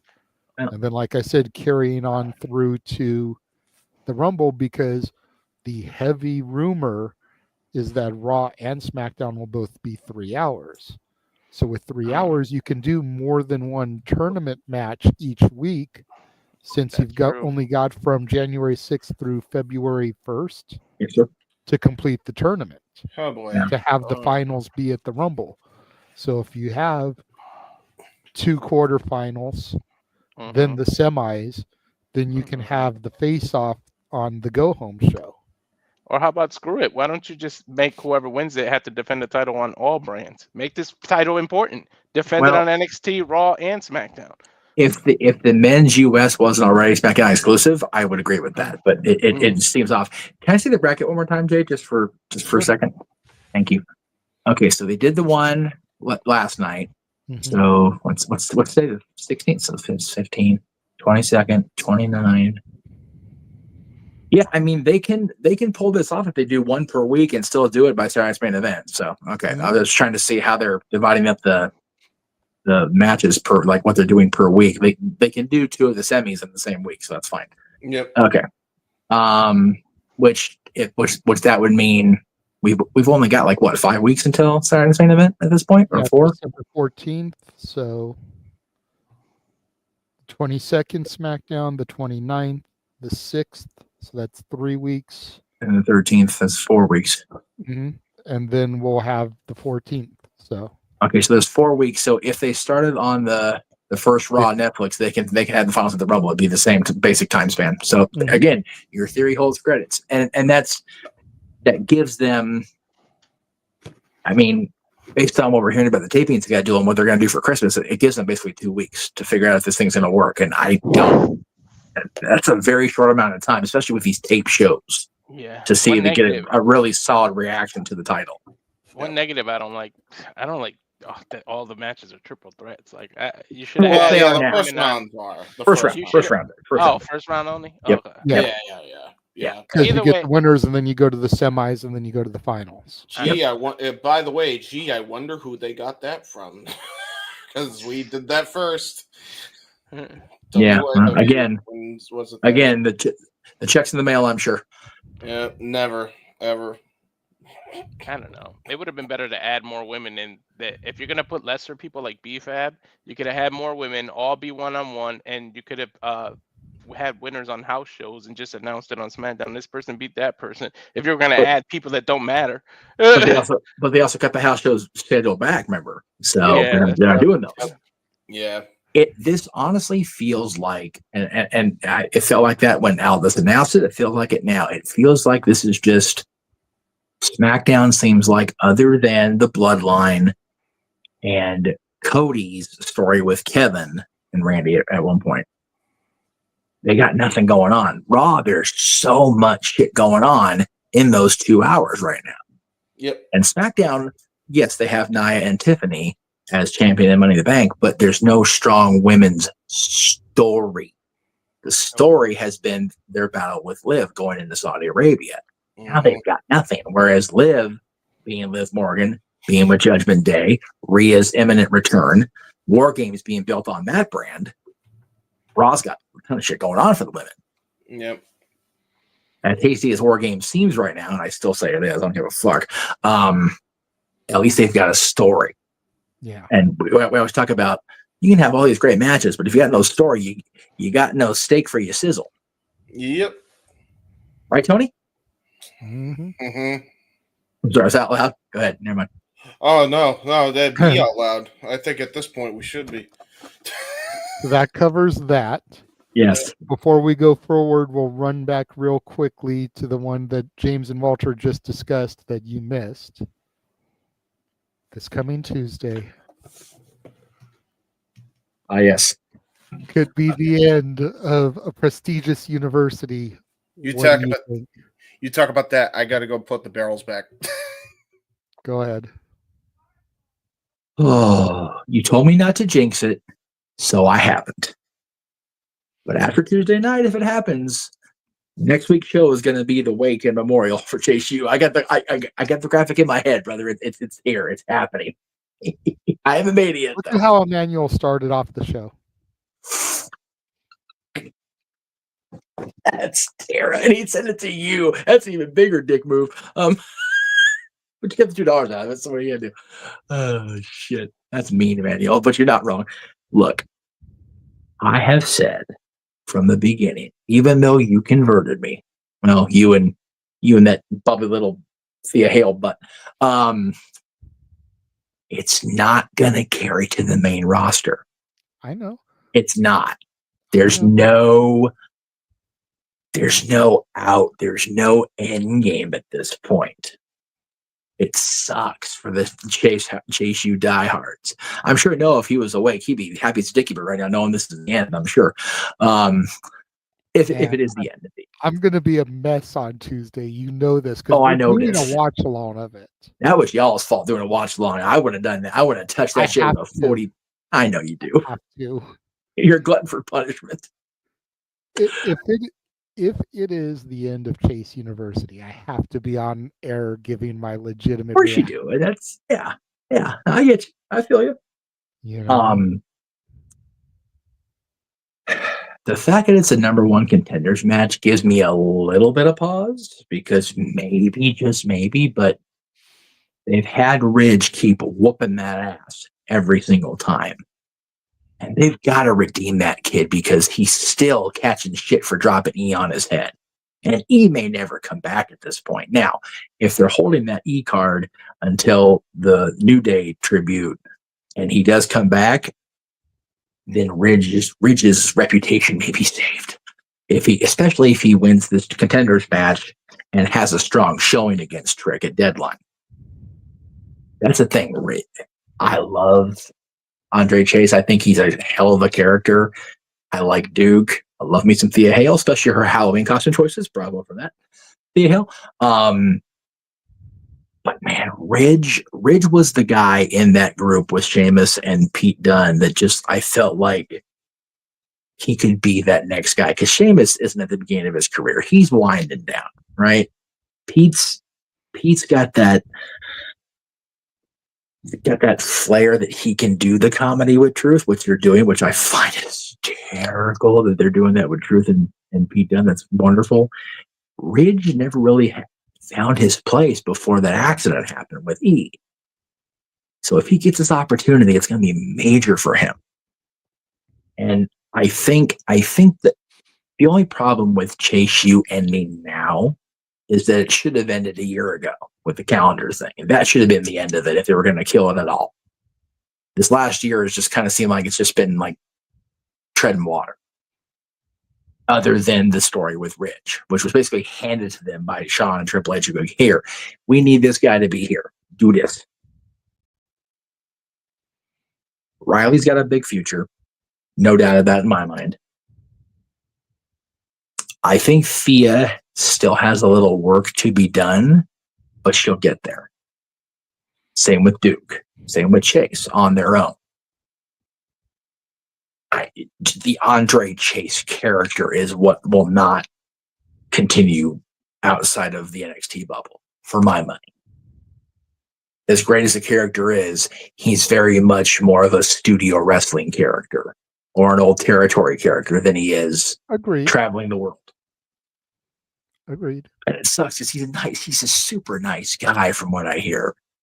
But it's just, the character is just not worldwide sustainable, right? Right. But yeah, I will not be there Tuesday because I do unfortunately have plans / recovery from what I'm doing Monday. And I will send you the graphic for that momentarily. I may have already sent it to you. If not, I will. But I will definitely be saying a prayer as I work on the disaster you don't see on screen Tuesday. Because I know how important JCU is to you. And I know that Noah will be on the call and he'll keep it professional because Noah's cool people like that. If it was anybody else on commentary, you'd be dead meat. I think Noah knows he's outnumbered because both me and Walter will be there. Yes. So, all right. And again, I don't want to get too deep because I've already said this now 3 times prior. Oh, okay. My initial statement when Dattila joined, and then when James and Walter joined. Oh, Dattila was here. Okay. Yes. She basically tagged Statboy out, and for a little bit, it was just me and her. So. Oh, okay. Go back and watch that part. I will do my best. So here's the long and short of it. Sure. As fucked up as this is to say, I feel like Deadline's a throwaway show. It's more about the Iron Survivor than it is about the title match. That's valid. If it's a throwaway show, why not give it to Andre Chase? You don't want to give Ridge Holland a shot that's a throwaway match. When Andre Chase could get the win, move past this, finally beating Ridge, Ava can be like, look, you lost your title opportunity, I'm going to put you in Iron Survivor. Ridge is somebody that can dominate Iron Survivor.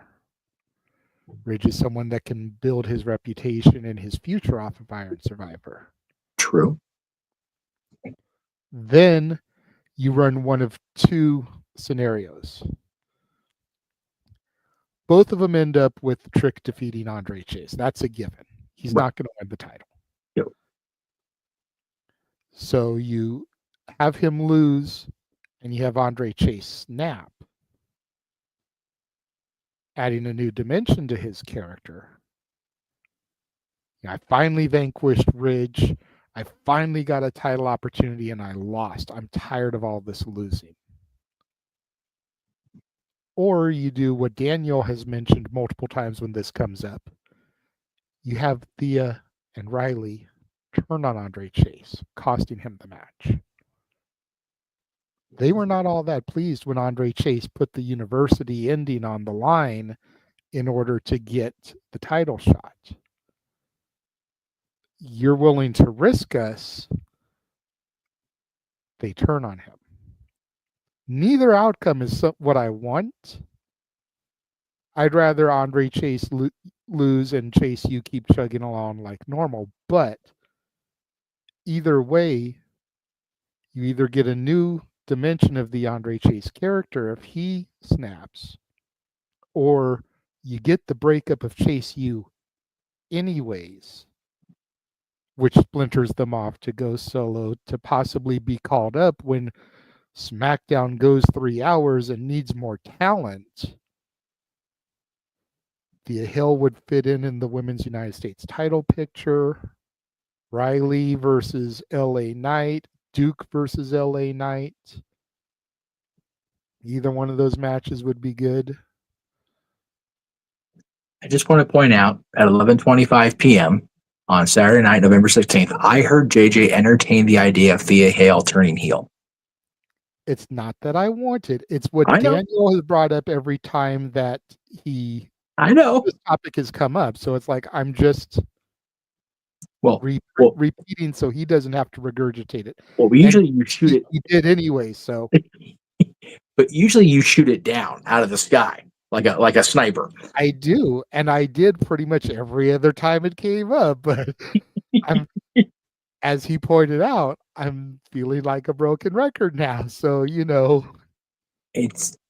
this is the bad part about when people join sporadically throughout the show, and we've got to rewind back and play catch up. Is that things get repeated? I couldn't help it where I was.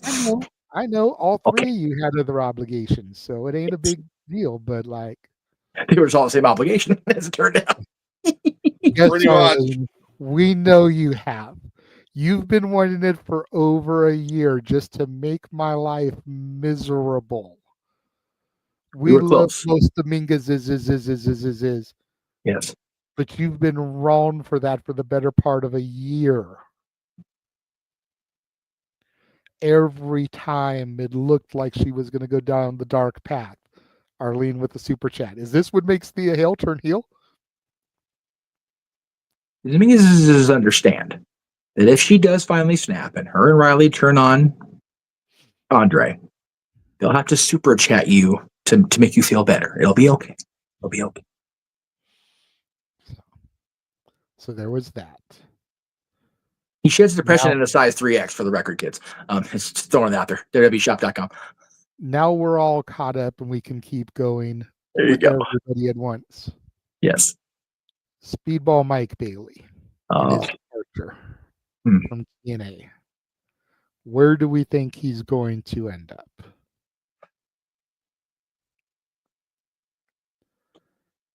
James, we'll go to you first because I don't think you've gone first yet. As you chew on whatever you just died of. Okay, no, not him go first. Maybe him go after John Okay. All right. Go ahead, Jeff. Oh, first of all, let me try that again. Are the rumors or reports that he left or he was let go? What are the rumors saying? I haven't read the rumors specifically. Yeah. I believe it's a contract expiring situation. Okay. And so they didn't renew him, and nor did he seek. Because I can't foresee a world that he would not seek staying with TNA. As fun as he'd be to watch. Huh? Unless he was a Scott D'Amore guy and he's just kind of been waiting for his contract to expire to leave. Which could very well be the case. My only thing is, I think the WWE roster is so diverse at this point that he would get lost in the shuffle. But if he goes the other way, he'll end up in catering after a few weeks, which is not where Mike Bailey needs to be at all. That boy needs to be as far away from catering as possible. He needs to be on the air every freaking single week. So it's one of those things that, yeah, he is a D'Amore guy because D'Amore offered him a contract. I've seen him in an indie show. Thank you for that. So it could be a case of Scott not being there. But Scott's been gone almost a year. That's a long time to wait that shit out. So if you just got to bide your contract out, then you got to bide your contract out. I mean, they pushed the shit out of him this year, so They did. Probably hoping he'd stay. Maybe. Does he have a fight at Bloodsport? He does. This time? He does. Okay, that's what I thought. Against Josh, right? Against Josh Alexander, yeah. Oh, hey, dude, that's gonna be wicked as hell. I'm looking forward to it. Yeah. Right. I'm looking forward to watching you guys call it next week. That'll be good shit. Oh wait, next Sunday I'm obligated. Yes. Okay. Well, I'll watch on the back. Watch it back. There you go. Yeah. I'll watch it after. Yeah. I will watch it. Jeff said everything for me, by the way, pretty much. Okay, good. I just it's a very odd world because I feel like he's talented enough where he would do well in WWE, but there's so many goddamn people there that are just as, if not more talented. So, like, would he get lost in the shuffle? I think he would. Whereas in AEW, his flippy floppy, melter popping shit would be great, and then he'd be just one of the other guys who does that. Yep. Either way, he gets lost in the shuffle. It just depends how fast he gets to catering from one company to the other. Yeah. I think Speedball does have a better chance if he goes to WWE and NXT for sure. That's valid. I didn't think about that. That's true. I feel like he in North American title all day, he'd be the workhorse of that brand. Oh yeah. Because let's be honest, I don't know who's got the title, but you always hear something going on with the other titles in that. Tony. Okay, Tony Diaz. Oh yeah, that's right. Which I'm so pissed because now knowing that Speedball's contract was up, I really wish they kept it on Obafemi. I hope Obafemi wins it back somehow because I honest to God think, and hear me out, Speedball versus Obafemi could be a fucking money match. You talk about a David Goliath match? I was just saying. Here's the only problem with what you're saying about Speedball Oba for the North American title. Number one, Oba has proven that he needs to be world champion. Yep. Or at least NXT champion. Yep. And number two, the heavy rumors are Oba has impressed so much that he's main roster bound. Ooh. To be fair. And again, 3-hour Raws and SmackDowns. SmackDown's going to need some talent. Obafemi on Raw would not be that bad either. Nope, I've been saying for years he's a bad motherfucker. Maybe Obafemi versus Braun Breaker for the Intercontinental title. Ooh, yeah. He's definitely going to be a surprise Rumble entrant. Watch. Not a surprise.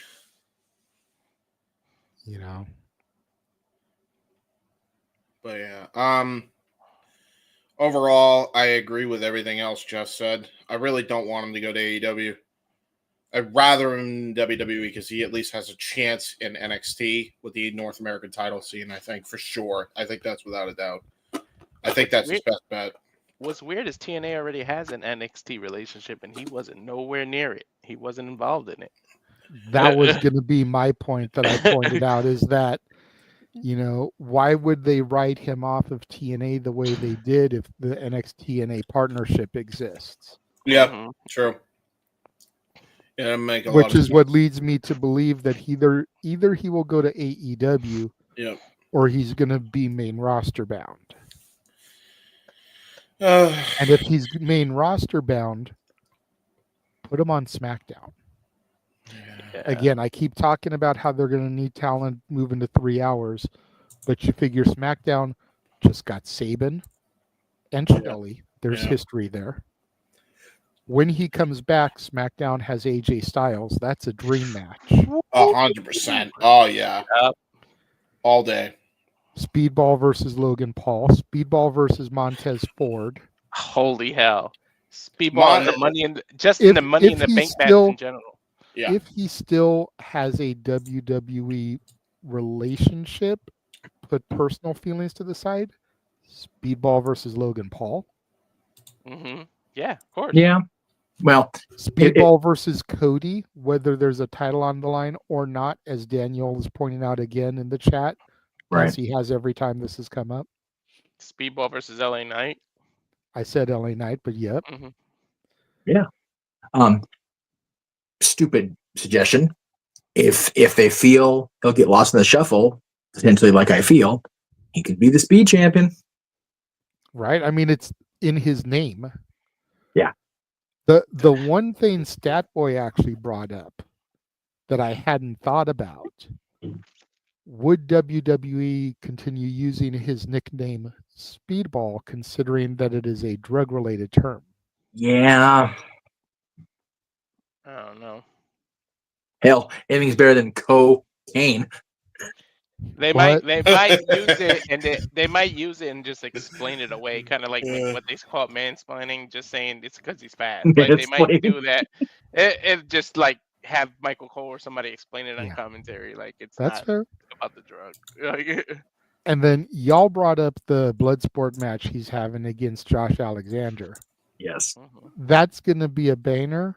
Yeah. I'm more interested in his WrestleCade Super Show match, though. Oh, shit. That could be his AEW litmus test. That can be a scouting test. Yep. And he's on a scouting mission. Shelton is a tremendous gauge for anybody. He can go back to Tony and go, yeah, dude, sign this kid like right fucking now. He could. If he doesn't already know that, and Tony might not know. Again, people just assume that because Tony's a fan, he's just got eyes on everybody. He may not even be aware of how good Bailey is. I imagine he had to have after his Konosuke match, though. I'll put this out in the ether too. Just because he didn't resign doesn't mean that he won't fish and then make himself more offer and he can resign with TNA. Genesis is not too far into the year. By the way, if the way they're building up Shelton, they should be building up Konosuke in this very same vein, and those two should be fighting for the title at Revolution because that's a money match. You want athleticism. You want to do this whole dream match deal. That's how you build it up. Have them wreck shop as challenger and champion because those two are like the two best you got right now.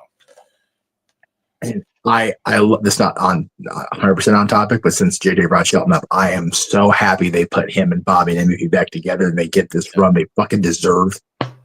Yeah. Golly, man. That 3-man team was so underutilized in WWE. The fact that AEW has trio titles, they're gonna go for that. See,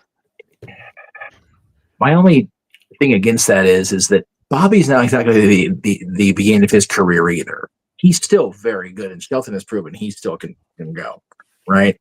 Yep. I don't know if MVP's at like Billy Gunn stats where he can just lace him up and go all the time. Leo Rush, though. Find out at Bloodsport. Oh, Leo Rush, that's true. I forgot about Leo Rush, but yeah, to your point, he's fighting Josh. Like he's a crazy man, clearly. Hey, Ryan Bailey and Adam in there. You don't have to. It don't have to be just black guys. You don't have to make it a thing. No, it's clearly what they're going for, though. That's right.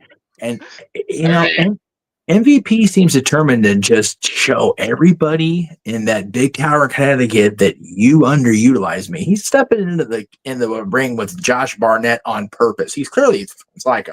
Yeah. So I need them to sign a female too. Like add a female to her syndicate. He's giving his card to everybody. You've seen him give it to Mercedes. You've seen him. Although I don't want it to be her. Yeah, I want her nowhere. Yeah, nowhere near that. No. Shit, add Willow. Who? Willow Nightingale. Willow would have to change her. No, Willow would have to change her whole damn character, though. Yeah. Queen Aminata would be a perfect fit if there you're you going to go. females. Yeah. Queen Aminata, Red Velvet. If she drops the title, there's quite a few people under that Tony Khan umbrella. Athena all day, Athena for sure. You know something? Athena needs something. Like I can't make my brain articulate it, but she's been champion for so long and she's done every goddamn thing and beat every damn person she can beat. What the fuck are they going to do with her? Like they can't keep having these emergency meetings of the group because that's getting staler than pretzels. Like, come on. Yeah. Hi guys. I'm just saying. Yeah. That's why she would fit in her syndicate because they're trying to be this dominant team, and she's been dominant. If she joins that group before Naomi or Nia officially joins the Bloodline, I'm gonna shit my pants. I'm gonna be so fucking upset. Yeah, I mean, to be fair, if you're going to have Mercedes in the group, you cannot have Mercedes without a heater at this point, and it can't be Camille. You can have Aminata as the heater, but also as a champion. I mean, Camille as the odd man out, but the heater could be an effective way to get her further down the path. Isn't it I mean, funny? it'd be like Owen Hart in the Nation of Domination. Yes, thank you. Yeah, true. Yeah, Billy. Yeah, that's fair. That's Bailey Oh, in the Syndicate. Or Crush. Yeah. Yeah, Crush was there first, actually. Yeah. Brian can stay out of jail long enough to make it work. Get Bishop Khan, the fake Samoan in AEW, as part of it, as the Rock. The fake Samoan. That's the greatest thing of all time. By the greatest way, line of the night. Speaking of which, Uh-huh. off topic again. Bronson Reed as the honorary Uce for the fake bloodline is so awesome. I was like, He looks Samoan or something. I Dude, don't know if he's Feeling or Australia or something, but he looks. There's a lot of Samoans in that part of the world, believe it or not. Oh no, there are. So we were talking about Speedball, so let me say, I can't get back at this point. I was just going to connect it back, but there's a lot of potential with just him being in either company, and yes, the danger of him being in AEW is what it is, because the problem is there are too many star rating wrestlers already in AEW. Well, you know what Speedball can do? He can do the Matt Cardona, keep it free agent, and just wrestle wherever he wants in each company. Get those temporary deals that Matt Cardona was doing.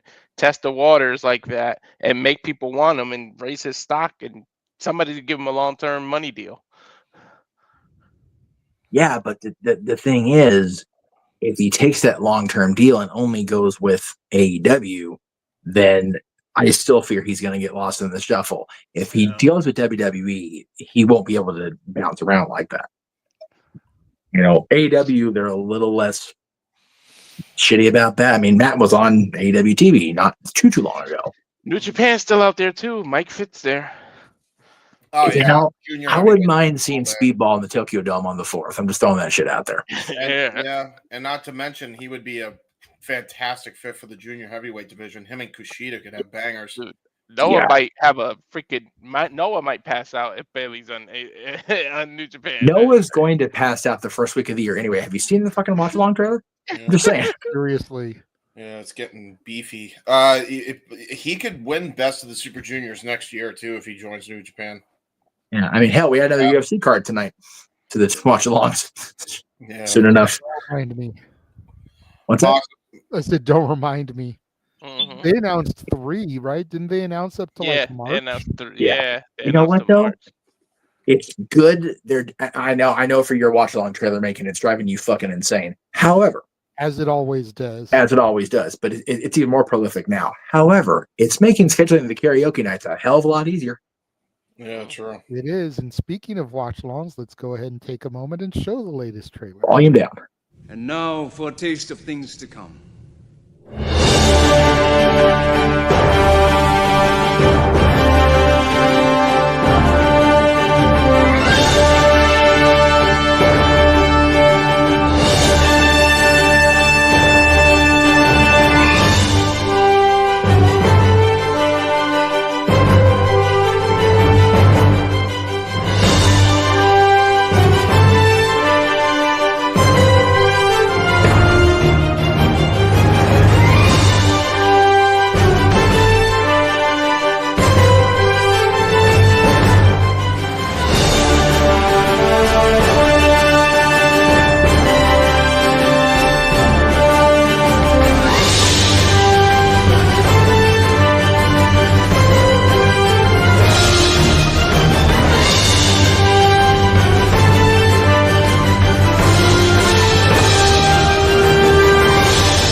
All the adventures. All the adventures. There you go. That's a better. Can't even say all the wrestling anymore with UFC watch alongs in there, which with the I'm here. Sorry. Super Bowl in there. Yeah. And then what's worse is not only did they announce 3 other things, December 7th event got changed because of injuries in the UFC. Oh Jesus. Yeah. Yeah. Possibly boxing. I know I said never do boxing again after the Tyson fight, but I if this influencer thing, Misfits Boxing, actually does well, I'm actually going to see that card, the guitar card. If that is actually good and the guys actually fight and the judges aren't bullshit, then maybe. I saw that Emmanuel put that as a super chat if WWE would be worried about the Netflix we'll get power out, but I don't think as many people would be watching. I think that's what caused it. It was over 60 million people watching. Wrestling would never get these kind of numbers. That's basically what we said at that original super chat, and I mean, we can go back into that in a moment because I wanted to run through some of the other super chats that we got before I get to the most recent one Emmanuel did. Yeesh. He asked earlier why the IWC shows images of AEW low attendance. I told you guys what AEW stands for. You ain't getting it yet. I mean, No. We definitely get it. That's one botch. All arenas empty wrestling. Yeah, I mean, let me go on this since I did a whole podcast. Hold on, let me put this out there. They were just in Bridgeport, right? I had to work the one Wednesday I had to work. I couldn't go, but I was looking at tickets the same day, dude. Front row tickets were like $100. Like next to the ring was $100. Fuck that. I would have went. I mean, you can't beat the prices. Like 2 rows back were like $50, $70. Like, I'm kind of liking that they're empty arena because if they keep getting all the money and attendance, then they're gonna hike the prices up like WWE. Before you go, James, let me tell you guys what the general consensus was earlier. Okay.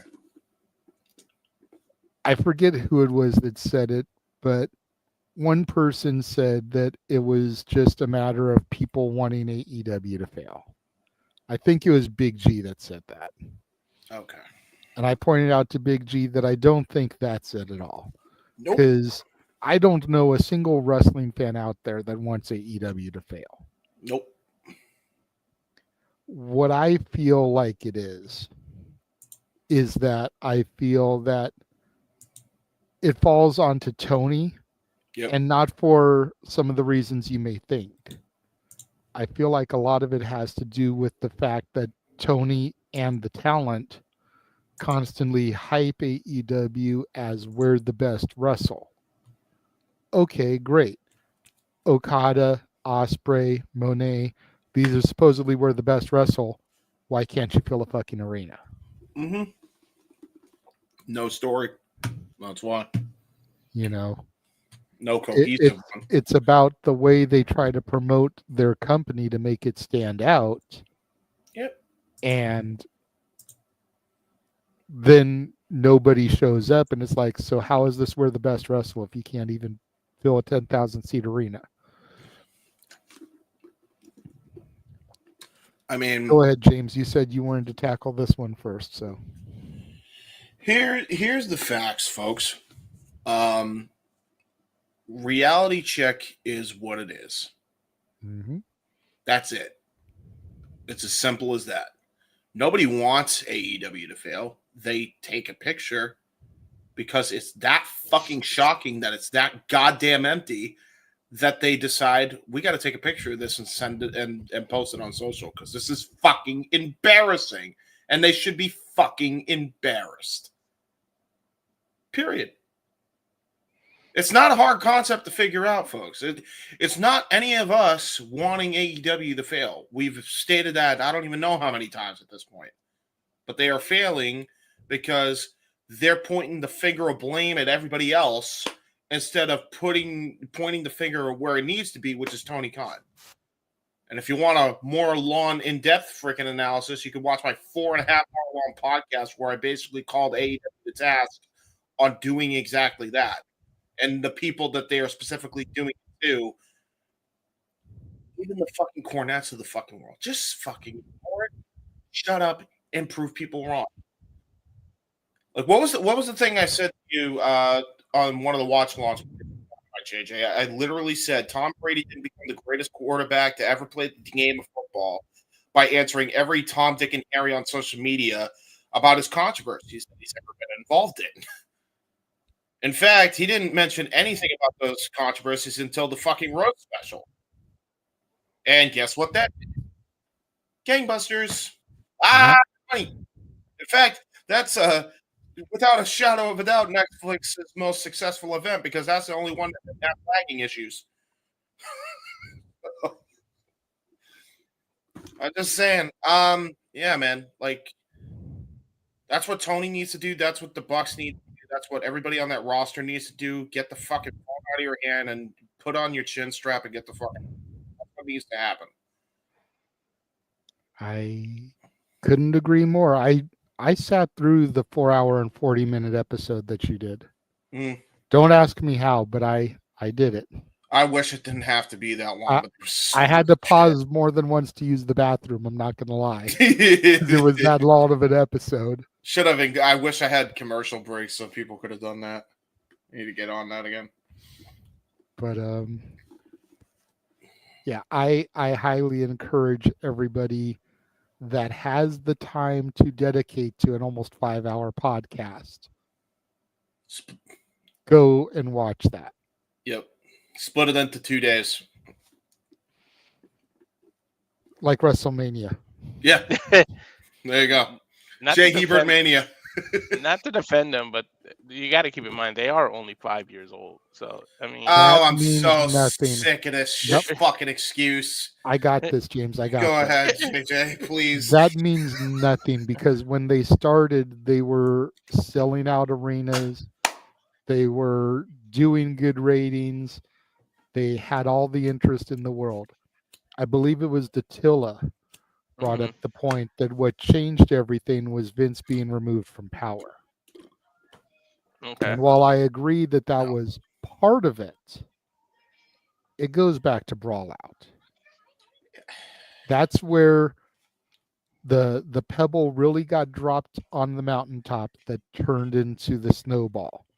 You can go back a little bit further and talk about some of the backstage incidents with like Britt and Thunder Rosa, Sammy Guevara, Andrade, and while those are definitely contributing factors, the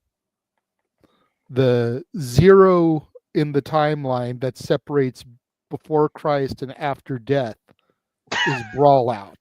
Yeah. Because you go back before that and they were doing great. CM Punk got them their first $1 million house, as James pointed out, in that I think it was about the 2.5 hour mark. Don't quote me. But then you go past that and everything spiraled from that one incident. It's true. So that's like the 0 point in the differences. And Vince being removed from power definitely accelerated things as part of the contributing factors. But as I pointed out to Datilla, the greatest wrestling angle in easily the last 10 years began under the Vince McMahon administration. Yep. And we're still acknowledging him to this day. Yep. Still going, the angle, just in a different form. Yeah. I mean, here's another thing I want to point out, Walter, and just to add to what you've already said, JJ, here's another problem. And I think everybody was so quick to say Vince McMahon leaving is what has kind of, it's a fucking cope. That's all it is. It's a cope. It's not true. You know what really killed AEW? Not even the Punk stuff. The Punk stuff was an effect of what happened after this happened. Cody leaving. Tony allowing Tony Khan to leave when he was clearly the one that was keeping everything harmonized, and he was the only one that was able to pull that political stroke, was the biggest mistake he ever made. See, but Cody left after Brawl Out. No, that's my point. The whole reason Brawl Out happened is because Cody wasn't there to keep the peace.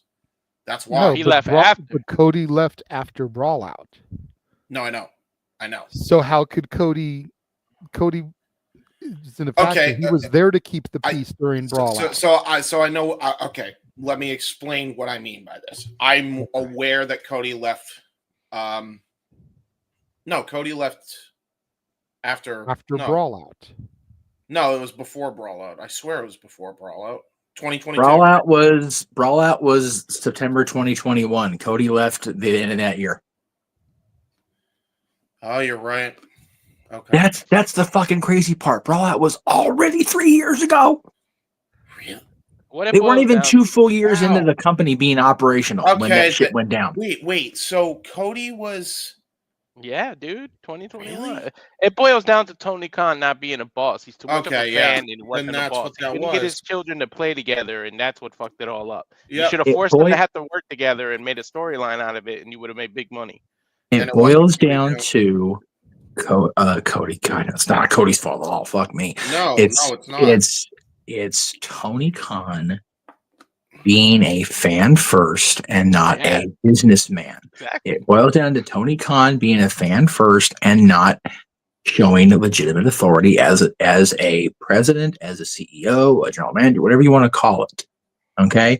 In any other facet of business, hell, in professional wrestling even, you could have 20 guys in a room writing Monday Night Raw, which they all practically did.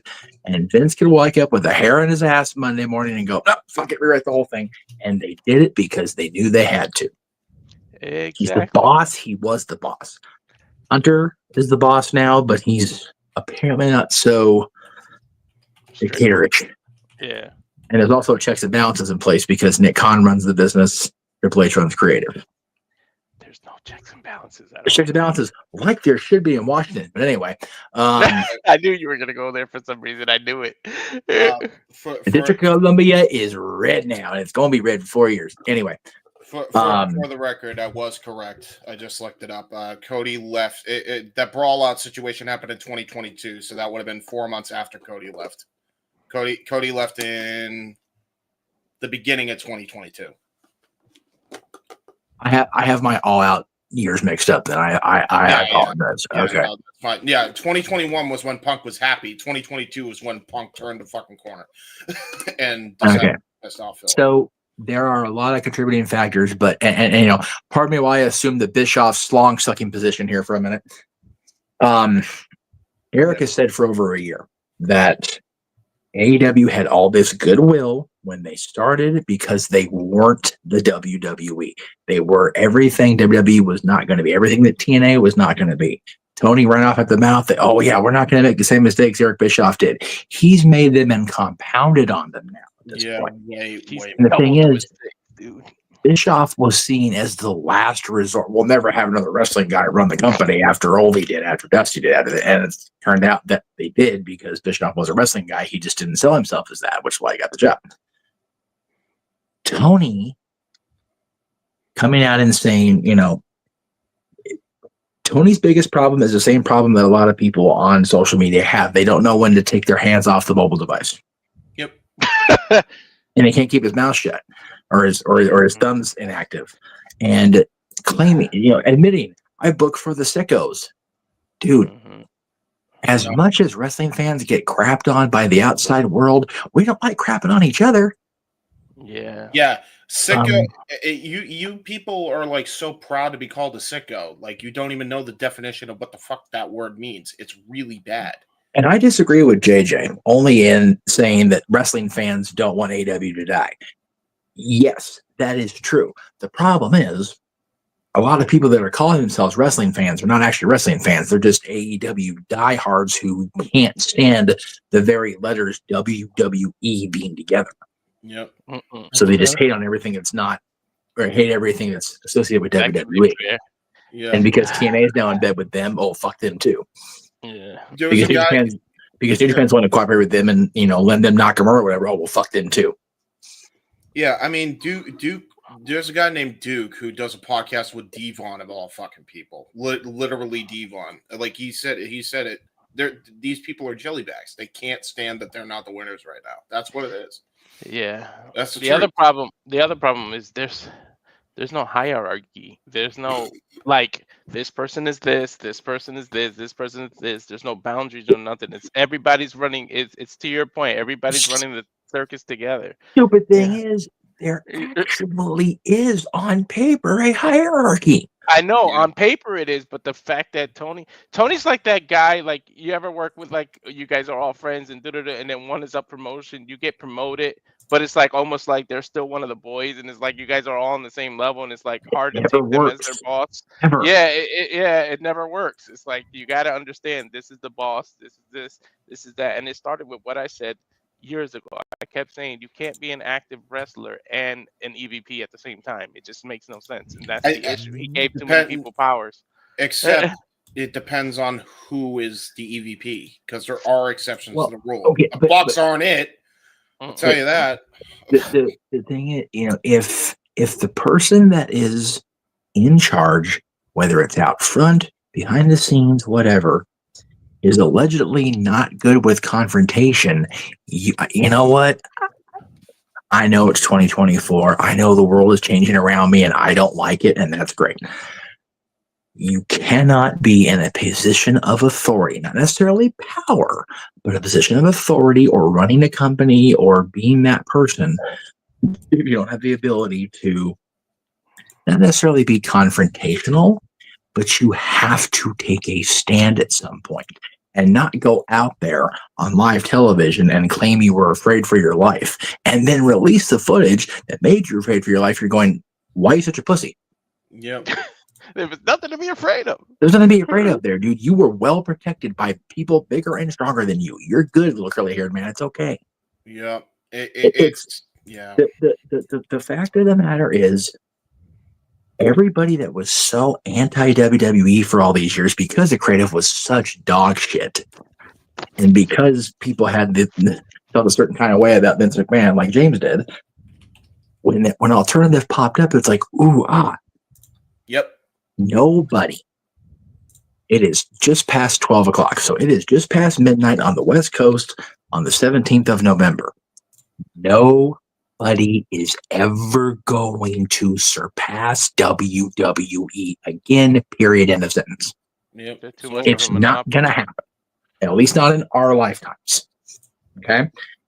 The sooner everybody realizes that and goes, okay, let's be competitive, not self-deprecated and self-defeating for the number 2 spot. Because that's what we're battling for at the end of the day, kids. It got to the point they're not even number 2. TNA's number 2, in my opinion. Yep. It's not even close. AEW being number 2 was like WCW being number 2 in 1993. They might as well have been 222. That's why I said, in my opinion, it is subjective. I know. That's why I said it. Yeah. I just wanted to make sure to reiterate it for the fans. Yeah. No. I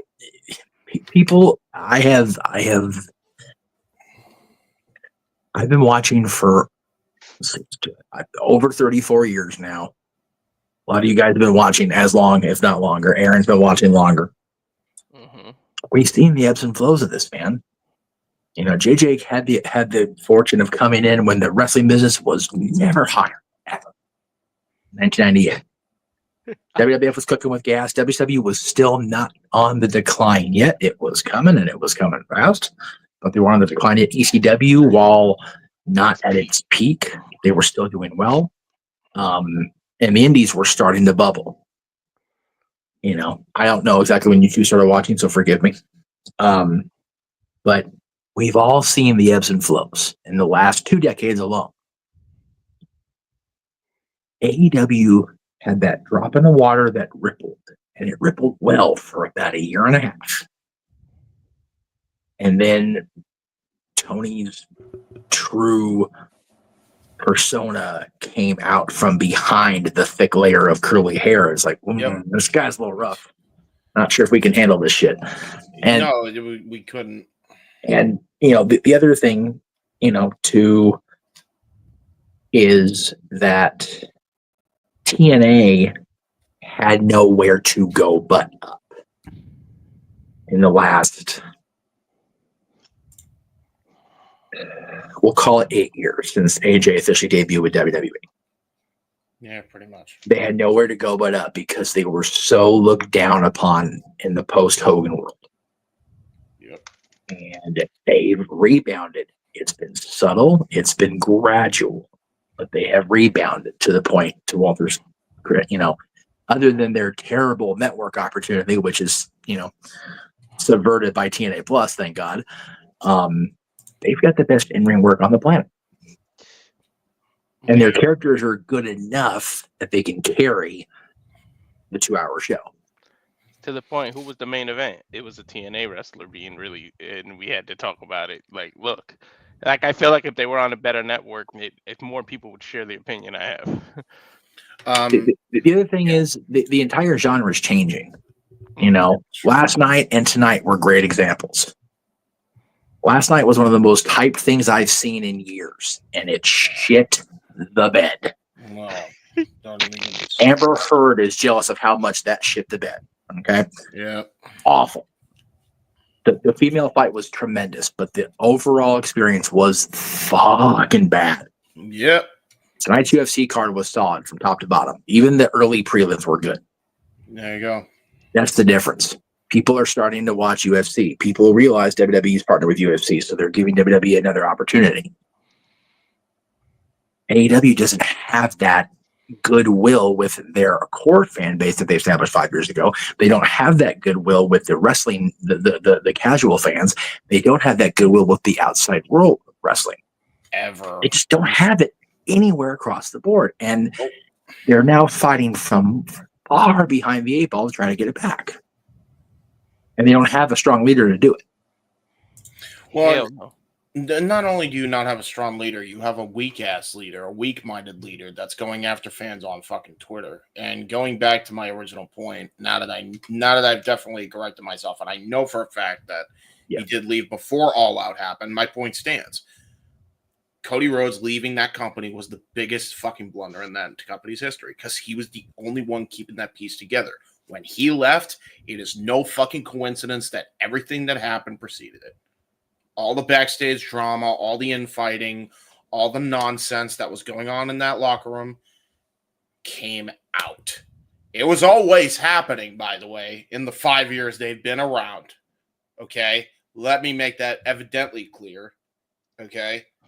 But it has just gotten even worse since the heart and soul of that company left. That's the truth. Think about WrestleMania that year for a minute, because all of us in here were either on the call or in the green room waiting or in the chat. Mm-hmm. Vince McMahon takes the worst stunner he's ever taken in the history of the universe. Yep. And his business side declines. And he's out. Cody Rhodes returns to the company. Roman Reigns is established as the guy. No fucking in or around about it. He's our guy. And they start this 2-year thing that culminates in Philadelphia. And Cody was completely talent only. He didn't have to worry about the burden of the bullshit that he left to Kenny and to Matt and to Nick and to Tony and whoever else. Yep. And they couldn't handle that burden without him. Cody Rhodes is definitely, clearly the rudder writer, for lack of a better term, in 12:08 in the morning on a Saturday because I'm exhausted. He was the one that kept that course straight and true. Yep. It's more than clear now because he's being presented as the face of WWE outside of the bloodline. And he's doing a bang-up job of it. Yep. If you believe the reports or whatever that he didn't have the ultimate final say in the direction of his character in TNT. Listen to me, in AEW, then he allowed himself to be booked into a corner with not being the face of the company, because he didn't want to be his dad. He didn't want to be Nate. He didn't want to be Hogan. Oh, the whole I can never compete for the title again. The title thing. Yeah. And honestly, it was the better decision if he was going to go back to WWE, because they probably wouldn't have given him the title if he made himself the champion there. Right. Exactly. So it appeared on the surface that he had booked himself into a corner, but it's like, no, he booked himself an exit strategy. Yep. That's the truth. He didn't want, and he didn't want to babysit children anymore, and it was clear. It shouldn't have been his job to manage the children, much like it shouldn't be fucking Danielson's job to babysit these fucking children, by the way. But writing on the wall before anyone else did. Yep. And at least Danielson has a parenting experience where he can deal with toddler behavior. Oh yeah. By the way, apparently by the way, I'm sure Danielson knows what the Young Bucks are all about, because they lied about him and Roderick Strong, going very rough on them on PWG. If you read their fucking shitty book, fucking twisting of that goddamn narrative. You know what though? Having been there for some of those matches, I can kind of get where Mac and Nick are coming from. Roddy and Brian. It was like, come on, they were going to give you the win. They were roughing you up a little bit. Roddy and Brian were very, very rough around the edges before they got that WWE polish on them. They're great wrestlers, but they were also very, very stiff. And but you know what that is? Oh, I had trauma in the business. Now I'm going to imprint that on everybody else. So fuck on you old timers that ever beat us up. Wah! Fuck off. You're in a tough man's business. Get some fucking balls. Give me a break. He was born with Tell it. us how you really feel, James. I am. I told you I was going to be a dick about it. I don't like Matt and Nick either, but fuck me, man. Tony Khan was born with a silver spoon in his mouth and really didn't know business. He just was a wrestling fan trying to create it from our aspect, and that's the issue. It's like if Shane would have started his own company just being fed off Vince, he would have failed too. Yep. And the problem is he listens to an influence that is, funny enough, even worse than Tony. Let's be honest. I mean, you see the Dutch Mantel story with fucking Uncle Dave recently? Fuck me. Oh God! So I didn't get to see Dynamite. So help me understand what happened. All I saw for a week or so was Moxley's going to seize the Superstation. What did we actually see on Wednesday? Nothing. JD Drake got hurt. That's what we saw from the Workhorseman, who hasn't been on TV in months. That's what we saw. Drake's still a thing on AEW television? That's what I said. I was like, I thought he was a DPW bound by now. Okay. By the way, not a joke. When DPW uses JD Drake and Anthony Henry better, when they use the Grizzled Young Veterans better, when they use the MXM Collective better, when they use a lot of your talents that they bring over better, it's not a good thing. It's really, really not a good thing. Just saying, like, they're cooked, man. They're cooked. They cooked themselves. So I feel like a dick. I just hijacked this thing. What the hell was the original topic? AEW, the ring, IWC fans showing the empty arenas. Guess what? They're gonna happen because they deserve it. They brought it on themselves. So management did anyway, not the talent. I agree with James that I don't think it's the people that are out to destroy AEW. It's just what the fuck? Where did I come to? What did I pay to see? There's nobody here.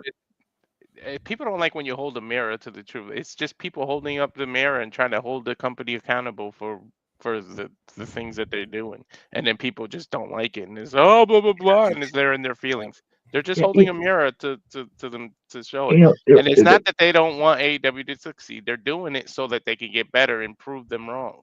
There was a point brought up this week on a couple different podcasts that I wanted to bring up since we're talking about the empty stuff. They don't have a booking beyond World's End for arenas, other than the stadium shows next year. Australia, Texas, and Wembley. Or not Wembley. Wherever the hell Forbidden Doors. Yep. That's all concerning. Yeah, you think? If they're going to go back to the model of Daly's Place and treat that like a studio, then fine. But the fact that they don't have a single booking lined up other than those, whatever, the 3 or 4 stadium shows, and like nobody's talking about it. No. Nobody's mentioned anything about that on socials until it was brought up on like Bischoff's podcast and a few other podcasts. Nobody's saying shit about that. That's the bigger concern. Not that the creative is garbage, even though it is. Not the fact that the arenas aren't selling out at all, which they aren't. They have not got a single arena booked beyond December 28th. Yep. It's bad. If I'm a fan of wrestling, I'm worried. Yep. Because if there is no true viable alternative outside of WWE and who they've hoarded in their little collective, including TNA, let's be real, then the people that are condemning the WWID program for promoting turning down automatons, their argument's not without validity now. AEW is not going to be productively booking arenas, and they're not giving us an explanation why. And again, none of our fucking business. They're not a public traded company. It's not a big deal in the business world. But as a fan, you're like, Yep. Something's fishy. It is. It's definitely something to think about as we get closer to the end of the year. Maybe they need to start booking smaller arenas like Every- TNA does or AEW. I mean, like the ECW bingo halls, quote unquote, with those kind of arenas. Yep. AEW technically had their January pay-per-view because they got Wrestle Dynasty the week after World's End. Technically speaking, that's an AEW show too. Mm-hmm. So they have their pay-per-view book for January if they want to use that as a crutch. WWE's going to have something in January, I'm sure. TNA's got Genesis. So the companies we cover look like they're going to be okay for January, which means we can probably seriously book the off week for whatever we end up doing in January. To end this long drawn out topic that JJ I'm sure has already covered 3 times, and it's gone long each fucking time, I'm sure. It's gone yet. Yeah, I'm going to end this with this. Any crutch is a bad crutch with AEW at this point. Get some damn results and buckle your shin strap. There you go. The whole 5-year crutch that you just pointed out, Walter, I will say this to end it off. Mm-hmm. This is the same company that was trouncing NXT on a weekly. They barely can fucking even reach NXT's jock strap. By the way, And that's that was not my the belief. case 2 That's years not my ago. belief or my excuse. I was just trying to play devil's advocate. I know you. I know. I'm just tired of the fucking... Because he's a real wrestling fan and does want AEW to crumble. And they're never going to go away as long as Papa Khan keeps putting in the money. That's the thing. Tony's not spending his own money. Yep.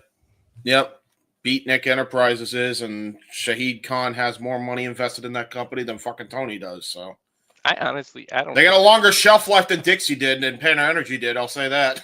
I have a hard time believing they ever got themselves out of the red. You know, when you start a business, you start in the red. I really don't think they ever got out of the red.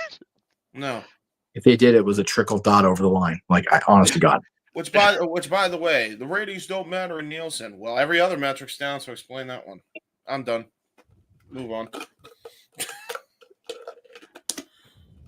Can't use that as a crutch either, folks.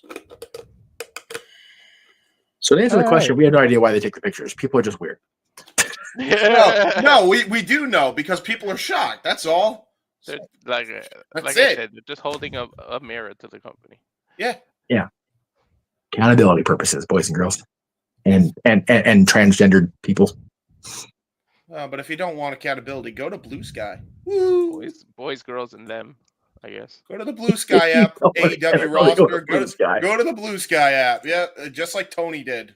Fucking grow up. Yeah, I'm a blue sky. What the fuck? Wait a minute. Me too. I love me some blues. What is Blue Sky? Because I Mr. just Blue heard about Sky. it. Don't ask why. I don't know. Actually, this has gone long enough. Tell me off the air.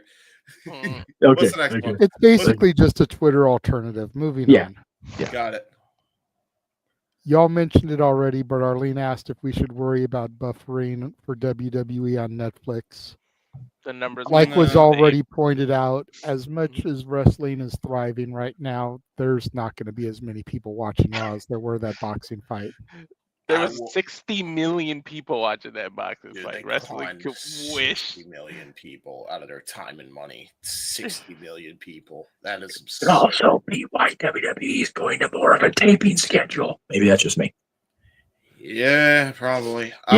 You have a live tape show. You're not going to have that shit going down. Well, to be fair, they're going on the taping schedule because they're going to the UK, aren't they? No, I understand that, but those shows, from what the rumors are saying, are going to be live. They're just going to be live when they're in the UK. So it'd be like noon Eastern, 9 a.m. Pacific, like some of the PLEs are. Yeah. And even if they do air later in the US, there won't be that trap. Yeah, remember, folks, Mike Tyson fought last night, for fuck's sake. I'll say this. I'm just gonna say this. I agree that probably not, it's not gonna be as much of an issue. However, considering they couldn't fucking hack it when it came to 60 million people, I don't know. And also, I would be worried because I it's called DVR or replay. And also, Solofo fought too, and the family have a legitimate case to sue Mike Tyson for gimmick infringement. Yeah. Terrible. Awful. Fucking Whole show blew was that awful. fight.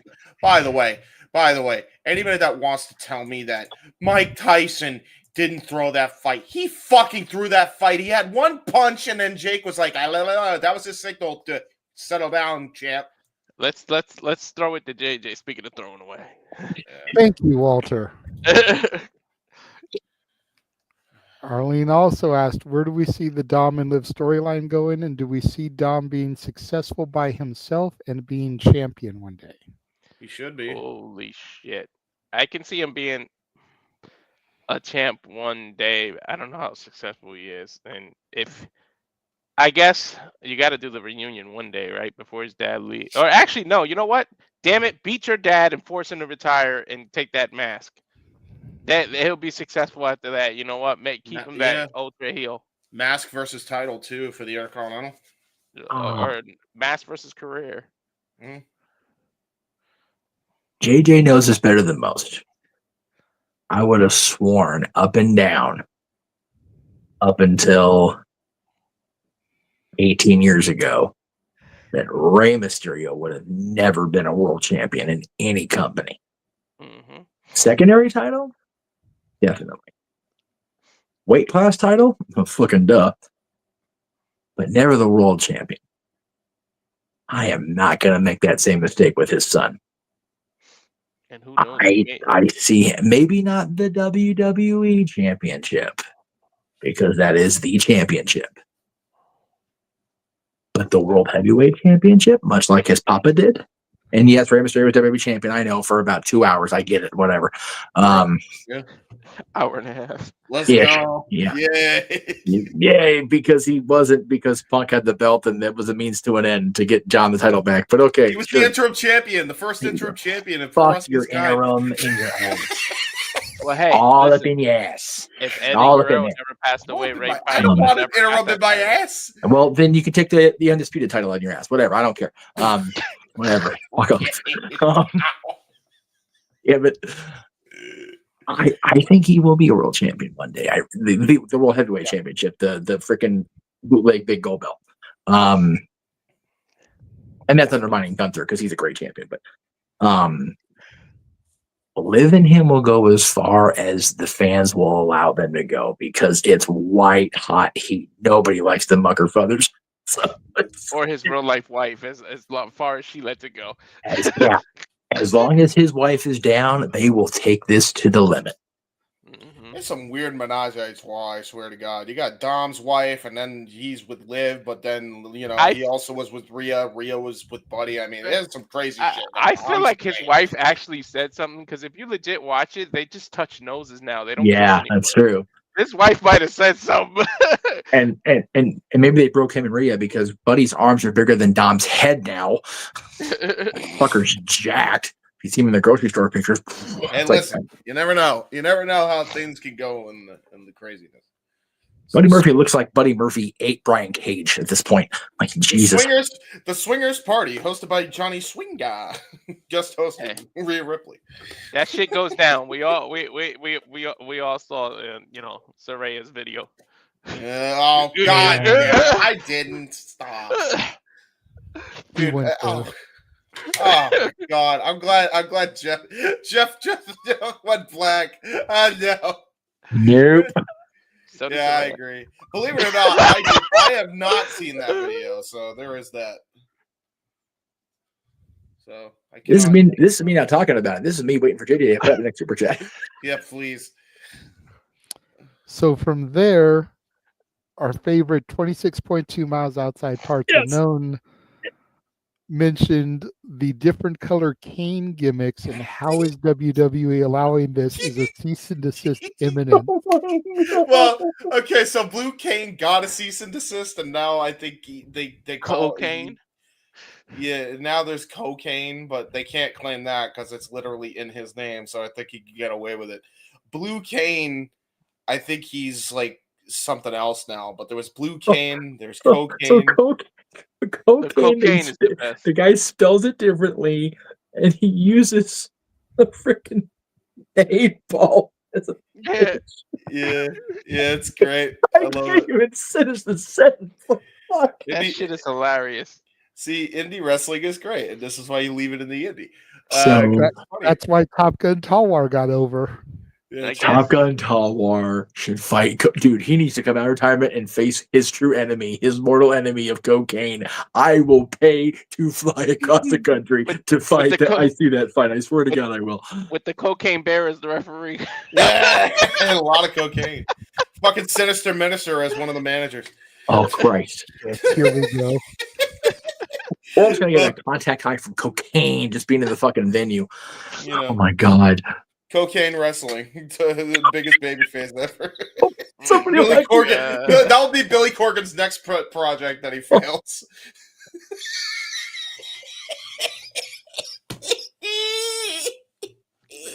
They'll put it on an event called Powder Main Event. Powder Main Event. Amen. Last one to powder out ultimately wins anyway. Dude, we're gonna have Johnson & Johnson to sponsor it. We're gonna have the Cane Rangers assemble. You're gonna have the red one, the green one, the yellow one, the pink one. This is what happens when Noah's not here to babysit us idiots, kids. This is what happens right here. Exactly. Fucking cocaine wrestling. Jesus of Hespa. Hespa. Woo. Okay. We good on that one now? Yeah. I think so. Probably not for another week, but I'm going to Disney on Monday. Arlene wanted me to remember her Paul Heyman question. I don't remember the exact wording because it was a Big G donation. Oh. But it was regarding SmackDown last night and Paul Heyman not picking up the phone when Roman called, and thoughts on that. Okay. I forget if it was this show or one of the No DQ shows. Either I or somebody else brought it up. Paul was left to the fucking wolves after WrestleMania. Yep. I'd be a butthurt little Jew boy if I was thrown through a table like that and Roman Reigns was out there saving my ass. Yep. I would be too. Paul Heyman's justified to turn on Roman now. A heel can only be a great heel if they feel justified in their actions and they believe they're right. Right, Michael Hayes? Right, Mick Foley?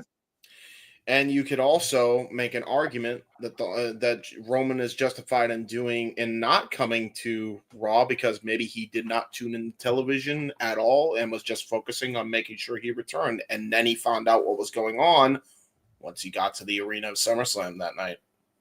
I don't know. I honestly didn't Could see be. SmackDown. I was too busy watching my TV say buffering at 75% on that. That's Me too. Me too. It is so there you go. There's Jake Paul's next fight. It's Jake Paul versus the Red Circle of Death. JJ, I don't know if you saw this on SmackDown. I didn't see SmackDown either, but go ahead. Okay. The little sleight of hand by Sammy with his phone has been talked about all over Twix today. I've seen the GIF of it, yes. Okay. That's interesting to me. Are they planting an Easter egg? Are they planting that seed of doubt in our heads about Sammy? Or is he the red herring or the red-headed herring in this case? You never know. His best friend turned heel. I feel like it's going to be Seth. Seth is going to be the one to turn because you could clearly see that they're having Seth join that team. And he'll be the obvious choice, but maybe that's the misdirect to throw you off the scent. You really want to turn Seth when he's got the crowd doing all that singing? What the hell? Well, everybody wants Bianca to turn heel like she's not fucking got a legion of kids dressing like her, spending their hard-earned money. Yeah, I don't know. But, Bianca's like freaking Hulk Hogan right now. Thank you. Hulk Hogan turned on himself. 3 years. Yeah. Bianca is the female Cena. Yep. Which, speaking of what you just brought up, and Hulk Hogan and heels being justified, Emmanuel sent this earlier, and then re-super chatted it. What heel turns were justified? There's a lot of them, to be honest. Yeah, there are. I'm going to run through some of the ones that I remember us saying, and that way Jeff, the historian, can maybe pull a few more gems out of his ample posterior that we may have overlooked. Yeah, I got some too. I know some. We obviously started right out the gate with Kevin Owens. Kevin Owens, definitely, yeah. Understood. The Rock, when he originally joined the Nation of Domination. Yes. Oh yeah, after the Rocky Rocky died. Hell yeah, it totally justified. James And Breed, even when motherfucker. he returned after winning the Deadly Game tournament and cut pretty much the same promo. Yeah. I'm shooting one to JJ right now. Let me see if he gets it. We talked about Hogan joining the NWO. Okay. And how the South was souring on say your prayers, take your vitamins, blah, blah, blah. Yep. We even mentioned how Andre's turn on Hogan was justified. Andre turn? When he ripped the cross off of him. Yep. You know, Randy Savage. Yep. Oh, that was biggest justified. He should have been the babyface, quite honestly. He was humping his wife. He was humping his wife because he was too hyped up on cocaine and he didn't know any better. So are we talking about the powder cocaine, or are we talking about cocaine? It all goes back to cocaine, folks. Dude, Macho Man, if he was still alive, would have been a big fan of this cocaine character. Oh, 100%. 100%. Iron Sheik. Oh, 100%. Would have been a huge fan of cocaine. Yeah. Yep. Yep. You know what? 2009, CM Punk was justified. Like he was out there being a good face, and people turn on him over a, like he said, alcoholic, drug, Jeff Hardy, and they just kind of turned on him. He was justified in that and then cashing the Money in the Bank and all that on Jeff because of that. He's the only one that had 3 heel runs in the same heel run that all were justified in him staying heel. I think technically he was face on commentary, but then he turned heel again when Cena spilt his diet soda famously on commentary. Rough stuff. Who else was mentioned earlier? Those are the ones that I remember. Okay. Stephanie McMahon, 1999. Yep. Yep.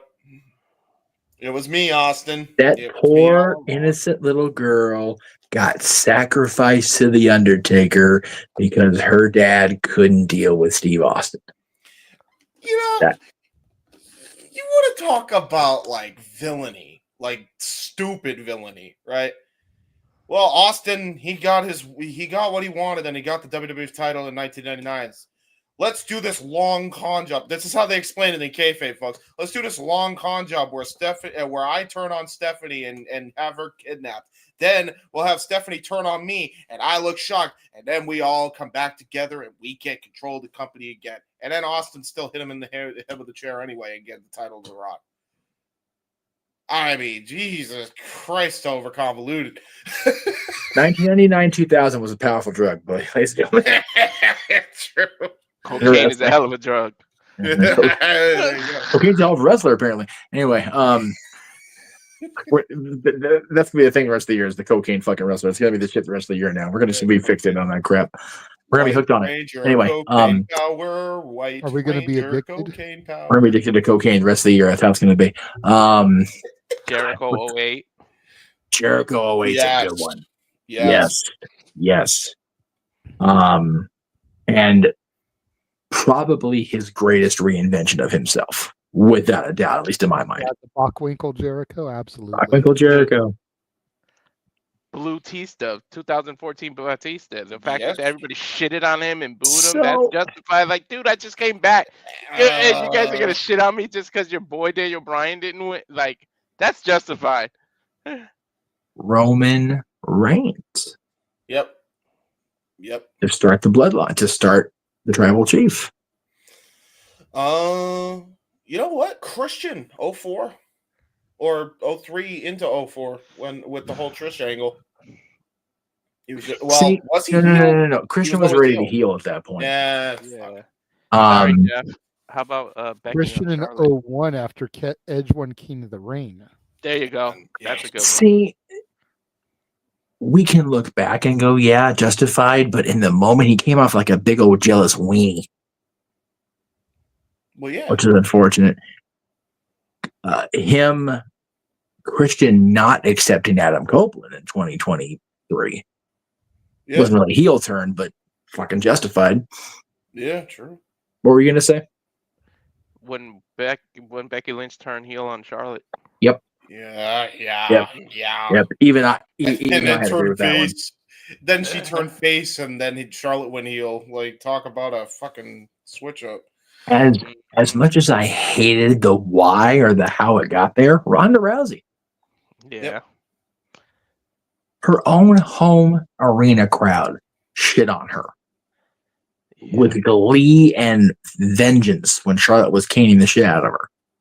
Yeah. I don't know if it's justified is the word, but shit, I liked how it was executed. But Bailey, when she got off that happy-go-lucky gimmick and went heel, like, then fucked up the inflatables and everything. Yeah. Oh my god. Not the wacky wobbly inflatable guys. Oh, so garbage. Ironically, they're called Bailey's buddies, JJ. I know. Yes. Trying to think of other companies. I know, right? That's what I'm trying to do too. Cactus Jack in ECW '95. Mm-hmm. Yeah. Oh, Kane Dewey. Yeah, that's such a great. Oh wait, is that when he was like the anti-hardcore? Like, yeah. He was going against Tommy Dreamer. Watching that shit play out during my binge here in real time, it's like, you know what? He's not wrong. Yeah, he's right. I got one. Same company, but Dominic Mysterio on his dad. His dad picked Edge over him. He was justified in going heel on his ass. Mm-hmm. Yes, he was. Yes, he was. Dominic turned on Rhea. Rhea treated him like a little bitch. Yeah. So did Damien. I mean, he is in the storyline in the gimmick, but you know, it was kind of your whole point. Yeah. Yeah. And now his dad's taking the side of Rhea, which is like, which is he should be heel. Yeah, I like Ray, but he should be the heel in this. I think Right. Dominic is getting shit on by God.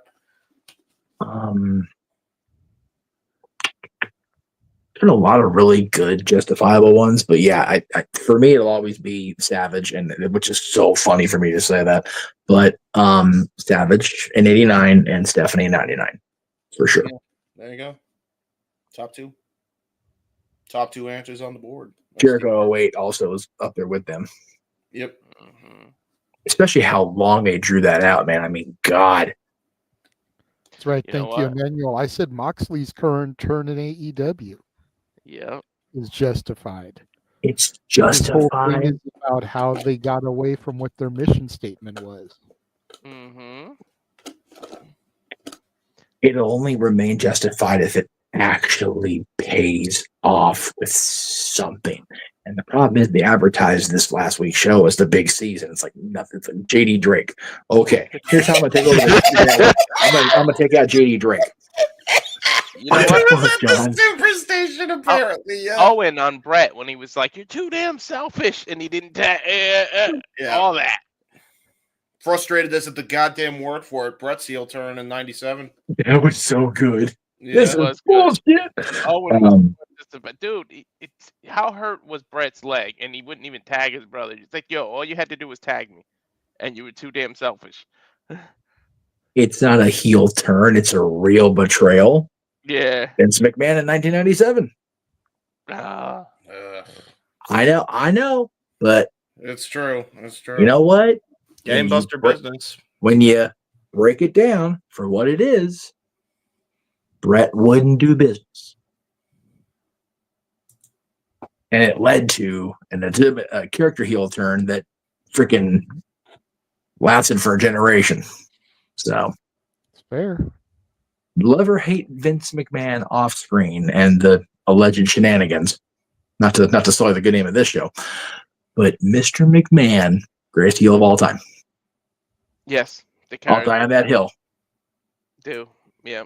Oh, Shawn Michaels justified turning on Marty, and when Marty threw himself through the window. I was gonna say Shawn didn't turn. Marty was just a cowardly piece of shit and ran. Yeah. Pussy. As long as you remember the fact that Marty Jannetty threw himself through the barbershop window, that is all that matters. Exactly. Marty's the one that turned. He destroyed property of another person. Poor Brutus Beefcake doesn't even have half his face together, and Marty's just diving through his window. What a dick. Suggesting destroying the barbershop was justified because that shit needed to go. You know what? Got to throw my NXT into Carmelo Hayes on Trick Williams. Yes. That was justified. I think so. Yeah. There's been a lot. Dude, we said it. The most effective ones are the ones that have some justification. When you turn for no damn reason, like Stone Cold, it just doesn't work. Mm-hmm.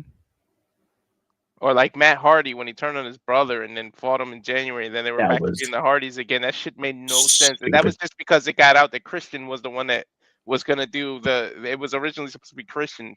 Yeah. And it just got out. I think that Austin's turn in 01 and his reasoning, the one at WrestleMania, it was so far-fetched that he would align with Vince and side with Hunter. But it could have worked. It's just people weren't ready to embrace it. And rather than keep the voltage turned up, you remember Hunter got hurt relatively quickly after that. Yep. And then they just went too far the wrong way with the ha-ha about it. Yep.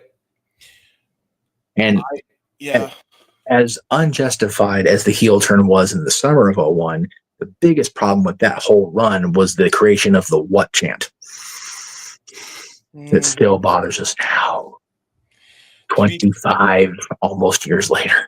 To be fair, also, the first heel turn for Austin could have worked. It could have.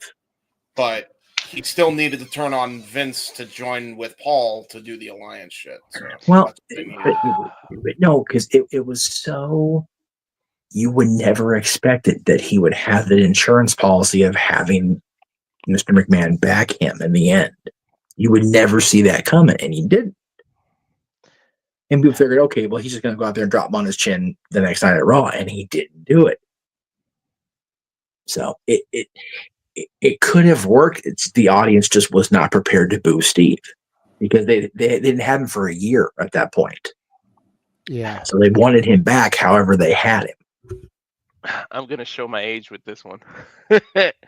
Barry Windham. When he turned on Dustin because he got hurt and they were the tag team champions, and he just picked Ricky the Dragon Steamboat to be his partner, and they were partners. And then Wyndham was like, "Dude, so what am I, chopped liver now? What the fuck?" I think he meant Barry joining the Horsemen, but both are justified. Yeah. I guess Barry joining the Horsemen wasn't justified. That was a shitty move. That was mean. You know what? I'm surprised we didn't mention for justifiable heel turns Hogan and WCW. No, we did. They did mention it. Oh, You mentioned did it. say That's that. probably- I don't know. You know, A lot. I said it about Lex- 5 minutes ago, but Yeah. I said Lex Luger in WCW 1991.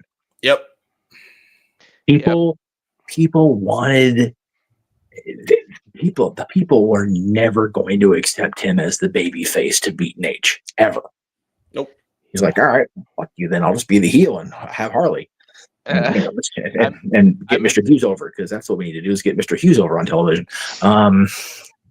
Yeah, that's true. I mentioned Punk in 09, but his 2011 heel turn too, with The Rock just came and stole his spotlight, and he was like, "Wait a minute, what the fuck?" Yeah, 2012. Yeah. Yeah. Every time Punk has turned, it's been justified for me. That's true. I mean, shit on the air here with the brawl out thing, but I didn't know all the facts, and I've admitted I was wrong. But yeah, there've been a lot more than people think about. But yeah, like I said, Savage, Stephanie, Jericho. For me, top 3.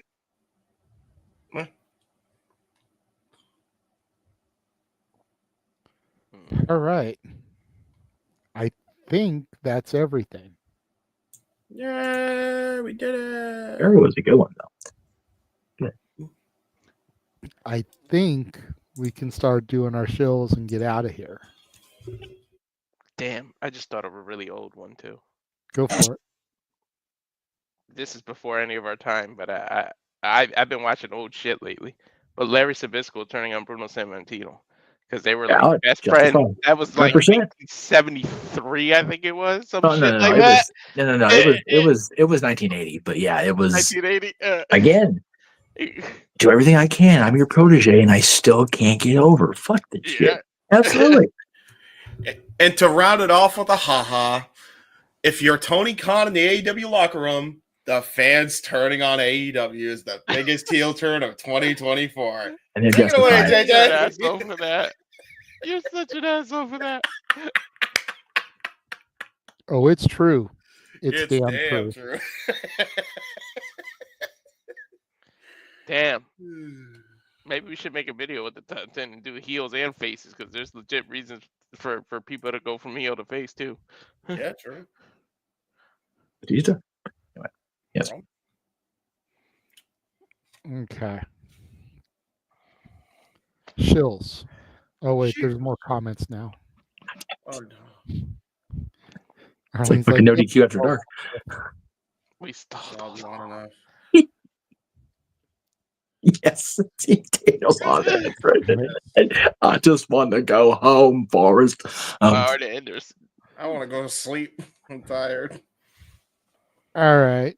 He's not here. He slept through the whole fiesta, but follow Noah if you choose on Instagram, Twitter, and YouTube at nfoster16 or on Facebook at Noah Foster. 1916. James. Yeah, can't find I'll do the voice. It's late.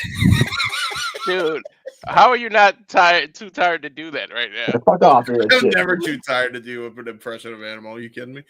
You can follow me on YouTube, at YouTube, Instagram, and X at JHebert95, and on Facebook, James Heeman Hebert. I do really cool. Jump things on the internet. Okay, that was okay. It was lower voice. Yes. All Elite Children. Yeah, there you go. There's that thumbnail. Long ass podcast. Split it up into 2 days, but it is needed. Look at that thumbnail. All the people that Tony Khan and Dax Harwood and Ricochet and the damn goof troop at AEW are deciding to go and criticize. And also wrapping it up with how Dave Meltzer became an asshole and how James from WSI completely owned his ass. So go check that out. That would be fun. And, if you want something happier, go check out my uncle's Part 1 in a Million documentary. It's great. Part 1 of 25 because there's so much content. Right. Yes. That QR code is screaming, "Scan me." JJ, I need to defend the good name of Goof Troop. You do not sell the good name of Goof Troop calling them the fucking idiots at AEW. No!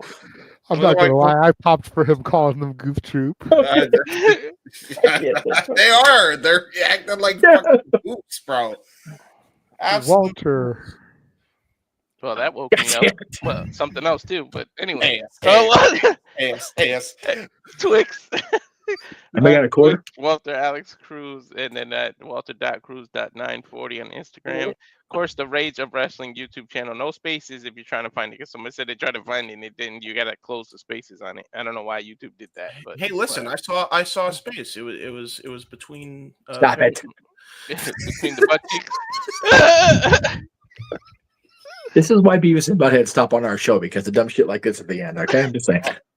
He said, let me just go ahead and say, I know it's still somewhat early in theory. 269 views already on the UFC stream from tonight. Yeah. Well done, gentlemen. 269 is nice. Just my people are gonna channel. laugh. I was super excited too, man. I got into that shit. Yeah, dude, we were going crazy on The that fact show. that, dude, everything I said, oh, he's about to do this, like Charles Oliveira would do it. Like as soon as I said it, I was like, he's gonna go for this. Dude, He's looking for this, and then boom, like to the point where it's almost sounded like I had a chip in his ear. It was telling him what to do. He was just Walter doing it should like, have been a coach, man. Walter should be an MMA coach for somebody. They're in Joe Rogan these days. Yeah, seriously. Well, to be fair, Joe's still nice. I don't give a fuck. He's a Trumper. Fuck him. Everybody on that UFC card was a Trumper. I'm gonna be honest with you. I mean, That's okay. He was sitting there. His Excellency was pleased. yeah, yes, he was. Anyway. Oh God. Yo, fuck. I don't care anymore. I don't. Arlene, it's because I see Arlene's comment. It's because it was too obvious. Oh, hey, that's me. Let's say. So, yeah, you can follow me on Facebook and Instagram at Jeff Meacham, on Twix Facebook and YouTube. That's what I'm trying to say. On at Jeff Meacham, and Twix and Instagram at _Jeff Meacham. And if you didn't get the image, JJ, that's fine. But Monday, I'm planning. I got it. Okay, cool. Doing that first. Okay. And this is still very tentative, and I'll explain why. But Monday is Mickey and Minnie's birthday, so I will be at Disneyland on Monday. And the reason the show is going to be so early is because if records are to be believed, it was on November 18th at noon Eastern that the Colony Theater opened in New York City and started showing the movies for the day, including the premiere of Steamboat Willie. So that's actually the closest we can get to their documented time of existence starting is noon Eastern. So that's when I'm going live. Hopefully, if I can get in the gate and get in line for that damn log ride, it's going to be in line for 16 hours. It's going to be a thing. It's a new ride. But I will be tentatively on the air Monday. I'm going to try to work it out. So you should do the episode from the little theater there on Main Street that shows the cartoons. That would be the plan. And I might end up pushing the time back if I do that, only because Tiana's Bayou Adventure just opened yesterday. So I'm going to be going in there. I'm looking at probably half a day's line just for that alone. And I want to do that early as possible because I can take transit home. It's going to be colder than a witch's titty on Monday. So I need to make sure I dry up before I go home. It's already 34 degrees here where I am right now. It is too goddamn cold to think about doing a log ride anything past like 11 a.m. because you ain't gonna dry off.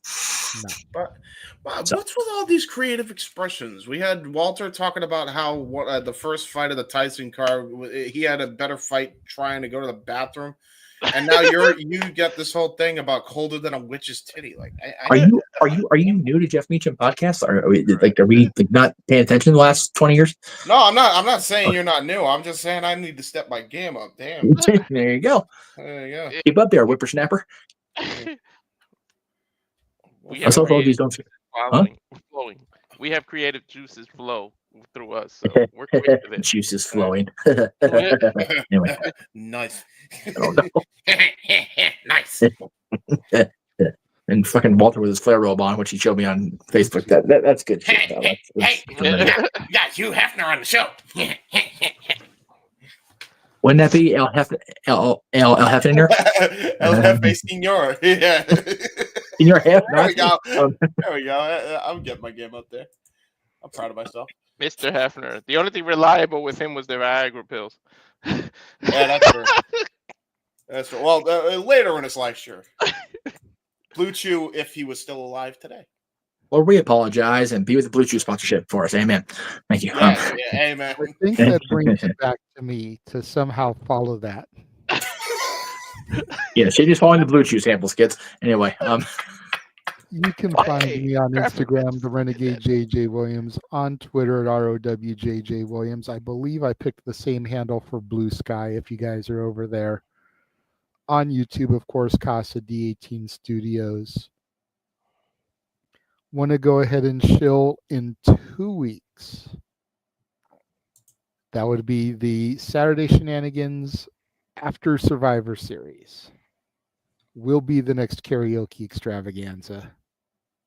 It is going to be a long day for us because we have the WrestleCade Super Show, and we have Survivor Series, and we've got our karaoke.